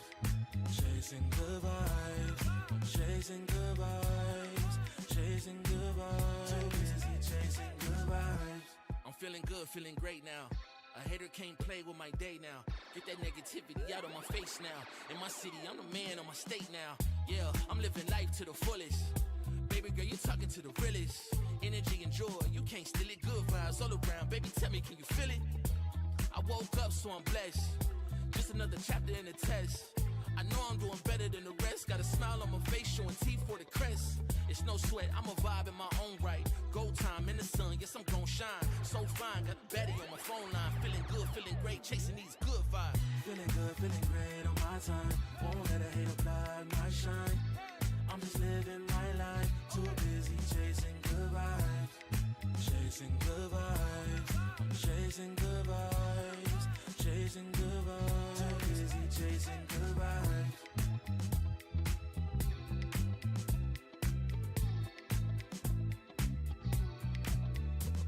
Put my soul on that beat, I'm ready to feast. Margaritas with some divas, I'm pouring the drinks. I'm living life to the fullest, the blessings in me. Don't really care what you say, whatever you think. Nah, unequivocal miracles with the lyrical.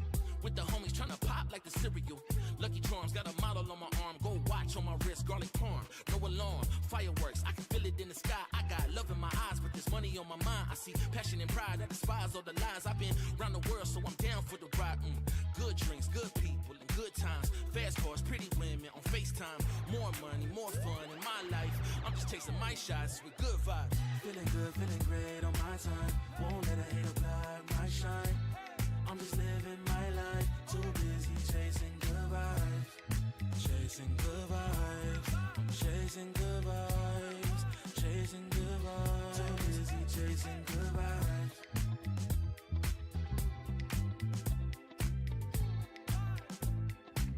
Too busy chasing good vibes. Feeling good, feeling great on my time. Won't let a hater block my shine. I'm just living my life, too busy chasing good vibes. Chasing good vibes, chasing good vibes, chasing good vibes. Too busy chasing good vibes.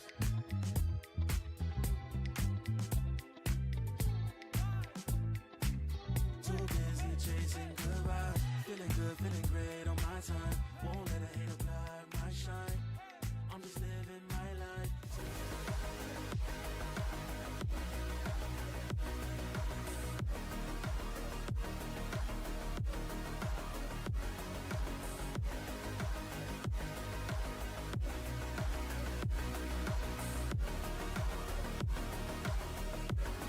Oh, I got 25 on hard mode. Thoughts? I got 26. Just now?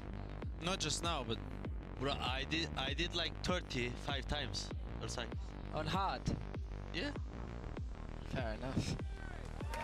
It's a fantastic start from Fnatic, but before we jump into map 2, I'm joined by Cloud from Giant X. So welcome, Cloud. First of all, I think they were talking about shooting the bots in the range. What's your high score? What do you normally get? What do you average?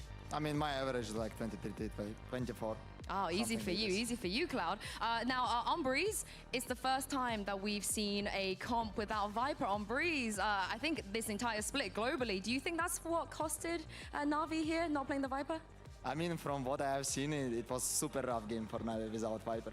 So it's definitely not right choice, as I think. Yeah, and also Angel does Angel things, you know. Sometimes he will lock in the Yoru. What did you think about that Yoru? I mean, if you have seen Derky Yoru, it was much better. Yeah? You think the Durka's Yoru was better? Yeah. I'm glad you mentioned Durka because I feel like there's been some Durka doubters here. I cannot believe we live in a time where people doubt him. Do you think it's a mistake for people to doubt him after seeing Breeze? I mean, maybe some people compare him with a Jet. You know, Yoru with a Jet. But he's definitely stepped up for this game. Of course, you used to play with Durka back on Crowcard. I feel like that was so long ago. So what's he like as a teammate and how happy are you to see him succeed? I mean, I'm happy for his performance right now because this game is actually super important for him and his team. So yeah. How do you think these players might be feeling? Of course, you play on stage every single week when the pressure is on. How difficult is it, do you think, to stay focused? I mean, it's not difficult if you have a right preparation before the game with your teammates. Do you think Fnatic had the right preparation on Breeze? Yeah, of course. They have played so many times on stage. I mean, you guys beat them on Breeze, so why do you think that they looked so good there? Because they fixed some mistakes Yeah? after our game, maybe. They probably learned a lot from you, I Yes. feel like. Yeah. And last question before I let you go. Who are you supporting, Cloud? Because I see you sitting with the Na'Vi fans. Are you cheering on Na'Vi here? Yeah, definitely. Oh, he's waving at the Na'Vi boys. He's waving at them. Why are you cheering for Na'Vi? Dirk is giving you death stares over there.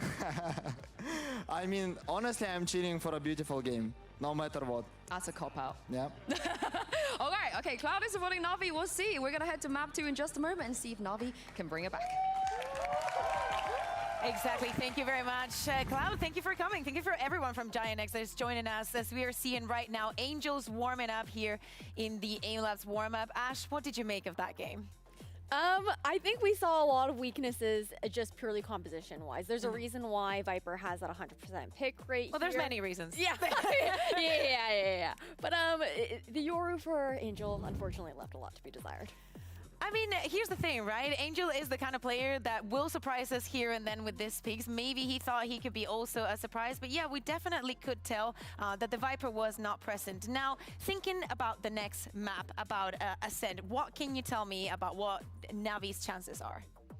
I think Na'Vi have a really good chance on Ascent. I mean, it's one of their strongest maps when you're looking at it overall, but at the same time, we also don't really know what to expect from Fnatic this time around. They have yet to show their hand on Ascent throughout the first split right now. They did just previously stick with the meta composition on Ascent, so I'm curious to see if any changes will actually happen here in the compositions. Yeah, exactly. Of course, you can vote, as you can see in that lower third in chat, to see who are you supporting for this second match. Of course, it's not only the viewers that are enjoying this match, but also some teams looking in the back of it, because if Na'Vi is to lose this 0-2, both Team Heretics on foot lock in playoffs. So it's, you know, it's a very good moment to be a Fnatic fan, right? But now looking into this second one, do you think that the performance that we saw from Fnatic can be replicated onto the second map? I think so. When you're looking at the way that the players on Fnatic were playing over on Breeze, we saw a lot of cohesiveness. We also saw, obviously, individual prowess. I think Alpha had a lot of success on those lurks. Ascent, another map where we're going to expect him to be very good with those timings here. But I also do think that we do have to see everyone also stepping up to the play.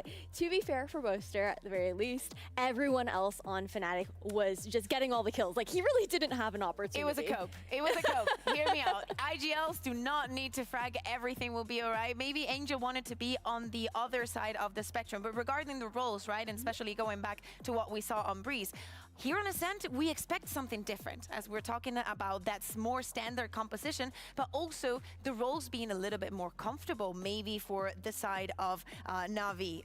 What do you make of Angel then going on the Sova and just zip and going on the KO? I think it looks a lot more comfortable for Na'Vi, because when you're looking at how Angel likes to play, sure, he's going to throw out that Sova utility. The follow-up is really nice when he is going to be helping the entry on towards site there for artists as well.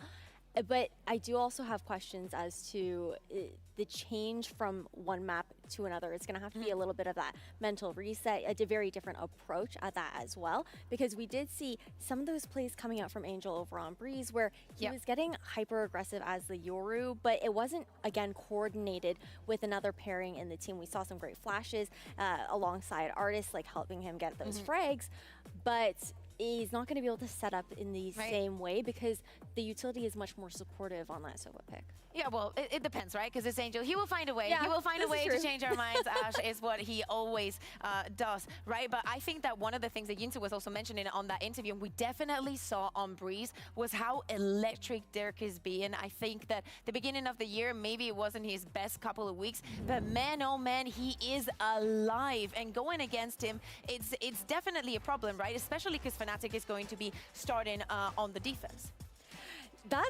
It's pretty scary because I think when you see if Fnatic get that opportunity economically to actually get the operator online early for Durka as well, once he starts snowballing in that kind of regard, it can be very difficult to shut him down because he will be aggressive with that operator as well. He's not just watching sight lines, he will go for those aggro peaks, use the utility with the jet to be able to make that dash away and reposition, and he's just super dynamic with his positioning in that kind of sense where he will consistently make Navi guess where he's going to be, and that's where you're going to have your eyes again on Angel, on Ziban to use that utility to actually push him off those angles. So what do you think has to be the strategy here for Navi? Do you want them to see more aggressive starting on the attack? Do they want it to be more cautious and just wait to see if Fnatic have more plans?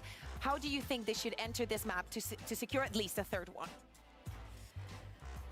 I feel like that's a bit tough to say because when you're looking towards, especially if you're looking to counter and off for Durka specifically, you're going to expect maybe a lot more default plays coming out from Navi just to avoid giving him that space, because the problem is that if they lean more towards these site splits, say you're trying to split A through Cat and A main, if Durka's on B, like he's walking up B main with that operator, he will have that line of sight. At least this time he cannot TP. That is fair. That is a really good point. The fact that he won't be able to TP away and make that quicker reposition, but on defense there for Fnatic, if you give Durka an inch, he will take a mile in that kind of regard, and Navi are going to have to be very cautious of that in how they're looking to handle that map control on the attack. Yeah, exactly. I think that, of course, the pressure is on. We're talking about two teams that have been stellar in the past. It's true that for Navi to lose here, they would still be pending on what happens with Gentlemen to secure their spot. But for Fnatic, losing here means bye-bye. You know, they still have that first map. As we jump into Agent Select, we do not see changes in the composition. The only difference being the Killjoy and the Cypher. Which one do you like better? I think on Ascent, you definitely tend to have your eyes on the KJ just because of her ability to have a bit more of an effect on the attacking side in particular. But at the same time, Sugetsu is someone who will be very dynamic with his Cypher setups, but playing for the fact that you're going to see Durka hard entering in with that jet dash on the attacking side, looking to counter that opportunity to dive. So there's give and takes with how you're able to roam around the map in that kind of sense. But this is a pretty intense match here for the last one of today because it really is the old guard facing up against each other. Yeah, exactly, and especially with the performance that we've seen from Leo in this map, also Alpha that I think is having a great year. Things are not looking good for Navi right now, but this map, this is their home ground. Throughout this entire year, they have proven that they can take this ascent an extra mile. So who do you think has to be the primary one to shut down Fnatic? If you're looking at one player from Navi, who has to step up right now? One player on Navi to step up here, I kind of expect big things from Artist. You're looking over at him going back to his comfort on that jet, the role that he was initially known for within Valorant, and it's going to be a big head-to-head here between the duelists. Yeah, this is going to be awesome, of course. So we need two awesome casters to actually give us all the fun. Over to you, Mitch and Tom. Thank you so much, Kukuka. Yeah, time to get into this one, Tom. And listen, it can't be much worse than the last map, at least. From Navi's perspective, they came in, they tried something new. It did not work. But now they're back to comfort, not just in agents, but in terms of maps. This is their pick, and this is where they want to start the comeback, the reverse sweep. Yeah, this is one as well where Fnatic, at least the time they played it, looked decent. Like, managed to win it cleanly versus Vitality. So I don't think they'll feel too down in the dumps about going into a map like Ascent, but it is the home turf of Navi. They've beaten the Turkish teams. They've beaten pretty much everyone that's placed in front of them when it comes to Ascent. But they need to win this one. Otherwise, again, we say it, their life is out of their hands. A lot of pressure on that squad, but Navi not a team to feel it. They will feel that shock dart, though. A lot of damage done, and a few spams, too. But it's Durka who's the first to fall. Fnatic lose control over market, over mid, and they lose Boaster as well. That's a big pick that sends the attackers back in the other direction. With the rotates already even coming into B, looks like the A side is wide open for business, and they leave a lurk late in from Artist. Nice shots connected. 3 already before he's put down. And I'm not too sure about Leo's chances. No shocks left. Damage has been done, Tom. A couple of these players are low. This would be a crazy clutch and an ace to start out the map if he's to win it. If he had a shock dart, I'm giving him like 40% odds.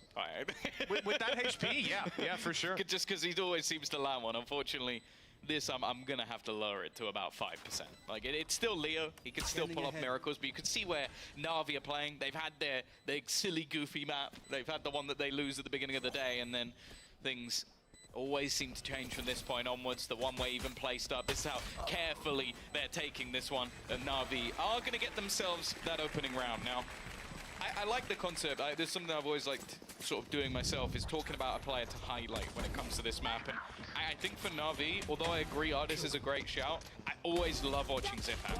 I think this is his map. I think whether he played even Sage in it in the past, he always just seemed to thrive on an individual basis. And I think it's always nice then to just do the opposite on the other side, which is Chronicle. I think it's going to be a battle of those KOs. To see who's actually going to be able to take this one over the line.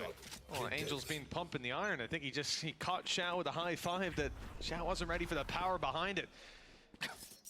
There's his keyboard. If he just whiffs all of it. No, it was his keyboard. It was his keyboard. Okay.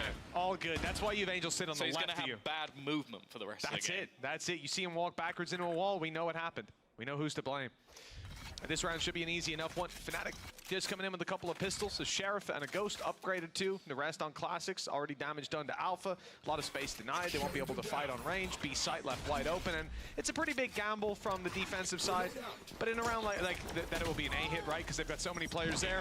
In a round like this, it's where you take those gambles. As we can see, they've not chosen correctly. Na'Vi avoiding all of that Fnatic defense and even taking down Alpha through the smoke. So this one's going to be a tough retake, to say the least. Yeah, I always like the way that Na'Vi play their anti-ecos as well. Like, having the 3 rifles just feels safer. And then they can have those risks at the beginning. So the risk there was Artis takes an initial fight, doesn't win it, throws the gun away now, and he's going to try and basically just earn himself up an orb or 2.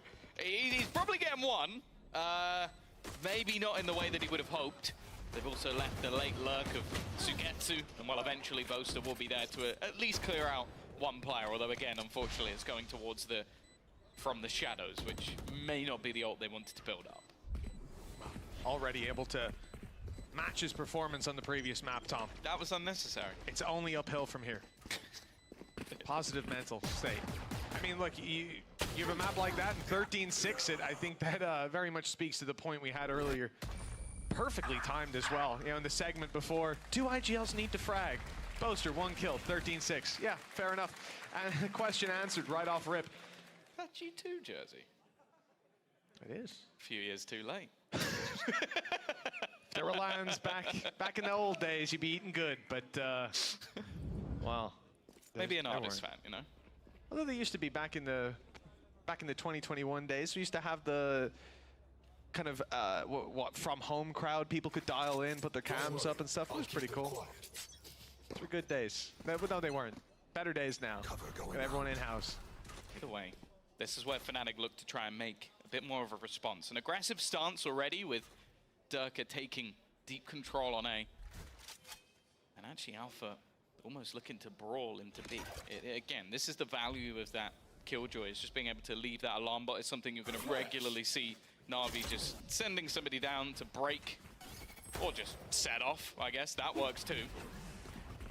And now they're going quickly, very quickly indeed. In fact, Alpha's almost having to sprint his way back because of how quick they're moving into this site. This player's on site pretty isolated. Alpha's util taken out. They can see it all and they can deal with it nicely. And Alpha's dropped. They weren't ready for Leo. Luckily, they'll drop him right afterwards. The trade's quick and clean from the side of Na'Vi. Double swings, triple swings even out on the laneway. And Artis was sent out to find space elsewhere. He's caught on the stairs with a spam through the wall. And that does give Fnatic a decent chance to fight their way back through. That's not only a big player taken down in terms of heavy hitting, but it also leaves Sugetsu isolated. Now, they don't have a lot to clear him out of this position. A knife back online in 5 seconds. And I actually think that's what Chronicle just tried to activate. I'll have it online now to clear main. I presume it's where he was looking just moments ago, but this time it's decided to use a little bit more shallow. So Sugetsu strikes and finds 1. They have to clear both players on site, then get towards Sugetsu. They've done that nicely. Durka getting on the defuse now, needs to get it to half, and the jump peak's enough to pull him off the full stick. That's going to be it. Time already gone. Even with Durka's kill, he will not get out of here with his life. Yeah, caught by the spike just about right on the edge. Yeah, a good round in the end from Na'Vi. And again, it's a bonus, but it's about as good a bonus as you're ever going to get. Buying up those extra rifles off the pistols that they had in the last round. Again, this is always the thing I love about watching this team is we think about Na'Vi, we think about slow, methodical gameplay until it's the opposite. And that's exactly what they did in this round. A quick takedown mid. You could even see, like, if you watch where Alpha is, he is almost peeking main and just has to sprint away from all of the utility. Not possible to get into the normal sort of crossfires. And then you're relying on, okay, is Leo going to get two? Are they going to be able to get a multi-frag? But this round, again, definitely some vulnerabilities, and it is direct once more. But they may question going for this. Especially now they got the kill onto Durka. Already the counter utility's been expended. You can see immediately now they go, okay, we're not going to go running into this. That's one of the only ways we could lose this round. Yeah, I mean, you're down to one flash on Zip, and Paranoia is already gone as well. In terms of entering in, you're going all in. And you'd have to wait until the effects of the knife had already faded. There was no need to take that kind of a risk. And as we said, Navi's anti-ecos tend to be pretty solid on them. Second round, coming in with rifles, giving their economy a huge boost that we can see the effects of. And if they can find this round relatively flawless, it's going to be hard to put them down to a weaker round for quite a while. Great start to this map and to this round, especially 2 kills already going their way. Possibility for more. They should have suspected Leo to be somewhere here, but the smoke, they thought it was safe. Proves not to be, and Alpha's picked up 2 with the classic in mid. This round is somehow competitive again. Yeah, that's not the gun he's looking for. That is, got the rifle in his hands. Found the kill onto Angel as well. Now into the 1 versus 1. It took Ardis to finish him off at the end. This round should have been clean. It should have been easy for Na'Vi. But just that little spark, that little bit of magic from Alpha here. For a second, we believed. Well, absolutely. It was possible. And if anything, mission accomplished. You don't want this to be the moneymaker round for Na'Vi. The great start to the half, 4-0 up with the ability to lose 2 rounds and still keep on buying with ultis coming online. And it certainly wasn't that round. The whole thanks to Al. It was up until this man got involved. Up until he was left alone against... Just do reacts like that. I love it. Anyone else would be stressed. Oh, yeah. And it just cuts to Angel just laughing. Vibing out. Oh, my God. Positivity, positive mindset. There's a lot to be said for it. 4-0 up. As we can see, yeah, that economy hasn't gotten out of control on Na'Vi. There's only one player who's feeling stacked for cash. I like the change, though. After the quick barrels down mid and that alarm bot being destroyed at the beginning seconds of every round, this time they double up. A 2-man hold. In fact, it looks like it may not even be a hold, as there was temptation to go for a little bit of a push. But it's definitely something that's an attempt to try and force back these players. I'm looking at the ults, though.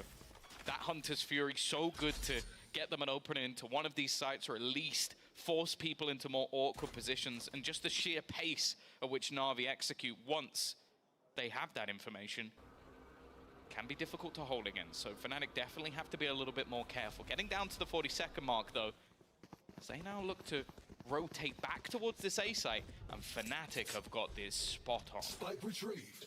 Well, they did. Yeah, looks like they're second guessing themselves. 30 seconds left. I guess that knife didn't catch anybody. As we see that rotation continue. Durka's not going to be here to deal with it. Chronicle, flash in hand. Here comes the swing, but it's too late. Ardis has already picked up 1 and very nearly another.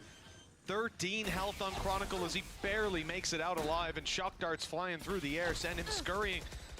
They've done damage back to Ardis in the same way. The advantage sits with Na'Vi, post-plant Hunter's Fury to work with as well. They can run that clock down. You already see Angel move back towards main for that very purpose. Durka dropped on the way back through, and with low HP on Chronicle, that word save is floating around. Looks like it's been settled on. They'll be carrying these through to the next round, at least trying Alpha. Oh, he's gotten so lucky to hear Angel before Angel saw him. He'll get out with his rifle, and it looks like the entirety of Fnatic will as well. Yeah, it's one of those rounds where they are a split second away from getting that bang on. Like, they had 3 players on that side of the map, a 4th even starting to rotate over, and then I think it was even just slightly before the knife, maybe knowing they'd get the information, they started rotating a player back just in case, and when that caught absolutely nothing, that was where you can understand the reasoning behind falling back that little bit more. I don't like that sign. Which sign, Tom? The hair one. That's a competition I feel like you've not really entered. It's worse that you lost, though. It is a little bit. I mean, to wingman, that's okay. If it was to you, Tom, I told you should have put the gel in today. I told you. You know. You never listen. Oh, it's going to be a pause. No surprise. It is 5-0 at the moment for Na'Vi. As said, they throw in these gambles on the map that's not their choice, but this is their bread and butter. This has been a map where you can go back to FPX, you go back to Party Parrots. This map's been in there a while, and they have been good at it every single time. And it seems like something they've just mastered. Like, teams have tried to adapt, swap up comps, run different things versus them, and it hasn't been able to work. Like, even think about the composition that was run by Liquid. We saw yesterday, the Bear was, I really love this comp for Liquid. Well, what was it, 13-5? Yeah, 13-5, that was the way it went. So we just know that this team loves to play this map. Fnatic have got to come up with an idea, something a little bit different. Luckily, they've got 2 coaches now. They got their coach from, well, actually, I don't want to, they did have Kojo, you know. I'm sure he was adding in an awful lot. The hell is this? You're going to disrespect Kojo He wasn't there like that? when they won 2 events last year, though. Mini was. You never know. You never know how much prep Kojo did going into those games. What do we call the pause? Is it El Mini? El Mini. A mini putty? No. No, that I doesn't don't sound like right. Leave that one on the drawing board. Well, it's good to see the mini man back in that seat, or in the seat opposite. See if the results are the same as they have been before for Fnatic. 5-0 down. They need him more now than ever. They're on ascent.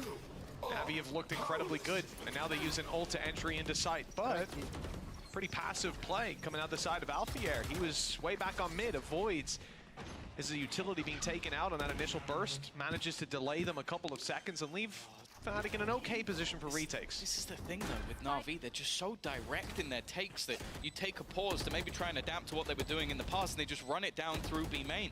They now have a Hunter's Fury, and you might be thinking, well, okay, but he's within the site. But it's such narrow avenues to try and get back in that would be such a disruptive ult if he decides to use it.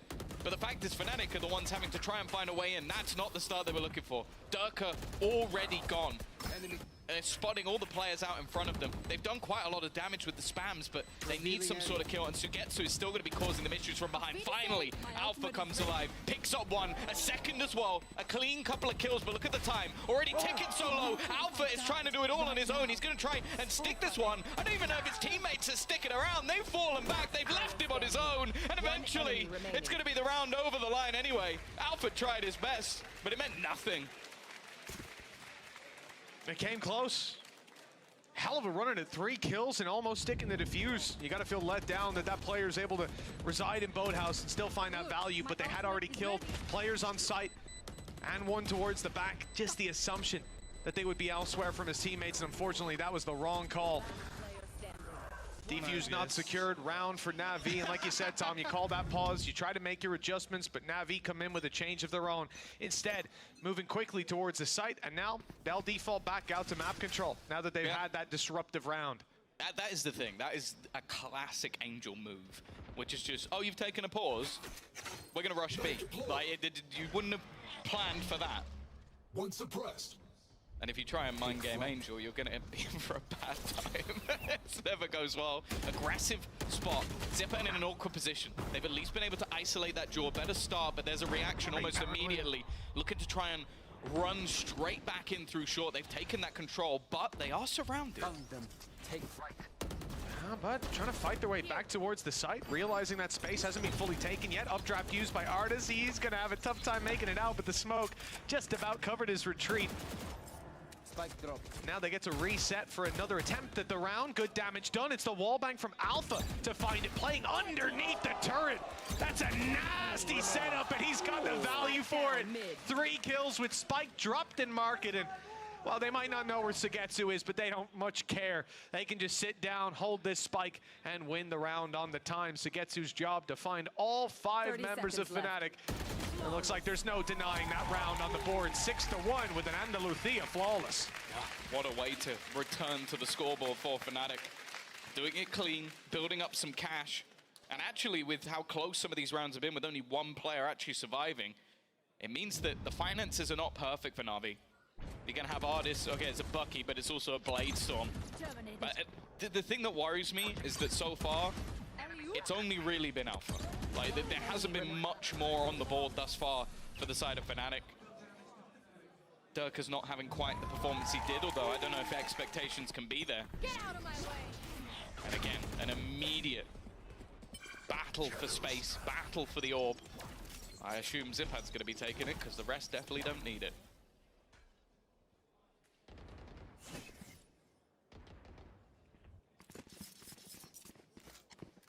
Which team's going to be the first to pop some of those valuable ultis? Lockdown for Alpha as well, thanks to his flawless rounds. Leave them in a position to play retake if they so wish, but the A site might be given up slightly, given up easily if it's pressured. Short won't be. Playing very aggressive. Flash goes through. Artis is caught. Poster pulling the smoke out. He's deleted. Hunter's Fury used, and it's catching 2 tags. No kill. No follow-up on the back of it, and that damage has to be followed by someone. 50 HP, and those shocks are landing 20, and it's time to leave for Chronicle. Oh, it seems like they might be looking to even try and battle, to try and deny anything more. Obviously, the plan for Fnatic is to try and get that lockdown into position, but with Artis still here, he's just going to try and stop this. In fact, he has a little bit of help from Angel, so he can hold the ground. Nice one from Durka, though. He's got in on the flank. Made this one competitive, brought it back to an even stance, but not for long. Artis may be low, but he's still fighting. The battle of the Jets with Sugetsu still lurking, but Artis lands another shot. It's left all onto the Finn. He's been quiet so far. The first goes his way through, and he hits it with the classic. The time's going to be close, but I think he's got it anyway. Not going to be a problem, and he's back on the board again. That's a less than conventional way to put a second round on the board and ace off a classic in the end. Let's get a replay of this. The first goes Artis' way. They pick up sight. They move in for the plant, and this lockdown, it seems like it could be a big problem, but Angel's dealing with it. Gets dropped by this man. Unbelievable adjustment by Artis later on, but they thought he might have been defusing. They have to go through to spot it, and that gives him the opportunity, but how he converts it, I will never know. Durka go kill is back. I'm waiting to see Zipan go kill. But even still, a 6-2 lead. A couple of hero plays have put the economy of Na'Vi in the dirt. A lot of ultimates used by either side in that round to try and pad the gap. And while Artis is just fragging at the moment, they're happy to give him this hero rifle to try and do everything on his own. Paranoia is good, will at least force them back for the moment, but they're going to try and execute off this boaster under pressure. He's been spotted and he's just not hitting today, and Durka can't save them this time. Well, we spoke about the money-making rounds for Na'Vi, how they wouldn't be on a low buy for quite a while. Well, that was achieved at least, but Artis is here in force for the thrifty win. Even with the weaker weapons, they'll make it work. This attack side has got its groove back. And Artis 14-6 right now. Last couple rounds, he's been nearly unstoppable. You know what? I'll hold my hands up. Ash, I think you might have been right. He's 14-6. Like, the thing is, if anyone else did anything in the last round, they would have won it. Because he was killing people on 7 HP. It came down to an ace. I almost wonder if that was his call to have the hero rifle. Just go, guys, I'm winning this round. And that's the thing, Artis is the sort of person that will do that. So is Durka. He's just run straight into mid with a Blade Storm. They don't have much to play with. Oh dear, that's not gone to plan. No, and now the crunch coming in on mid. Boaster tries to make it away. A little bit of cover from Chronicle, and the Guardian actually does a ton of damage. Of course he does. 2 rounds where he absolutely popped off. Got it off those alone. And he certainly would have it now with another kill on the board. Alpha's aggression spotted. They're more than aware of it. And for Na'Vi, there were no gaps in this attacking side. Even a push-up on A, the one avenue that wasn't attempted with a minute left on the clock, is still being watched by Xiao. Seeing it from above the wall. And that's the beauty of it, Tom. It's been 20 seconds since we've last seen any sign of Fnatic, and Na'Vi are still sat in that default, waiting for another mistake to be made, expecting it. The other thing as well, Xiao can play so passive because he has his From the Shadows available. So if they were to find a kill that opens up one side of the map, he could just TP straight in, not any risk about it. And you can see with this pressure now coming in onto Leo, there is no help. Chronicle is as far away as humanly possible. This would have to be the play of the century. And it's not going to be anything. Zipan opens onto the site. And I think we're just going to have the long wait now of Chronicle trying to save that gun. 10 seconds Back in the good old days, man like Chihuahua would have won that clutch. We wouldn't have seen it, though. Yeah, we wouldn't have seen that clutch. We didn't see this one. For Chronicle, 1v5, other side of the map. Time against him, moving. Numbers against him, weapons against him. Yeah, I think he's made the right call to sit tight and run this clock down. For Fnatic, well, Na'Vi went down by quite a bit on the previous map, but there was a little bit of a resurgence towards the end of the half. They got to 5 rounds. It was a 7-5. Nothing but domination in that half afterwards for Fnatic. But seeing this defensive side pick up the rest of these rounds, will still only be 4, and it's not looking great, Tom. A lot of credits invested in this round, and the result is the same. Na'Vi able to absolutely dominate them. This is where they get everything on the line, though. Yeah, it's a round where obviously you're trying something a little bit aggressive, but it's so well prepared by Na'Vi. They were just waiting for everything. Already we're going to see another pause. Both pauses already thrown out by the side of Fnatic. It's understandable. If you go in at a 10-2 deficit, you're not going to pull this back. It's Na'Vi's map choice. They're no slouches when it comes to that defensive side, and with Artist playing this well, I reckon he on his own will probably win them 2 rounds in the defense, just pulling out the operator. And that's one of the unfortunate truths of the way things have gone with a lot of these rounds being close. Finance is not really building up. We haven't seen the operator out for Durka at all. They haven't really been able to take any level of fight to mid. And that's something that if you let Na'Vi have, they will take it every single round. And the problem is, the couple of times they did fight for it, B rush, A rush. Like, it's so difficult playing against this Na'Vi attack because they are so committed to whatever plan Angel is throwing out. Well, B rush, A rush, or last round as well. Durka pops Blade Storm, they double push mid, they try to take those fights. The guys just, it's smoked off, they're playing behind the smokes, and once Fnatic try to fall back, Crunch comes in from Market. Like, it seems like Na'Vi are a step ahead every time, even coming out of that pause that Fnatic called it straight into the B rush. Angel's calling a fantastic game, and he's getting even more time here to discuss how they're going to close this one out 10-2. A big lead, one that's tough to lose, but they still have to get there. Fnatic, the ultis aren't fantastic. They've got a null command, but then again, Zipan has his own to fight right back, and then they've got a little more to work with. Artis' Blade Storm, when he's on this kind of form, it will be terrifying. Again, back to this slow, tempered approach. Chronicle has his ult available. It might be something to avoid, but the same is there on the other side. And we saw this last time out with the B push.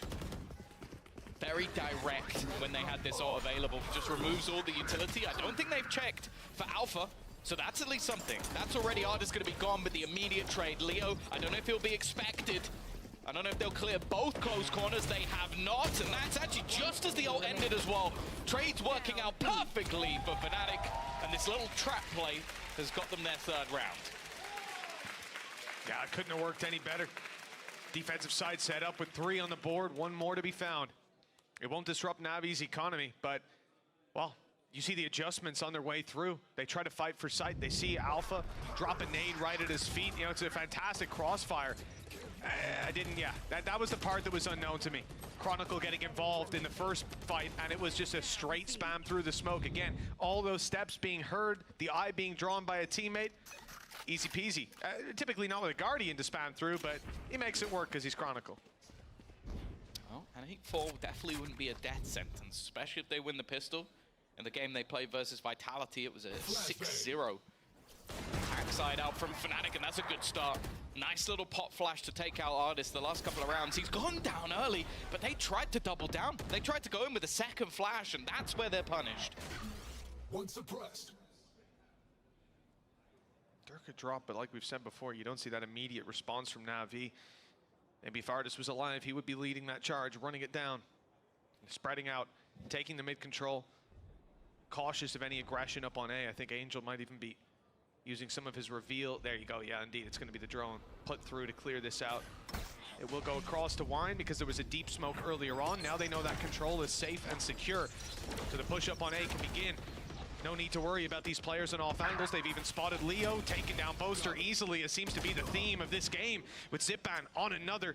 The site is secured and a plant is found. Man advantage swinging heavily towards Na'Vi. Still an ulti in back pocket for Xiao. I'm not sure if it's going to get an opportunity to be used. Instead, he's just got his rifle out waiting for that overpeak out of Alpha, and he turns on a dime for Leo. 9 rounds on this attacking side for Na'Vi. There seems to be no stopping this squad on their map pick. Yeah, this is a map that I almost feel like is getting to those old BBL days of just, you almost have to ban it. Unfortunately for Fnatic, that they haven't played Sunset, and it doesn't look like they're going in that direction at all. It's a nice initial set play, but again, I think it's just the oversell. I think they're so ready to try and just go for a little bit more, and that ends up being their demise. Also, Boaster really has been having a rough time. He's been isolated in every single individual duel he's taken, and okay, it may not have affected them in the last map, but I think it might be here. Moving over to the attack side. There's not a lot of hope for Fnatic to swing back into this, but I'm very excited if we get all the way to Bind. When I heard the veto, I said it to Alpha. He said, boring maps. And I said, Bind's pretty good. He said, we're not going to get there. So in the first two, it's going to be a boring So what you're series. saying is he might have been wrong. I think we're going there. I think we might be We'll going see. there. Maybe he's really confident in their attack. And you know what? He's definitely had his moments. I don't think they'd have 3 rounds on the board if it wasn't for Alpha. Well, 2 of them. One of them was definitely Durka's. Nonetheless, if there's going to be a comeback, this team can definitely do it. I'd say they need the pistol, but 11-3 is their speciality. Especially with Mini back in the booth. But, you know, I don't think they're going to want to try that versus Na'Vi. You never know. Team's been underestimating their ability. Maybe Na'Vi will call the pause at 11-3. I doubt it. I doubt it. 45 seconds left. Fnatic have been feeling out the map, looking for where this Na'Vi side is stacked up. It is the B site, and that's the opposite of where they're heading. Zipan does damage, but he doesn't manage to find an opening kill. Nice work from Alpha, as he could just split this team up. Goes back for a little bit more, but he's holding this, not allowing them to rotate. And well, all I'll say is good luck, Xiao. The last man on the site, they're going to go pushing towards him. That's the only saving grace. The time ticking on. He's managed to find a second kill, but he thinks they're going the other way. It's a little bit unlucky. You understand it after he finds those couple of kills, but if he has his gun out, I don't know. He might have won that. Yeah, after seeing, I think it's particularly Alpha grabs those kills on Mark. Yeah. 2 of them. And then couple seconds later, Leo comes running up. You're thinking, okay, why is Leo there as well? It's because they've started to rotate. They're on the way. But why were the players running on the side, right? You can't put 2 and 2 together that quickly in the moment. Little misread, and it ends up costing what would have been a sensational clutch and opening the door for Fnatic. Pistol round under their belt, and the follow-up put them right back on the board, 9-5. Looks a little bit more manageable, a bit more of a bite-sized problem than it was before. It's only a matter of time before we see something we didn't see for Fnatic, which is Artis' mid-control, Artis' aggression. Already, well, matter of time, I guess not. He's come in with the Marshal. I'm thinking about the later rounds, the Bladestorm, the Operator, but maybe this is what I should be worried about. He just saw the leg. He's ready for the peak. That dash is going to run out, though. He's bailing, whether it's his choice or not. Yeah, I thought for a second he might be able to correct, but Chronicle is a little bit quicker. I think that's the major danger gone from this round. I guess Xiao's Sheriff is the other. But again, it would have to be astonishing, especially with how safe Fnatic have actually bought here. They've gone in with 4 rifles. There's no real chance to lose any players here. It would be incredibly costly if they did. Well, Angel at the back of the site is going to be under some serious pressure. Durka takes a little bit of damage. Maybe there is a chance. Yeah, nice smoke from Xiao. I like the idea. Reveals on Angel meant he was never to get anything done, but Xiao has picked up his one, even though he's on the low HP. sadly, that's all they're going to find, and the Marshal traded out for the rifle in the end means negligible losses for the side of Fnatic. 9-5, rifles in hand, bit of economy in the back pocket as well. This is where the attack side kind of need this round. Otherwise, I imagine Na'Vi are just right back, hands on the reins. Yeah, that's the thing. It's like, this is going to be a strong attempt at a bonus. There's no doubt about it. Good opportunity to really springboard this. It's not going to be the end of the world, but at the same time, you don't want to allow Na'Vi to get to 10 already this early on in the match. Just look at the way the artist is already playing. He's going walkabouts. He wants to fight straight away. He's been spotted, but it doesn't even matter. It's an immediate kill onto Durka, and actually Chronicle got tagged at the same time. Oh, wow, yeah, he's down to 40 HP. A big blow. Off rip for Na'Vi. As I said, his mid control, only a matter of time till we got to see it. That's a great shock dart, preemptive. I don't know where he got that precognitive skill from. Angel lining up perhaps a shock of his own. In fact, it's a reveal. We'll see nothing but Chronicle down on 6 HP. He's thanking his lucky stars that wasn't a shock dart. Yeah, the knife as well catching Alpha. It means there's not going to be any rotation. You've still got all of Sugetsu's utility as well, so there's not going to be any nasty surprises. You can already see Ardis watching, waiting, and Boaster is just hoping for a timing, but you're going to expect Angel to have pushed back into the corner. It means they can almost start pulling the rotations away if they really want to. Not seeing anybody with 35 seconds left, you'd expect, if anything, this would be B, but they actually went back the other way. Yeah, Na'Vi put their eggs in the wrong basket. Seems they're going to come falling out. Let's see if there's a bounce to it. Zipban, one at least found. Chronicle still being very, very low. Will struggle to even cross to the side if he waits much longer. 12 seconds as Sugetsu dances around, attempting to isolate, fights successfully doing so. And that's the spike dropped. Well, yeah, it's done. We mentioned the spike crossing to the side. In fact, it crosses to the switch and it will stay there. Alphayer left alone, and well, it's a choice of Na'Vi whether they want to punish him or not. Looks like the weapon will be carried forward. The rounds now sit double for Na'Vi. Yeah, the rifle being killed off is no real importance for the side of Na'Vi. Like, there's going to be a purchase on the board for Fnatic anyway, so it's not going to change too much. But yeah, the thing is, they did well to sort of pull rotations away, and then it just took them way too long to get anywhere near. I like the idea, though, from Zipan. So they throw down the util from Killjoy just to basically deny him. He just walks through it and takes a kill, and I don't think they were ready for him to just step into a nano swarm and take loads of damage. Now already, we see this aggression again. It's going to be something that is done regularly by Ardis. When he's this far up on the board, there's no surprises. Caution here. However, though, it's the swap up. You now have that Cypher on the other side of the map, and a stack up actually more so towards middle than anywhere else. I don't think that's going to have much consequence, not spotting Leo. Oh, that will have a consequence, though. I mean, they were even thinking about putting the drone through. Alpha says, hold on, wait 1 sec. Let me just see if he's still there. Takes his head clean off. Now they've got control towards the site, potentially just Ardis standing in his way. The dash was perfect right after the shot landed. Numbers equalized. Ardis back out looking for more. This guy doesn't know how to back down. Sugetsu not able to spray transfer. The ammo runs dry, and Fnatic with that pick, I thought they'd move towards the spawn. Instead, they look for Ardis. They find him, pick it up, and Zipban flashing a little bit early. Gives away the play, but still finds two. It's down to Xiao and Boaster. The Omen head-to-head. One of them's had a little bit of an easier series so far than the other, but this could be Boaster's chance to pull it all back in their favor. My ultimate is ready. It's been his awakening this round. He's got a couple of kills, but he is up against Xiao, a full belt of utility. Ultimate available for Boaster if he wants to try and use it to try and reposition, get some info, but may not want to give anything away to Xiao. Shadows traveling. Smoke already thrown out. Paranoia could be utilized towards this backside, and Boaster is just homed in on that smoke, waiting for him to make some sort of sound, but that sound is not going to be heard. It has to be the instant shot, but he's not seen him! It's perfect for Boaster! A slight reposition, and Xiao is bamboozled. Beautiful play from the IGL Fnatic. Look at the posture of Xiao. I've never seen him lounging. so he is relaxed. always lounging.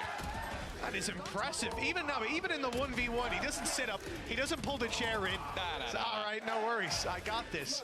Not this time. Good paranoia, no follow-up. This is insane.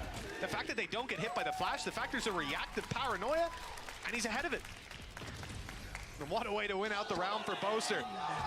He's had a slow start. In fact, that 3K doubled his kills on this map so far. Well, what a time to wake up. We know that Bind awaits if Na'Vi closes us out, but Fnatic are not want to go there. We've already seen what Angel can do to players when he's on form. This round, though, a little bit more of a gamble. I say a little bit. Every single Na'Vi player currently on one side of the map. You expect, though, with the weaker finances that Fnatic are going to do their due diligence. They'll take their time. Okay. Normally, Alpha's the one dishing out those sort of shots, not on the receiving end. And that actually cuts off one side of the map for them. You're already going to see Artists go back to just jump spotting mid. But they are now making their way further towards that stack. If they push into this, it could be huge problems for Fnatic. Well, not a big problem taking Zipan down, but yeah, the numbers what make this so terrifying. Drone on its way, running out, found one. It's not enough to send them in the other direction. They might think that's an isolated player. Dirk is finding out it's not. The dash reveals at least 3 here now. Fnatic realize they've ran into the stack, but there's nothing to do. They have to take these fights. They have to win them. And it's Leo with all the pressure on his shoulders. Great connection to close it out from Artis. 11 rounds on the board. Na'Vi do it again with the weaker weapons. Yeah, they're just able to sell the ruse that there was no one there. Pretty much every player, I think bar Xiao dodging the drone. You can understand Durka's response. Okay, I clear this man out, I win. And instead he dashes right into Angel. He gets a free kill. Again, it just, Artis not missing shots. He hasn't been this whole map. 21 and 11. It has been a display of the duelists throughout these series so far. Well, 11 to 6. Weaponry, it's as bad as it gets. Durka, he had an ace earlier to get them one of their first rounds on the board. They might need it again. It's gorgeous as well, the fact that Xiao was the one spotted by that drone. Of course, you're expecting Xiao to be the guy that's left behind on A, so everything was adding up. He's got paranoia, he's got smokes, exactly, he's right. got all the delay. Smokes, all this sort of stuff they'd already killed out. One on the other side, nicely done by Durka to find one, and the damage makes it an easy trade. Weapon retreat for Leo, but he's gone into his drone at the wrong moment. Boaster saves the day on the frenzy, keeps the numbers in their favor. 4 versus 2. Zipan and Sagetsu left to do it all. Make that just the cipher of Na'Vi. And with damage done, it might look a little bit easier, but when you see those guns in firing squad positions, there's naught to do. A Thrifty for Thrifty traded out 11 to 7. The gap is 4, but if they keep trading back and forth, Na'Vi will be closing this out with 2. Yeah, it's a very aggressive stance for a round where you know your opponents don't have finances. Like, this was so risky from the side of Na'Vi. The double push-up up against that Blade Storm gave them an opener, and then from there on out, it's just fantastic from Fnatic to make sure that any of the cheeky plays just don't work out. I think especially Angel's swing was just, it was basically throwing everything into the wind. Everything relied on him just getting a multi-frag there, otherwise the round falls apart. Now for Na'Vi, the back and forth has meant that each time they're getting a slightly better weak purchase. And they do have themselves a fair few ults to play with.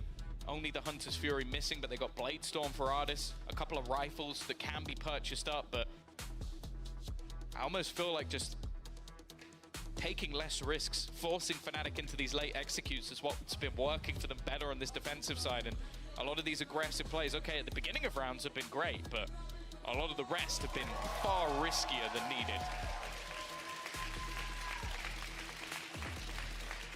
Na'Vi's timeout's coming to an end. Means it's time to get back on the server and just take a look at the board in front of you. Lots of ultis online. We could have somewhat of an explosive round, although some of them not going to be as impactful as others. Sagetsu, Xiao, not so much, but Zipan and that Blade Storm for Artis. And that's the real one in this round. I'm expecting him to pop it right off rip, Frenzy to fall back on. And we said about his mid control, how dangerous it can be. Perhaps we'll get to witness it here. He's backed off from short already, though, on the rotate into the spawn, where he'll be jump peeking, spotting that no one's pushing mid, and it looks like the gamble from him will be the B site. As well, Tom, with Navi having dominated around before, I think it was a flawless, if I'm not mistaken, when they had these, or very close to, when they had these pistols. I can understand why Fnatic are so slow at the start, but they're now starting to group up and look towards the site. I wouldn't mind seeing them use a lockdown here, honestly. Just to make sure that you can convert this round. You know that there's going to be something in play. The safer you can make this, the better. And you already see they're using the paranoia and a drone, but instead there's the counter. The knife was a split second late, just a millisecond earlier, and that wouldn't have worked. Now again, they've already got that man advantage. You can see instead it's going to be the Hunter's Fury, and while they've managed to isolate Artist, that's the main one. Shot not connected either by Angel. This is Xiao, low HP with everything to find, and they've done well. They've cleared things out without too many problems. Just the initial fight didn't go their way. And now, well, unless Sugetsu's going to pull something truly impressive off with a rifle, you'd expect this one to go the way of Fnatic. Yeah, the peek out of Durka as well, a little too high octane for them.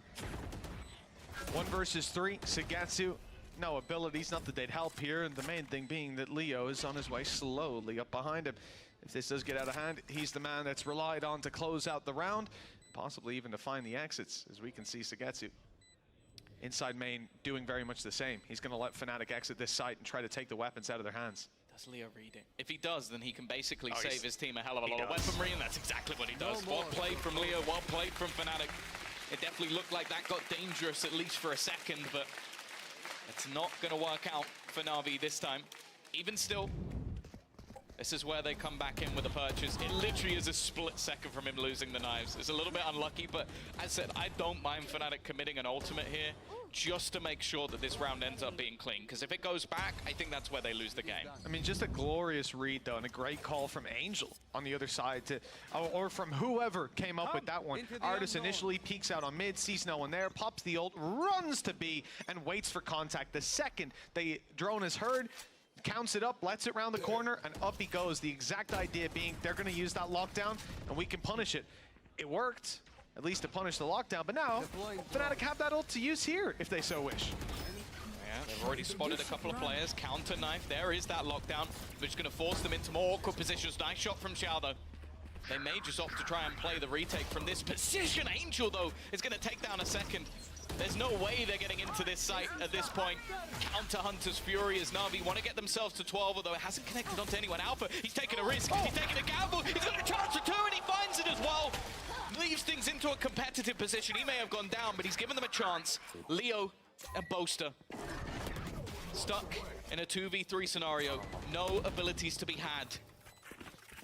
They're going to be stuck at the back of the site, waiting for their opponents to commit to this. Artist with an operator, honed in on this position, waiting for somebody to try and swing. The timing wasn't the best, and he's not going to connect the shots, but his teammates are slowly making their way forward. Even still, though, that clock is ticking down. Na'Vi need to get a move on, and the shot's just not hitting. It's left to Boaster. He'll get one at least, but that is all she wrote. 12 rounds will be heading onto the board, and Fnatic will have to streak 4 together if they want to take this. OT or map 3 for Fnatic. Either way, all either team needs is a win. We saw it earlier in one of our previous series this week, Tom. Had to be a 2-0 for Heretics or else it was slipping away. Not the case here. All you need is the series, and Na'Vi are close to at least making that an even ground yet again. Deciding it on Bind. Oh, I feel like we're rolling back the years, especially Ascent and Bind with these teams, with these players as well. Great to see Artist back on this squad, and you really do think that's part of what they were missing in the past. 22-14. This Jet, unbelievable. Could have had someone else on the Jet, couldn't they? Yeah, they did have seen it before. Had a pretty decent Jet, but they were allergic to having him on that agent at times. Well, this is going to be roaming into middle. Look at the amount of counter utility that's just being expended just to try and take this control. A knife, a drone. I don't want to face off against this guy. An early stack up into B as well. Same as before, but with all of the Cypher utility on the other side, you kind of understand it. There's plenty of delay available for Na'Vi. Even still, though, they are going to head into this stack up, trying to bait out that they've gone in another direction, but Na'Vi are waiting. There's been great punishes here before. Zipan, the first man to take contact, the reveal.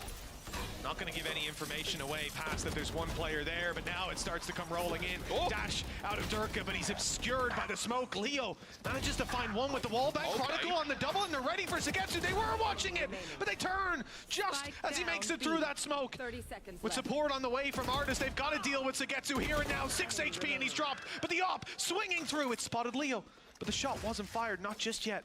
7 bullets. Leo not gonna have time to reload, not gonna have time to do anything. Artis is here ahead of him. 13-8. Na'Vi claim their home ground in dominant fashion. And we're set up for a decider on Bind. 3 maps between Na'Vi and Fnatic. I wouldn't have it any other way. It's time to go off to a break, and when we come back, we'll have Bind coming your way.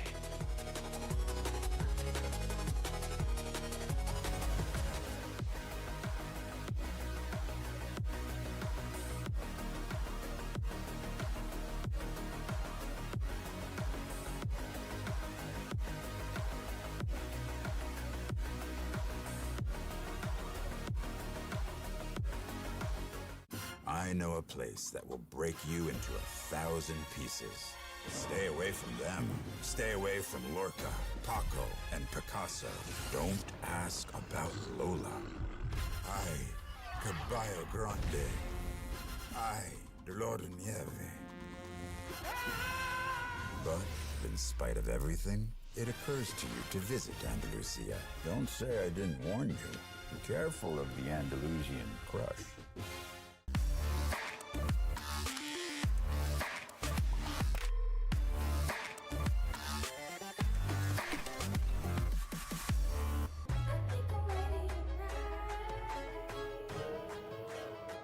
Hey guys, it's Jimmy Lin.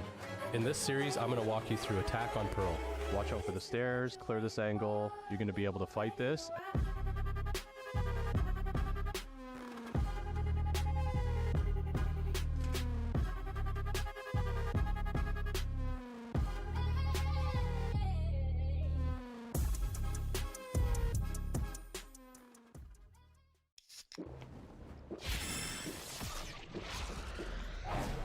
Red Bull gives you wings.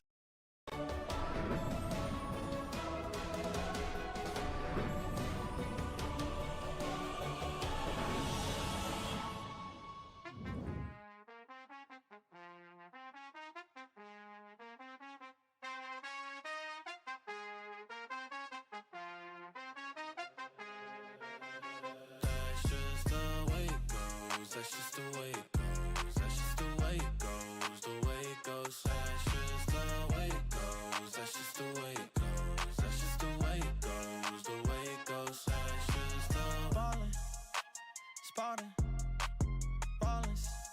Phone was dry, but now everybody calling. Good at taking risks, yeah, I always go all in. Swear to God that I'm deaf to the talking. I can't hear it, see the finish line. I know that I'm near it, yeah. Cut the check and I'ma clear it. Ain't nobody out here that I'm fearing.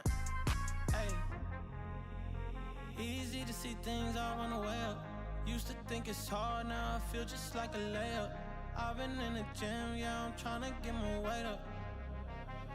That's just the way it goes. That's just the way it goes. That's just the way it goes. The way it goes. That's just the way it goes. That's just the way it goes. That's just the way it goes. The way it goes. That's just the way it goes. That's just the way it goes. That's just the way it goes. The way it goes. That's just the way it goes. That's just the way it goes. That's just the way it goes. The way it goes. That's just the. Hey, you ain't realist, like you got a few disguises. Walk in the room, I know I'ma be the flyest. She like me, yeah, it's hard for her to hide it. One-on-one, ain't nobody like this. Got this far by doing me, I'm everything I knew I'd be. I don't care what we used to be, no, yeah. They try and get close to me, you can't get what you want from me. I got this vision you can't see, no. Easy to see things all on the way up. Used to think it's hard, now I feel just like a layup. I've been in the gym, yeah, I'm tryna get my weight up. That's just the way it goes, that's just the way it goes, that's just the way it goes, the way it goes. That's just the way it goes, that's just the way it goes, that's just the way it goes, the way it goes. That's just the way it goes, that's just the way it goes, that's just the way it goes, the way it goes. That's just the way it goes, that's just the way it goes, that's just the way it goes, the way it goes. That's just the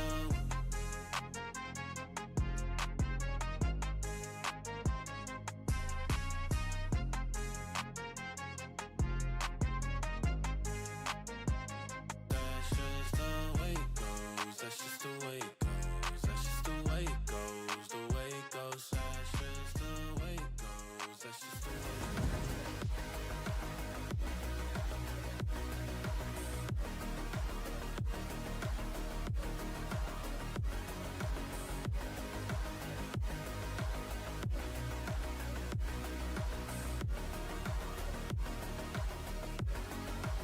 Nice out of this.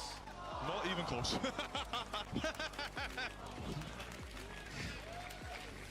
In his defense, a lot of those rounds weren't even close when he was popping off. And Na'Vi, they hit back with a map win of their own, which means we're definitely going to see Bind. I'm your host, Yingsun. I'm back here with Kakuka and Ash. Ash, you wanted to see Artist pop off, and he did. So yeah, I guess we have you to thank for that. Hey, I'm glad I didn't curse it at least, so the Na'Vi fans wouldn't be coming for me right now for saying that. Yeah, literally.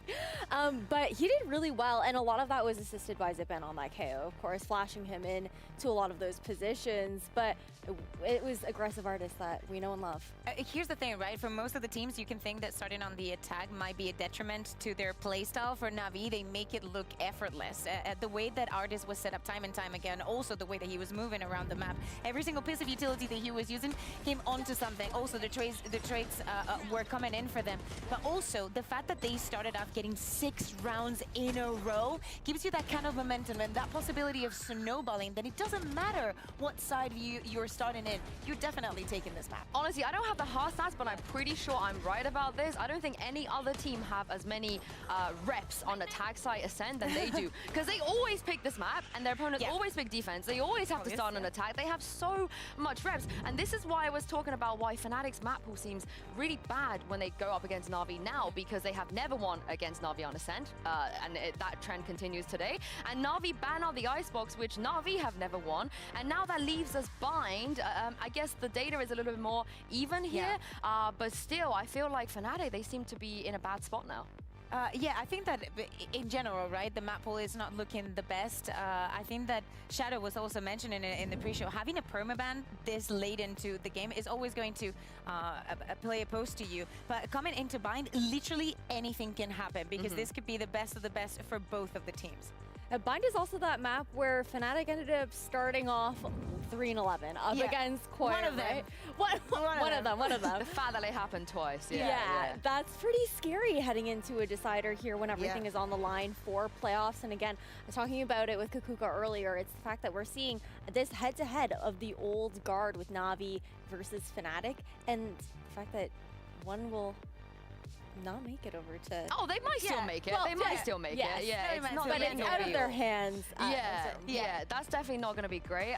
But I want to bring back to what Shadow said real quick, because he was like, we scrim Na'Vi loads on Bind, and what they do is super interesting. Do you think that's a comp change interesting, or do you think maybe it's just cooking? I don't think it's a comp diff. I think that they've understood, like the composition that they chose is actually very good. They know how to make it work. I love also the versatility that they have. For example, map 1, Angel in the Yoru, and then you have Artist going on the Jet, and now you're going on to Bind. We expect to see Zippen on the Raze. Having this kind of versatility and making everything work is one of the reasons why Na'Vi looks so good. But I think that what Shadow was referring to is they're actually finding so many cool things to do with this composition.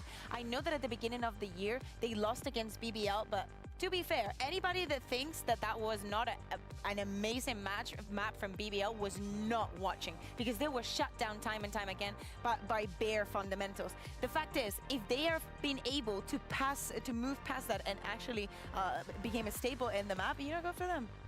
I mean, you also have to consider the fact that even just seeing Ascent there as we head into Agent...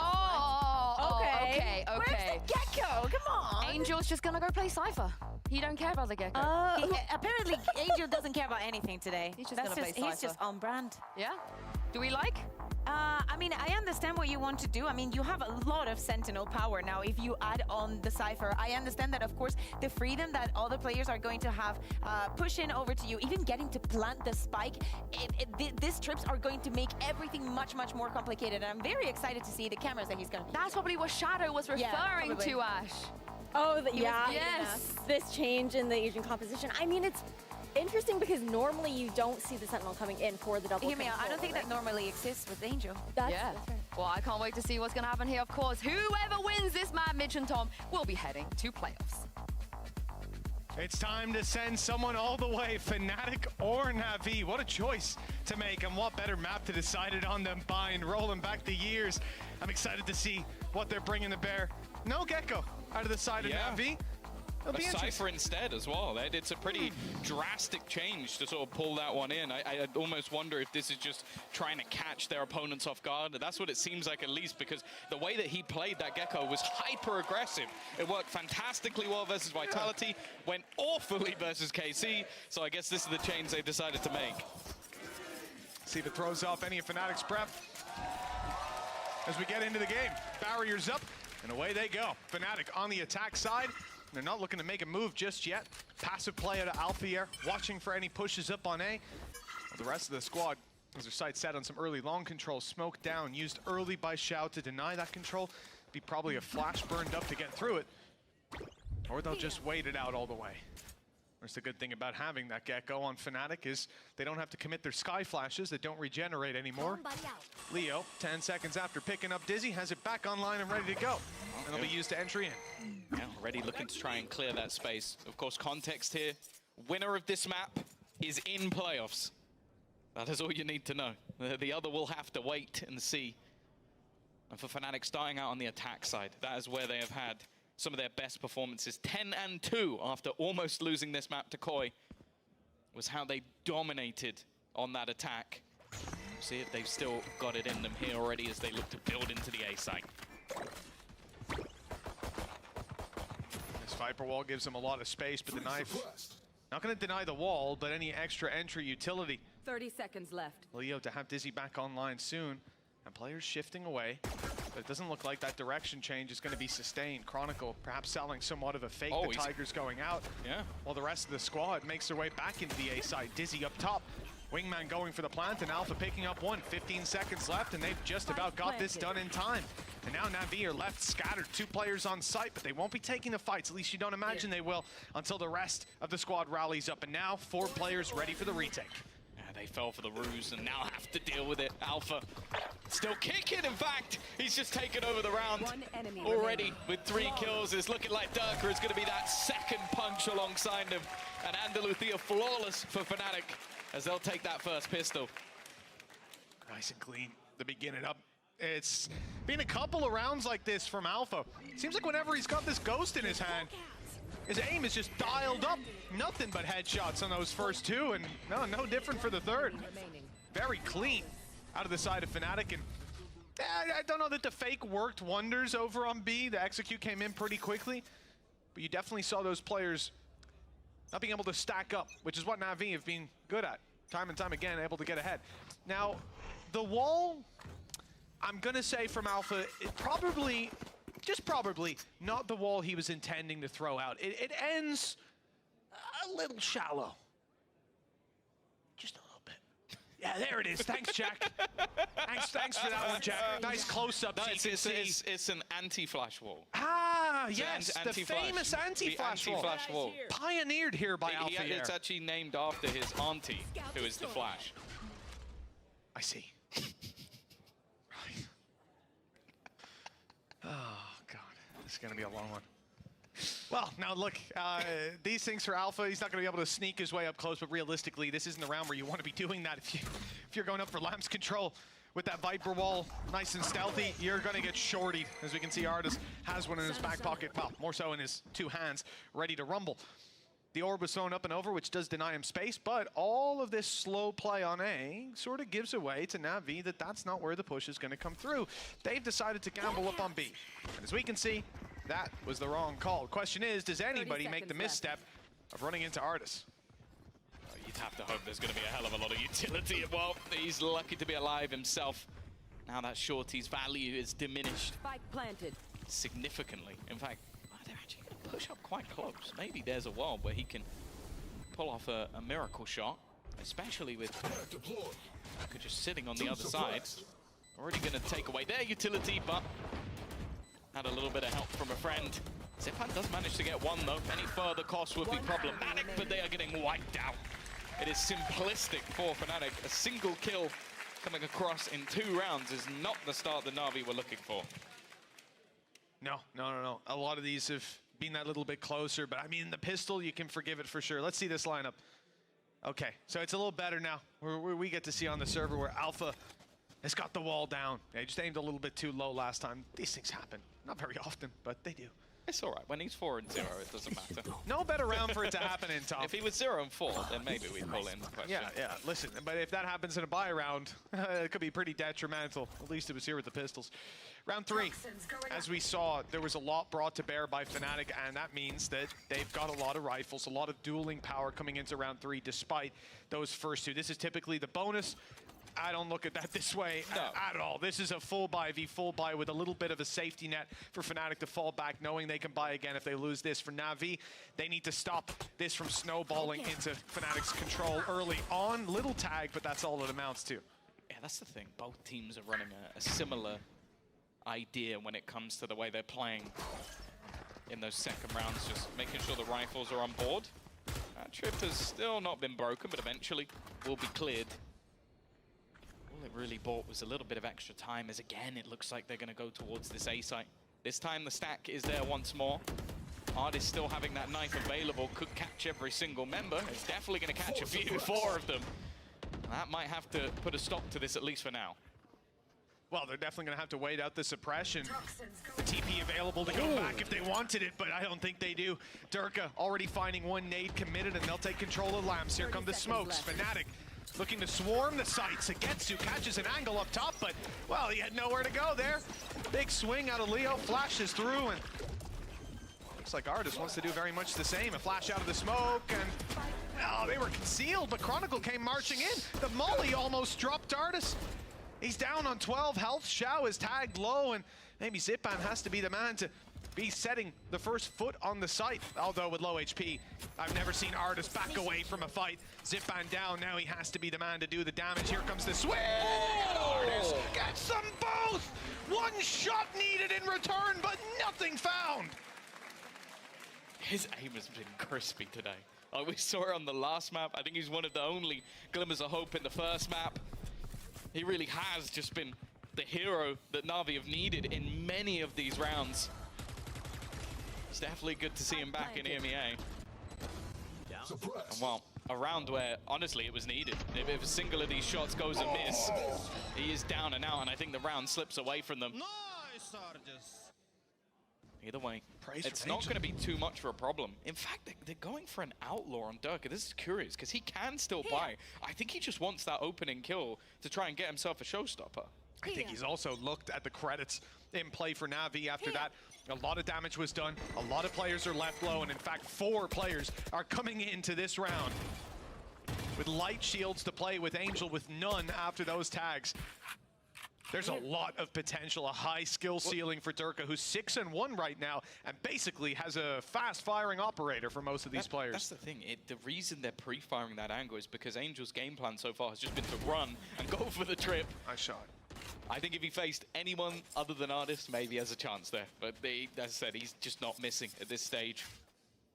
But yeah, it's not a bad spot to pre-fire at all, because every single round he's placing this trip. This time he switched up his cam position to play into mid instead, but it's just a little bit of extra information.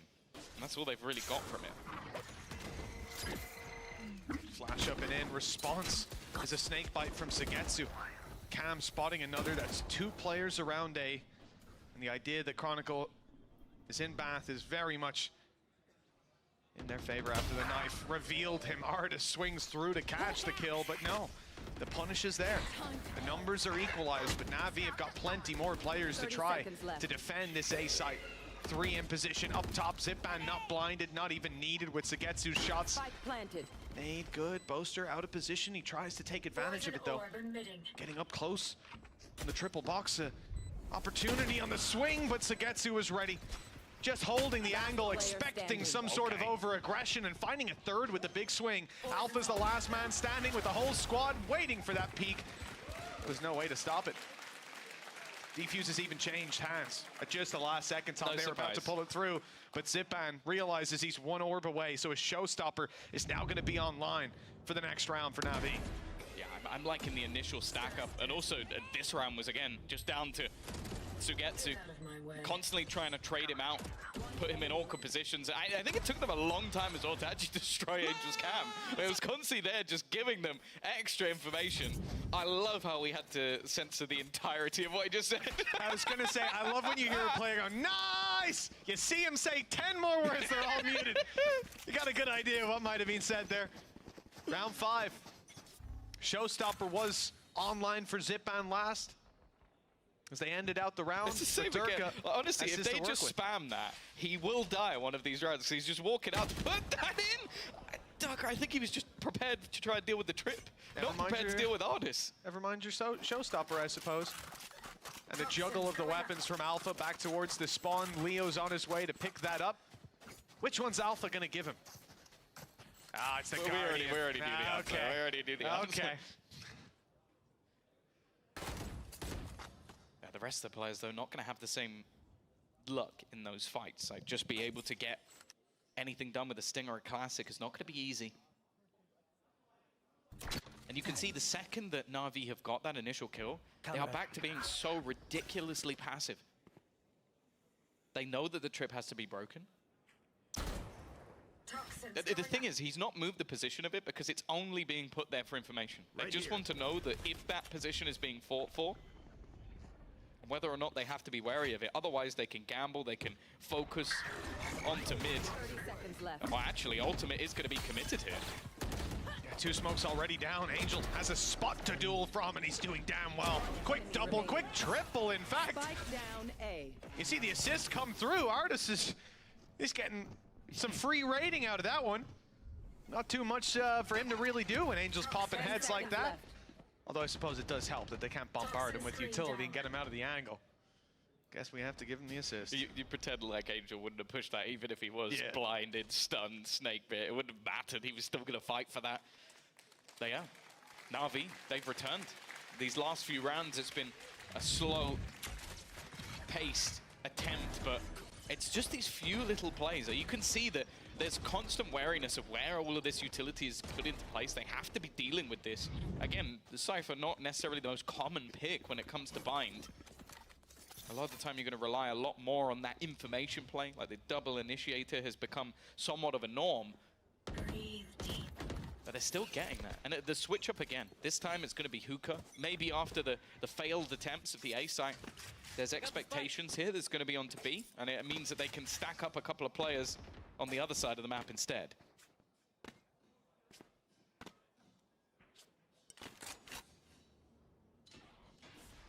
Well, very slow play from Fnatic. No aggression this time seen towards A. They're not trying to move up and break the trap that we can see is not there. Soon the information will fall into their hands that B site's being approached.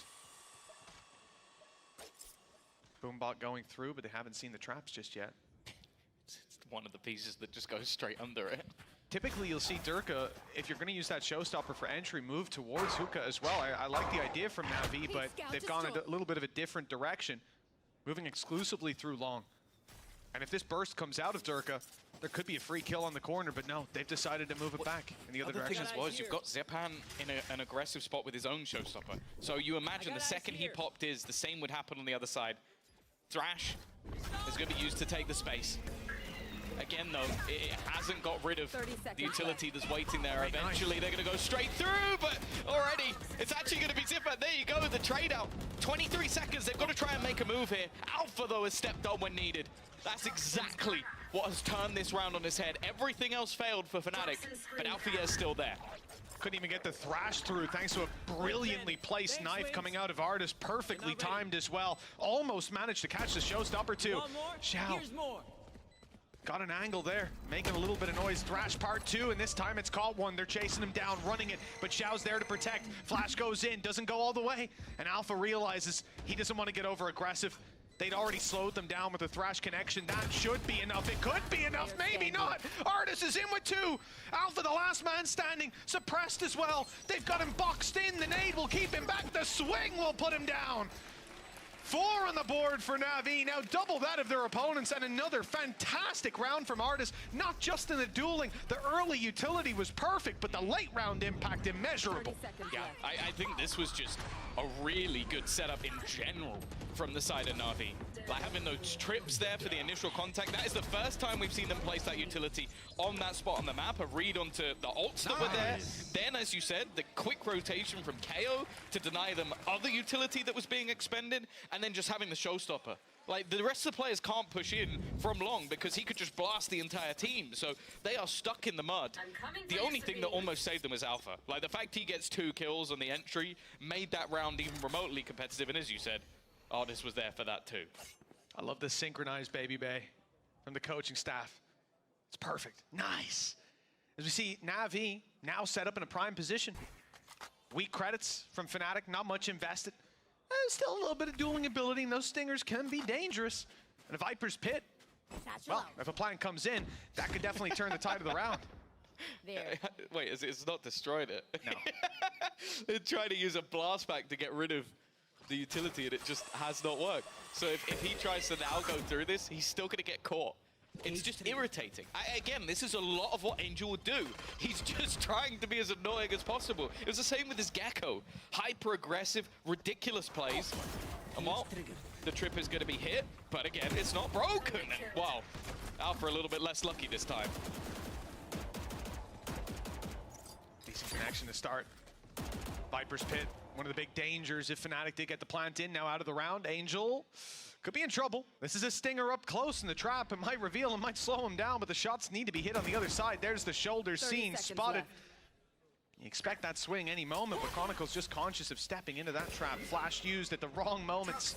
No way he could have known, but the snake bite came in, landed just in time. Orbital strike pushes them way out in the open, and the kills come in quickly on the back of it. Great response from Na'Vi, patient, as they could see Fnatic were set up to push their site. And unwavering in the defense. Now 5 in a row. There's a timeout from Fnatic, and exactly like you say, Tom, there had to be. Yeah, they're starting to fall into every single trap that's being played. I don't mind the idea from Chronicle just to try and deep flash for his team, but again, just every single time there's something put into play. Na'Vi have had the counter. And again, we've seen a couple of teams do this now, where a Cypher has been thrown into a map where it's not the most common, but you're witnessing the reason that it's there. And I think that's something I've been enjoying over the last couple of days, is just how these sort of niche agents, or maybe not niche in the form of Cypher, but other agents as well, are being utilized to just irritate. And I think Angel is the master of that. Just putting this utility into position, and it's something that you can visibly witness Fnatic trying to deal with in these rounds. Okay, I've got to throw a blast back, I've got to throw in the Tiger, I've got to do this, because otherwise I'm going to run into the trip. And in the meantime, you're trying to deal with Angel, and every other member of Na'Vi is going, well, if they're trying to deal with him, I can just spam the smoke, I can just run it down, Artis could just swing an angle with a flash. Like, it just makes things easier for everyone else. It is tough for Fnatic at this stage. The other thing as well is, what this comp is very good for Fnatic is post plants. Their post plants on this map in general have always been incredible. Well, the last few rounds, they haven't even got close to getting a plant. That goes there. I mean, Na'Vi, just looking at that timeline as well, though, 3 diffuses, and even when they have come through, feels like a lot of those, a lot of the kills are already coming in on the way to the site. They're picking them off, leaving Na'Vi with advantages late in the round that they're capitalizing on time and time again. Na'Vi, defensive side, and looking to push up and take control over Bat. Same trap put, but this time Zipman's there to back it up. Fnatic, though, are looking for presence elsewhere, and they've already forced the Viper's Pit out of Sagetsu. It's at least something to work with. That ult not going to be placed later in the round. The post-planned ability of it neutralized somewhat, and if Alpha can find his own space to get his ult in play, well, the thing is, they're a lot easier to work with. It's again another idea of just them trying to push them into Angel's utility. Like, they've got so many ideas based around this, awkward cam positions as well, and then even just a three-man stack up. The thing here, though, is the ults. Like, if Fnatic don't manage to get this round through, where they almost have themselves a Seeker, Viper's Pit, as you mentioned, but also an Orbital Strike, which is always so good for just forcing players out, especially in a position like Lamps. I don't know how Xiao actually plans to get out of this one if things go wrong. Something terrifying about Angel on the Cypher as well. Having all that time to sit back and calm, look in his camera, spotting them on the cross. There's two on their way over. Flash, nade used, but nobody is inside of Lamps. Na'Vi have given up that control, playing on the backside instead. Angel wants to keep Bath in their hands. It'll be off the contact of Xiao. He's pushed out by the Orbital Strike, and Angel's here!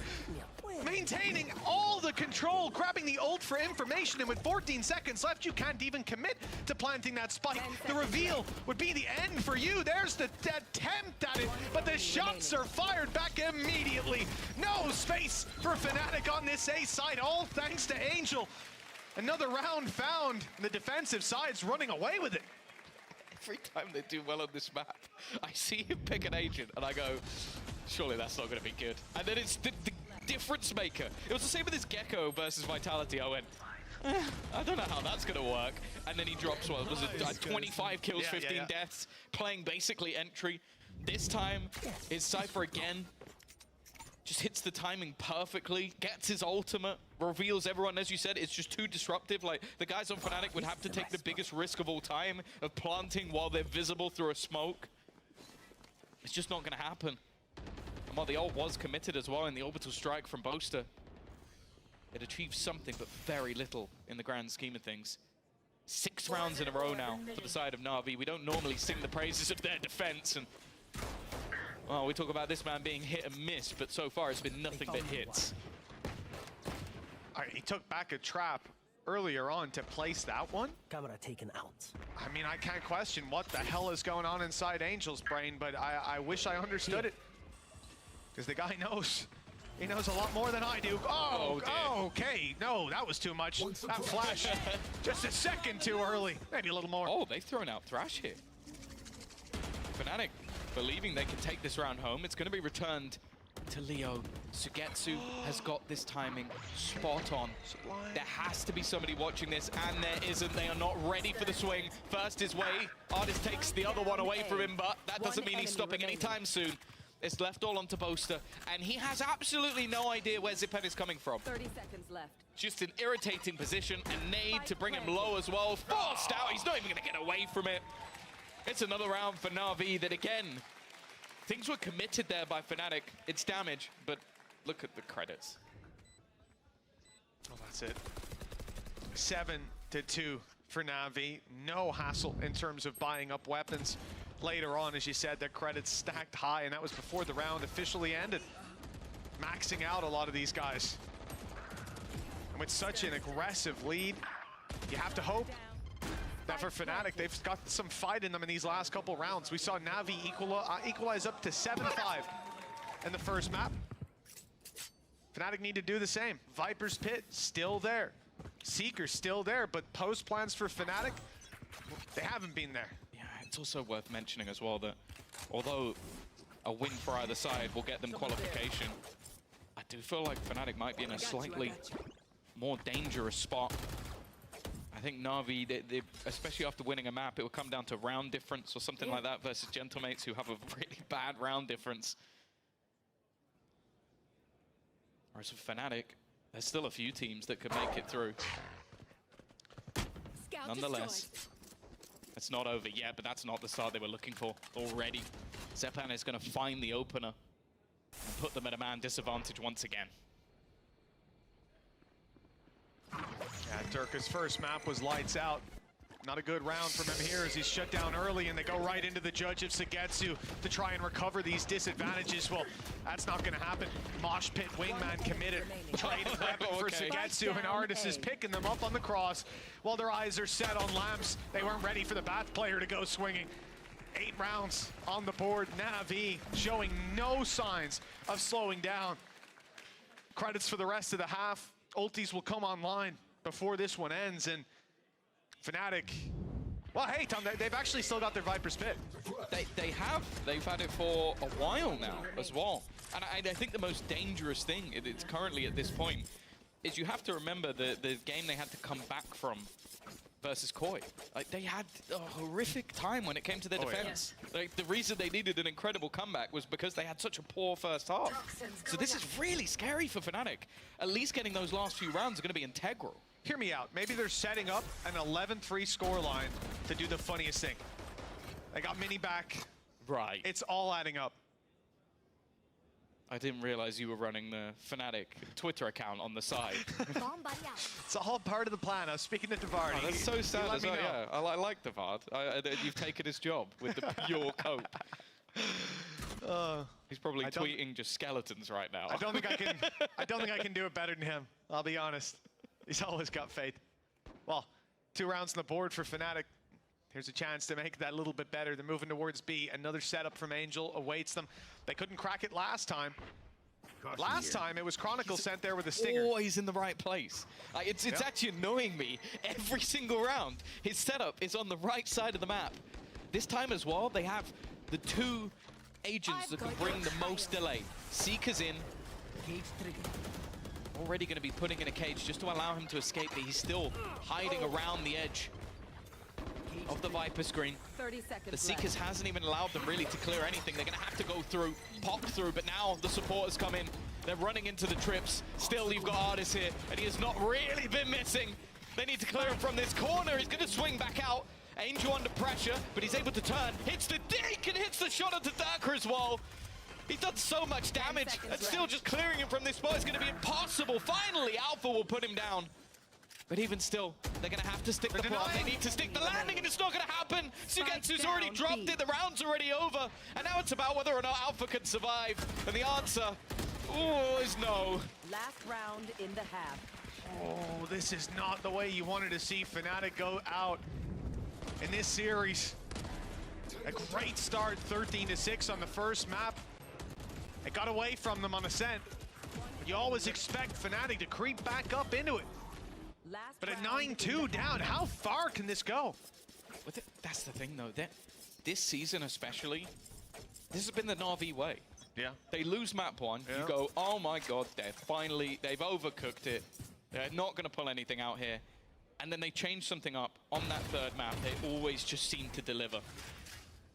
Their series have not been clean this season. I think one of them has been a 2-0.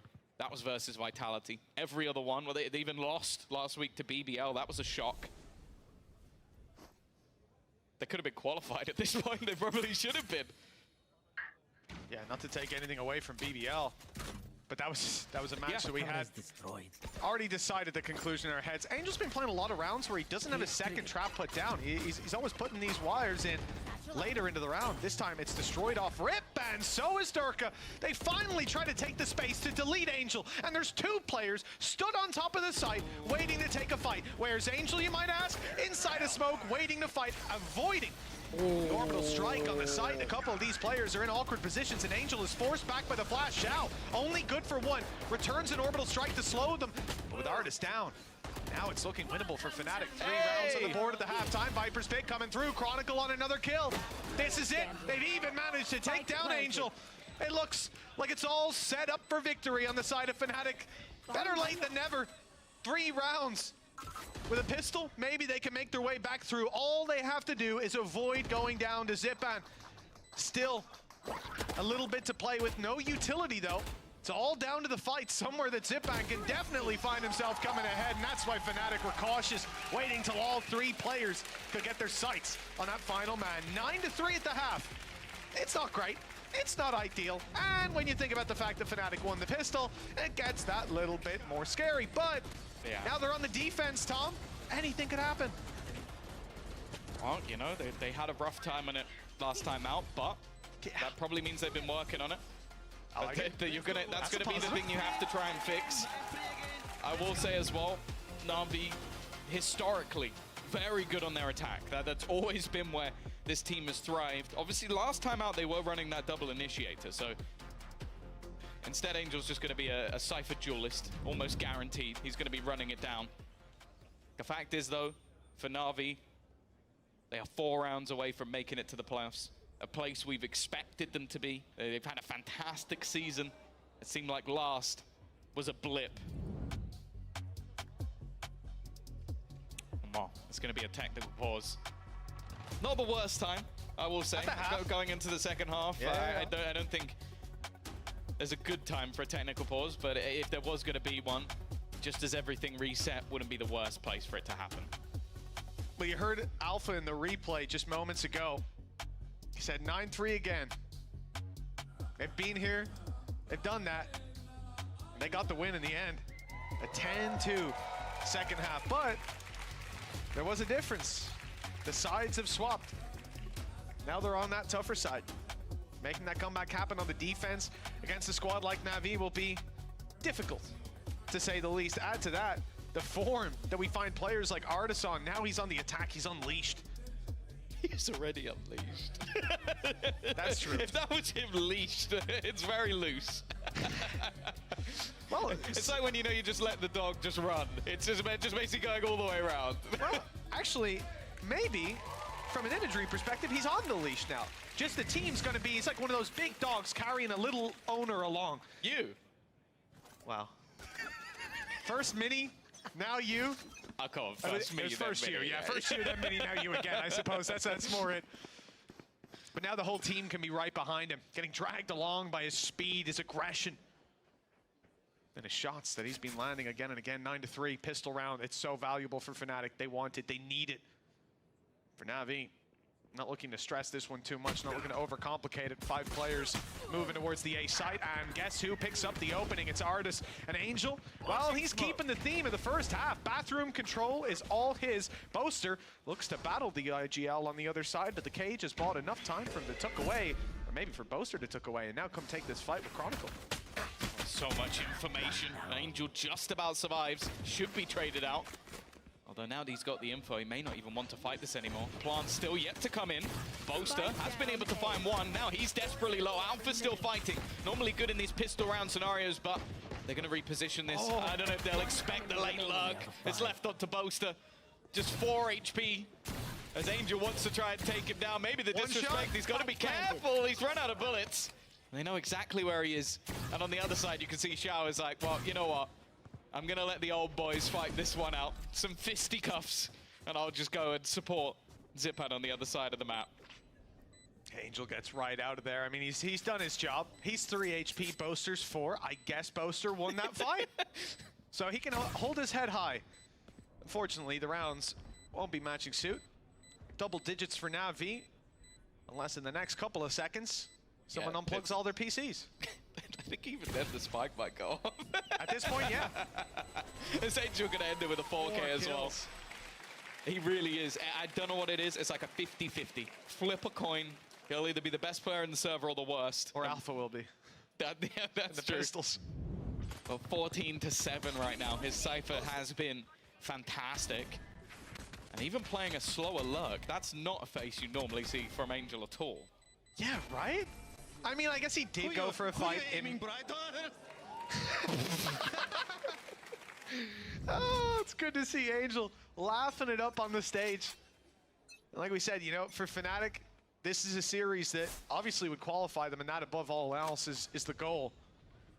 But the rivalry between these two squads. And you know what the worst thing is? It's been a while since Fnatic have had to deal with Angel, had to listen to this guy after they lose to him.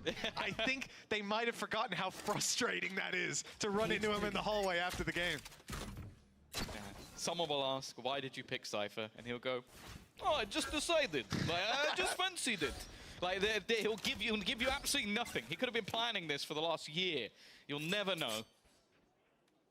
And Eric will back him up on it as well. Oh, yeah. The two biggest betas in the entirety of the VCT. And they've got Artis on their team. It's always some BS. Well, when I put the milk in my cereal, it sort of looked like Cypher. Hello, revenge. There you go. Check your corners.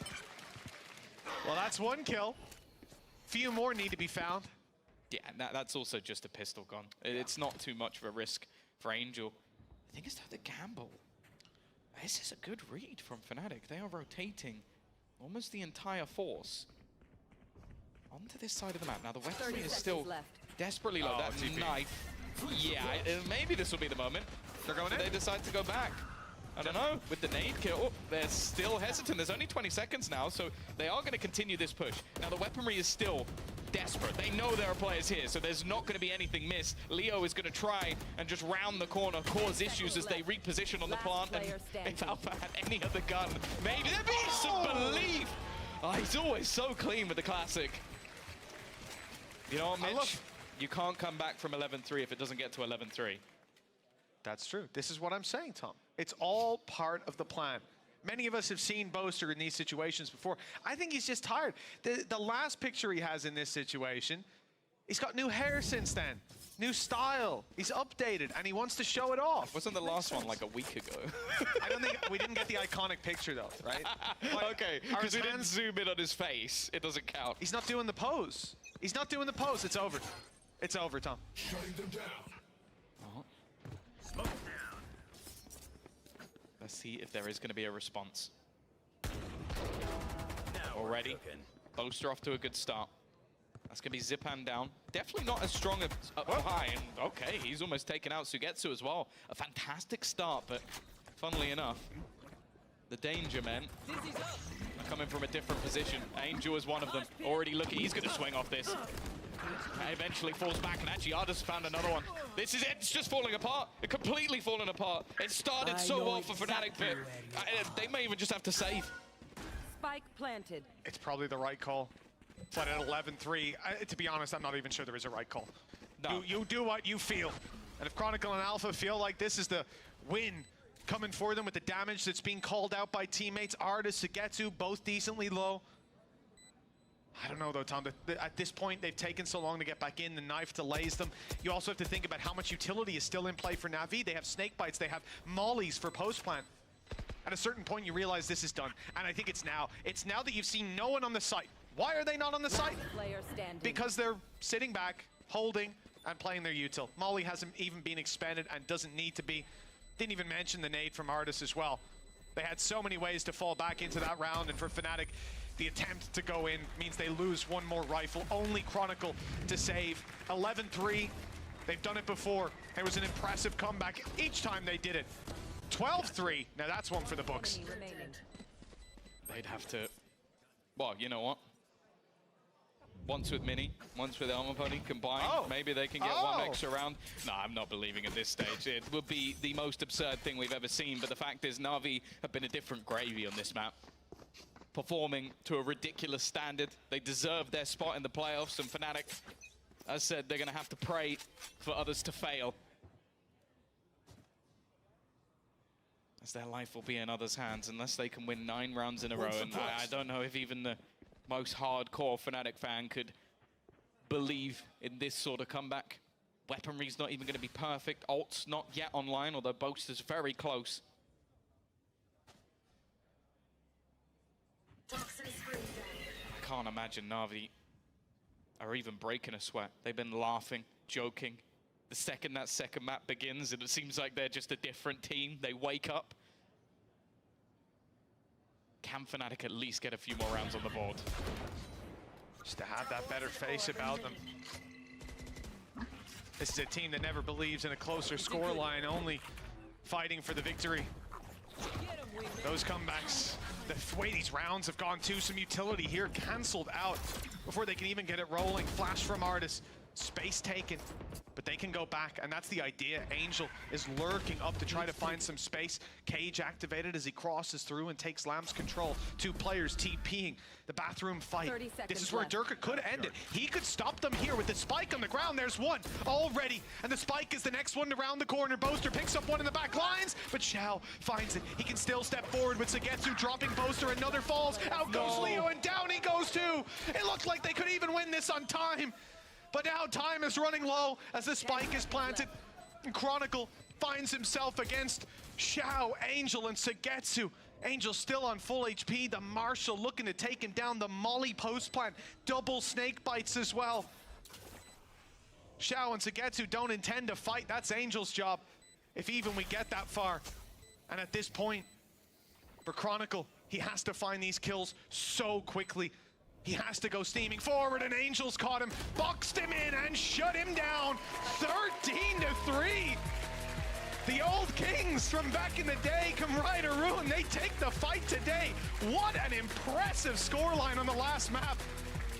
You always expect Fnatic to make that comeback happen, but today, Na'Vi were just that little bit better. We'll praise Artis all day long, but Angel on this last map, his Cypher was looking nasty. Well, at the beginning of last week, we thought that playoffs was a done deal. Of course, as said, they have to give their fans a little bit of a heart attack, but the fact is it was back to business this week. Playoffs secured for Na'Vi, and for Fnatic, their life now lives in others' hands. It's not a place that you expect the two-time champion of last year to be in, but the fact is, that is last year. 2024 is a different year with different teams competing at a different level. And seeing Artis back with these boys has been a real treat throughout the season. And no doubt, they are one of the fiercest competitors heading into the playoffs. It's not like we had any doubts about how Artis would fit back into this roster, right? He can fit in anywhere. But my God, it is so good to see them looking like the team of old, now dominating their former rivals. An impressive showing from Na'Vi, and we're going to have a lot to ask them, a lot to hear from them. Let's toss it over to the post plan where Yinsu's waiting. Yes, that's right, Midge. I'm waiting with Ash here. We will be joined by Eric and Angel in just a moment. But first, Ash, it wasn't the best start from Na'Vi on map 1, but I felt like they just got progressively better and better and better. That buy-in, they didn't even break a sweat. They really didn't, and I'm so curious to hear from them on that Cypher change there for Angel as well. So I'm looking forward to the conversation we're going to be able to have. But I feel like also Artis, Tom was talking about it during the cast, he was so good, so consistent throughout the entire series, and I feel like he also just kept getting better with every single Yeah, he was hitting every single shot, but obviously this is huge for Na'Vi with that. They are finally locked. I feel like everybody expected them to lock a little bit earlier given how great they were doing, and I am quite I want to confidently say that this might be the best team we have in EMEA right now. Yeah. You think so? Yeah, I mean, who's better than them? The Turkish Derby's happening tomorrow. It's happening, but it just feels like no matter what, Na'Vi, they find a way to win. That's fair. I think this is a team that we also look towards to very often be able to pull off wins when it really matters. And when it comes to Na'Vi, I think this being an old guard team as well, such an experienced team, a veteran team within EMEA, there were a lot of expectations for them to consistently perform. But at the same time, though they might be one of the best, if not the best, I think everyone's kind of hot on each other's heels right now. Yeah, this is the thing though. If they get seed 1, I'm not sure if that confirms them that maybe Foot could still get seed 1.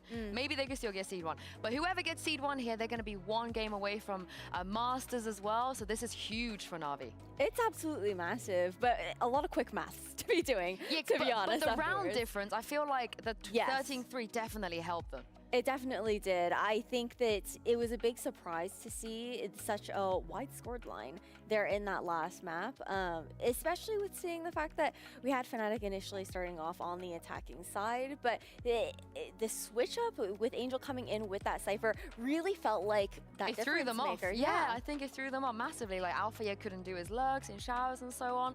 This is the thing though, that bind could end up costing Fnatic, because as we know, if Liquid win and BBL win and there's someone else win and someone else lose, whatever, it might come down to round difference. And I feel like dropping that many rounds on bind, it's not gonna look, I don't think it's looking good for them. It really is. It's tough. I mean, I think day 1 of this week, we saw Mitch's whole presentation on how he's everything speaking into goes. existence. He really is. Like, he's really manifesting, I think, for Liquid right now. And unfortunately, that was also him then preying on the downfall of Fnatic in this matchup. But, oh, Mitch. He's doing it. I can't. This is the thing, like everything that's happened so far in the last 2 days is helping Liquid. It is just helping Liquid over and over again. And obviously they win tomorrow. So Ash, I wouldn't be surprised if we somehow have like a last minute Liquid qualification to playoffs. Well, You know what? That will be he fun. hasn't been casting them, so maybe that's the difference. And I Maybe that's the believe he's difference not maker. casting them either tomorrow. Yeah? So I think Mitch is actually making everything happen. I do see the boys in the studio right now. We have Angel and Eric joining us. We were speaking about Liquid. So guys, it's definitely not Emil. This is Eric. This is Eric. Have a little seat, boys. Welcome, welcome. Congratulations. Hello. Thank you, thank you. It does feel like, I think this is probably the latest that you've ever had to qualify for a playoffs. Normally you qualify by like week 4. Normally you're kind of comfortable. You're not fighting tooth and nail. So it must be a relief, right, to finally do it. I mean, yeah, I think the format and the groups kind of makes it close until the end. You know, that's why I think it's a good format. Yeah, to be honest, it's all about the system. When you're 3-1, usually out of 5 teams, you like qualify. You're in. Yeah. Do you have any kind of thoughts on maybe, because people are saying one group is a bit harder than the other. Do you agree necessarily, or you think it's balanced? No, I think it's balanced, honestly. It's always hard to tell. Just gotta win. Yeah, just gotta I win want to your do games. a political answer because it's like, obviously I think our group is the hardest, you know, but... What do you mean by our? The teams who we played against? Yeah, the teams who we played against. Yeah. On paper it was like, yeah. You have Fnatic, you have Liquid, and then you have some other teams, you know, but... BBL, remember BBL. them? No, yeah, I don't. Yeah. No. I'm just going to jump into this because there's a lot to break down. So this year, we've seen, I feel like, a new old Na'Vi, where you actually right now sit at the bottom of the leaderboard in terms of comp changes, believe it or not. Everybody else has made more comp changes than you have. Never thought I'd say that. But then today, you were like, who cares? It's time. It's time to go back to FPX. So let's talk about that Breeze comp, because we've never seen that ever before. To be honest, I just wanted to play Euro. Okay, like you know, when you IGL, you can use the power you have sometimes just to have fun. What do you do, Eric? No comments. Usually it's my job to kind of reel in the cookie stuff, but on this point I actually agree with him. Breeze is kind of that map, you know, where you can let Angel go loose, and usually you win. This was the rare occasion where we lost a map, you know, but usually it doesn't go like this, you know. Okay, you wanted to play Euro, but talk to us about the fact that you also had the Astra coming in. Yeah, no Viper. Yeah. First team to do it. We saw Viper nerf already come. Yeah. But it's not It's on not yet. from this week? You're so ahead of it. You're really scared. You're like really scared. I'm joking. I'm really tired. Okay, I woke up at 6 a.m. Well, I actually don't think you're joking. I think you're just ahead of it. I think you're that smart. We just you're that big thought brain. that it's not the worst idea. Plus, Viper will be unplayable like soon. So why not to start already adapting to the meta it will be, considering it's not the worst option to play. I think it was the worst option for me to play Euro, but everything else was fine. I just felt maybe you got a bit unlucky that Durka just had a nice time, right? And AlphaGer, it's like they win all the duels they had. It's like I can't even judge. Like, you know, I need to rewatch obviously game, but I'm not even sure the comp was that bad, because when you lose the duels like this, when people are just walking like one corridor, one A, and just winning duel, second duel, like third duel. Like, well, okay, Just go breeze do it on things. us, and I think we it's say this and continue. It also is about time, right? You know, one of the things that's challenging about changing comps a lot is the time aspect and how much practice you have on it. So I think on a map like Breeze, it can be a little bit 50-50, and usually the more comfortable team will win. Yeah, let's talk about the bind one, because Shadow didn't spoil anything. He just said, we've been pracking them on bind. It's kind of interesting what they're doing. I think they're going to win. And he was right. So was this Cypher a counter to what Fnatic have been doing specifically? Or again, you're the IGL, you just want to play Cypher? Yeah, basically. Like, I just like to switch agents. Like, it's boring Eric, to play what do you the same. do on this team? You choose other 4. Like, it's easy. I choose just my agent, other 4 on coach. Actually. They're not even trolling us. I know they're not even trolling. It's pretty crazy to see just like the adaptations. I know this is something that you're obviously known for, to be able to do that in that kind of sense. Did the fact that you guys were starting on defense influence your decision to actually pick up the Cypher? We didn't know what we started. We was preparing yeah. all week. I think, So, yeah. I think it's a bit overrated to think about too much on which side you're on. You're anyways going to play both sides, in my opinion. And to the thing about counter picking, it's like, just Valorant is a easy game to do anti-stratting on. You know, that's it. Just get good, easy. Every team is good at it. Yeah, it does. Like every team has good coaches. almost every team has good Trying ideas. to be nice, yeah? Yeah. Okay. Oh yeah, I mean, let's take a look at this. Let's take a look at the standing, because I'm glad you mentioned that every team has good coaches, because you've done Liquid a massive favor. Every single team this week is just losing, so Liquid can make it. They needed Fnatic to lose, they needed Vitality to lose, they needed KC to lose, and they needed BBL to lose. So I feel like it's happening. I mean, I'm more interested in what our chances for a first place. Is there any? You need Foot to lose to BBL. Doesn't matter which score, or I think it's gonna be on the map. It does matter, I think, but it'll be easier for you if Foot loses. I know Foot have 3-1 already, right? Yes. Yeah. So they will be 3-2, so we're first place if they lose. Yeah, Doesn't there we matter go. the score. Thank you. So that's the most important thing for you guys now? about Liquid, I don't know. It's I will lose, we win. Wait, don't act like you don't care. He's Okay, I nervous care. every time I he care. watches Okay, his brother play. He's like literally like this. It's, I'm always super calm when my brother plays. I'm like shouting, I'm throwing stuff away, I'm like doing all this, I don't know why I care more about his games than my own, I mean, you've done a massive favor for him. I feel like he needs to buy you a meal or something. And It's a double win. speaking of that, we had Neil Zenio and Weber here yesterday, and they explicitly requested you, Eric. They wanted you to be here today because Neil had a question for you. So roll the tape. Right, how many beers do you think I can handle before your wallet breaks? That's what it's gonna be. I'll give you a bit of context. It's because they needed Fnatic to 2-0, and he said if Navi somehow beat Fnatic and Eric is there, he owes me a lot of drinks for his mental. Yeah. So how many beers do you think Neil can handle before your wallet breaks? Actually, we went out for a beer with Heretics before the season started, just to hang out, and I'm sad to say, but I think the number is 2. 2? Oh. I'm sorry, Neil. Wait, Angel has that for breakfast, I feel like. Yeah! I just had it already after the match.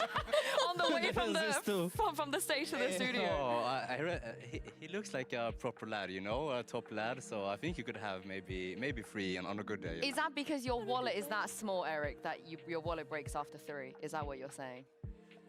No comments to that, honestly. It's like every joke has a bit of truth in it, so, but... No. Oh, Eric. I mean, you're going to owe him some drinks now because they were banking on you guys to lose. Now, before we let you guys go, tomorrow we will have the BBL versus Foot derby as the last match of the day, and we'll invite a winner from their team onto our couch.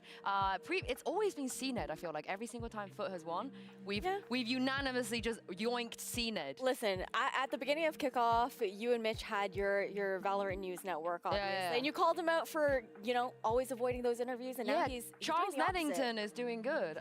So if Foot win, we'll probably have seen it. And if BBL win, maybe Brave or Epic. I'm not going to tell you who yet, but would you like to leave a question for our guest tomorrow on this camera right So here? it's a question for CNED, right? Well, if they win. Yeah, they would win 100%. Well, otherwise, then it'll be very awkward if BBL win and you're asking us CNED. Yeah, 100% win Foot. Okay, well, Yeah. ask a question for CNED. Oh, There you go. that's a good question for CNED. They were there's so a lot of confident in good who was questions. winning and don't have the question yet. It's not going to be CNED now, is it? No. It's going to be BBL. They jinxed it. Do you miss me? Do you miss me and Angel? Do you miss us? Hello. It's going to be so awkward when we have Epic and Brave, and they're going to be like, what are they If there is saying? Brave and anyone else from BBL, we're already partying, so it doesn't matter. Wow. We're not gonna even watch it at this point. Like, the game ends, that's it, for first place. Angel, you're Extra literally, day. you're cursing us so hard. You're cursing us so hard. But thank you very much, Eric, and thank you very much, the coach and IGL of Navi. I'm Angel. No, it's Angel. Yeah, that's what I mean. Yeah, okay, Angel. okay. Yeah, there we go. Congratulations on today's win. Thank you, Ash, you. for Thank joining you. me as Thank you well. so much. Thank you to you guys for watching at home. We're going to be back for the final day of regular season tomorrow, starting with Team Liquid versus Gentle Mates. Have a lovely rest, and we'll see you then. Bye-bye.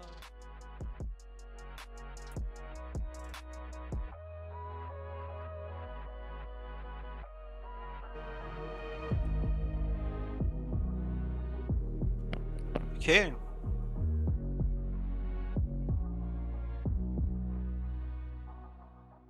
I guess that's it for today.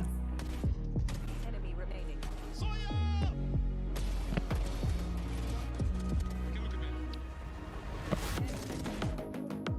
Liquid Gentlemates is like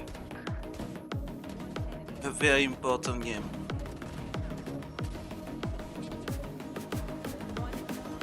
For both teams tomorrow. Just wrapping the map. And like with how like Gentlemates have been playing,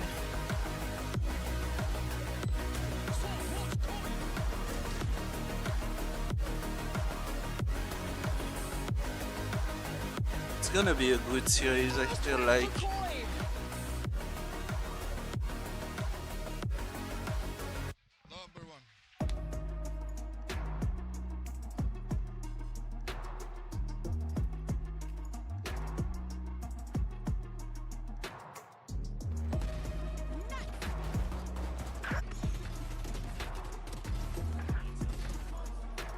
I'm sure they won't want to do that. He's actually TP'd in.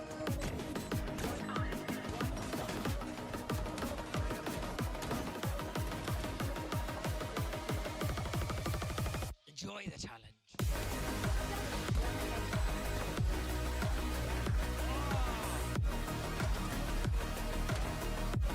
Trying to catch.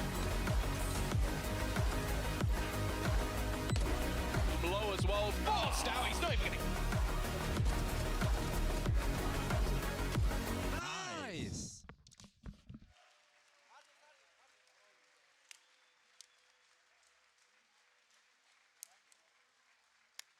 Oh, it's the last day of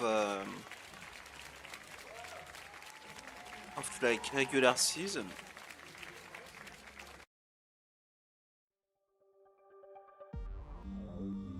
For EU, so we will know like who's in playoffs and shit.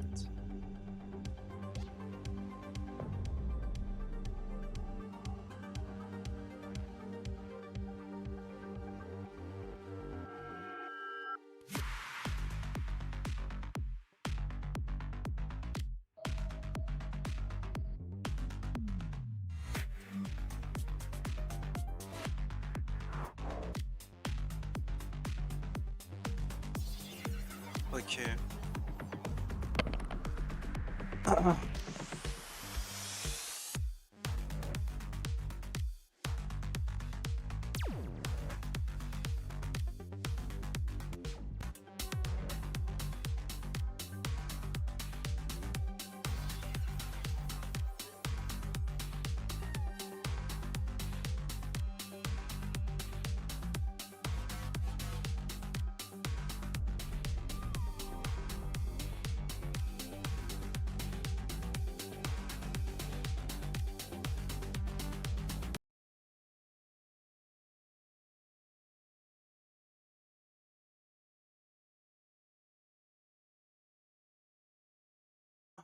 Okay,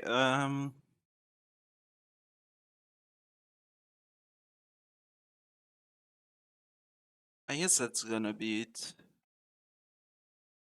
for today. And yeah, I'll see you tomorrow for the last day of regular season for EU. The third day of week 5 for stage 1.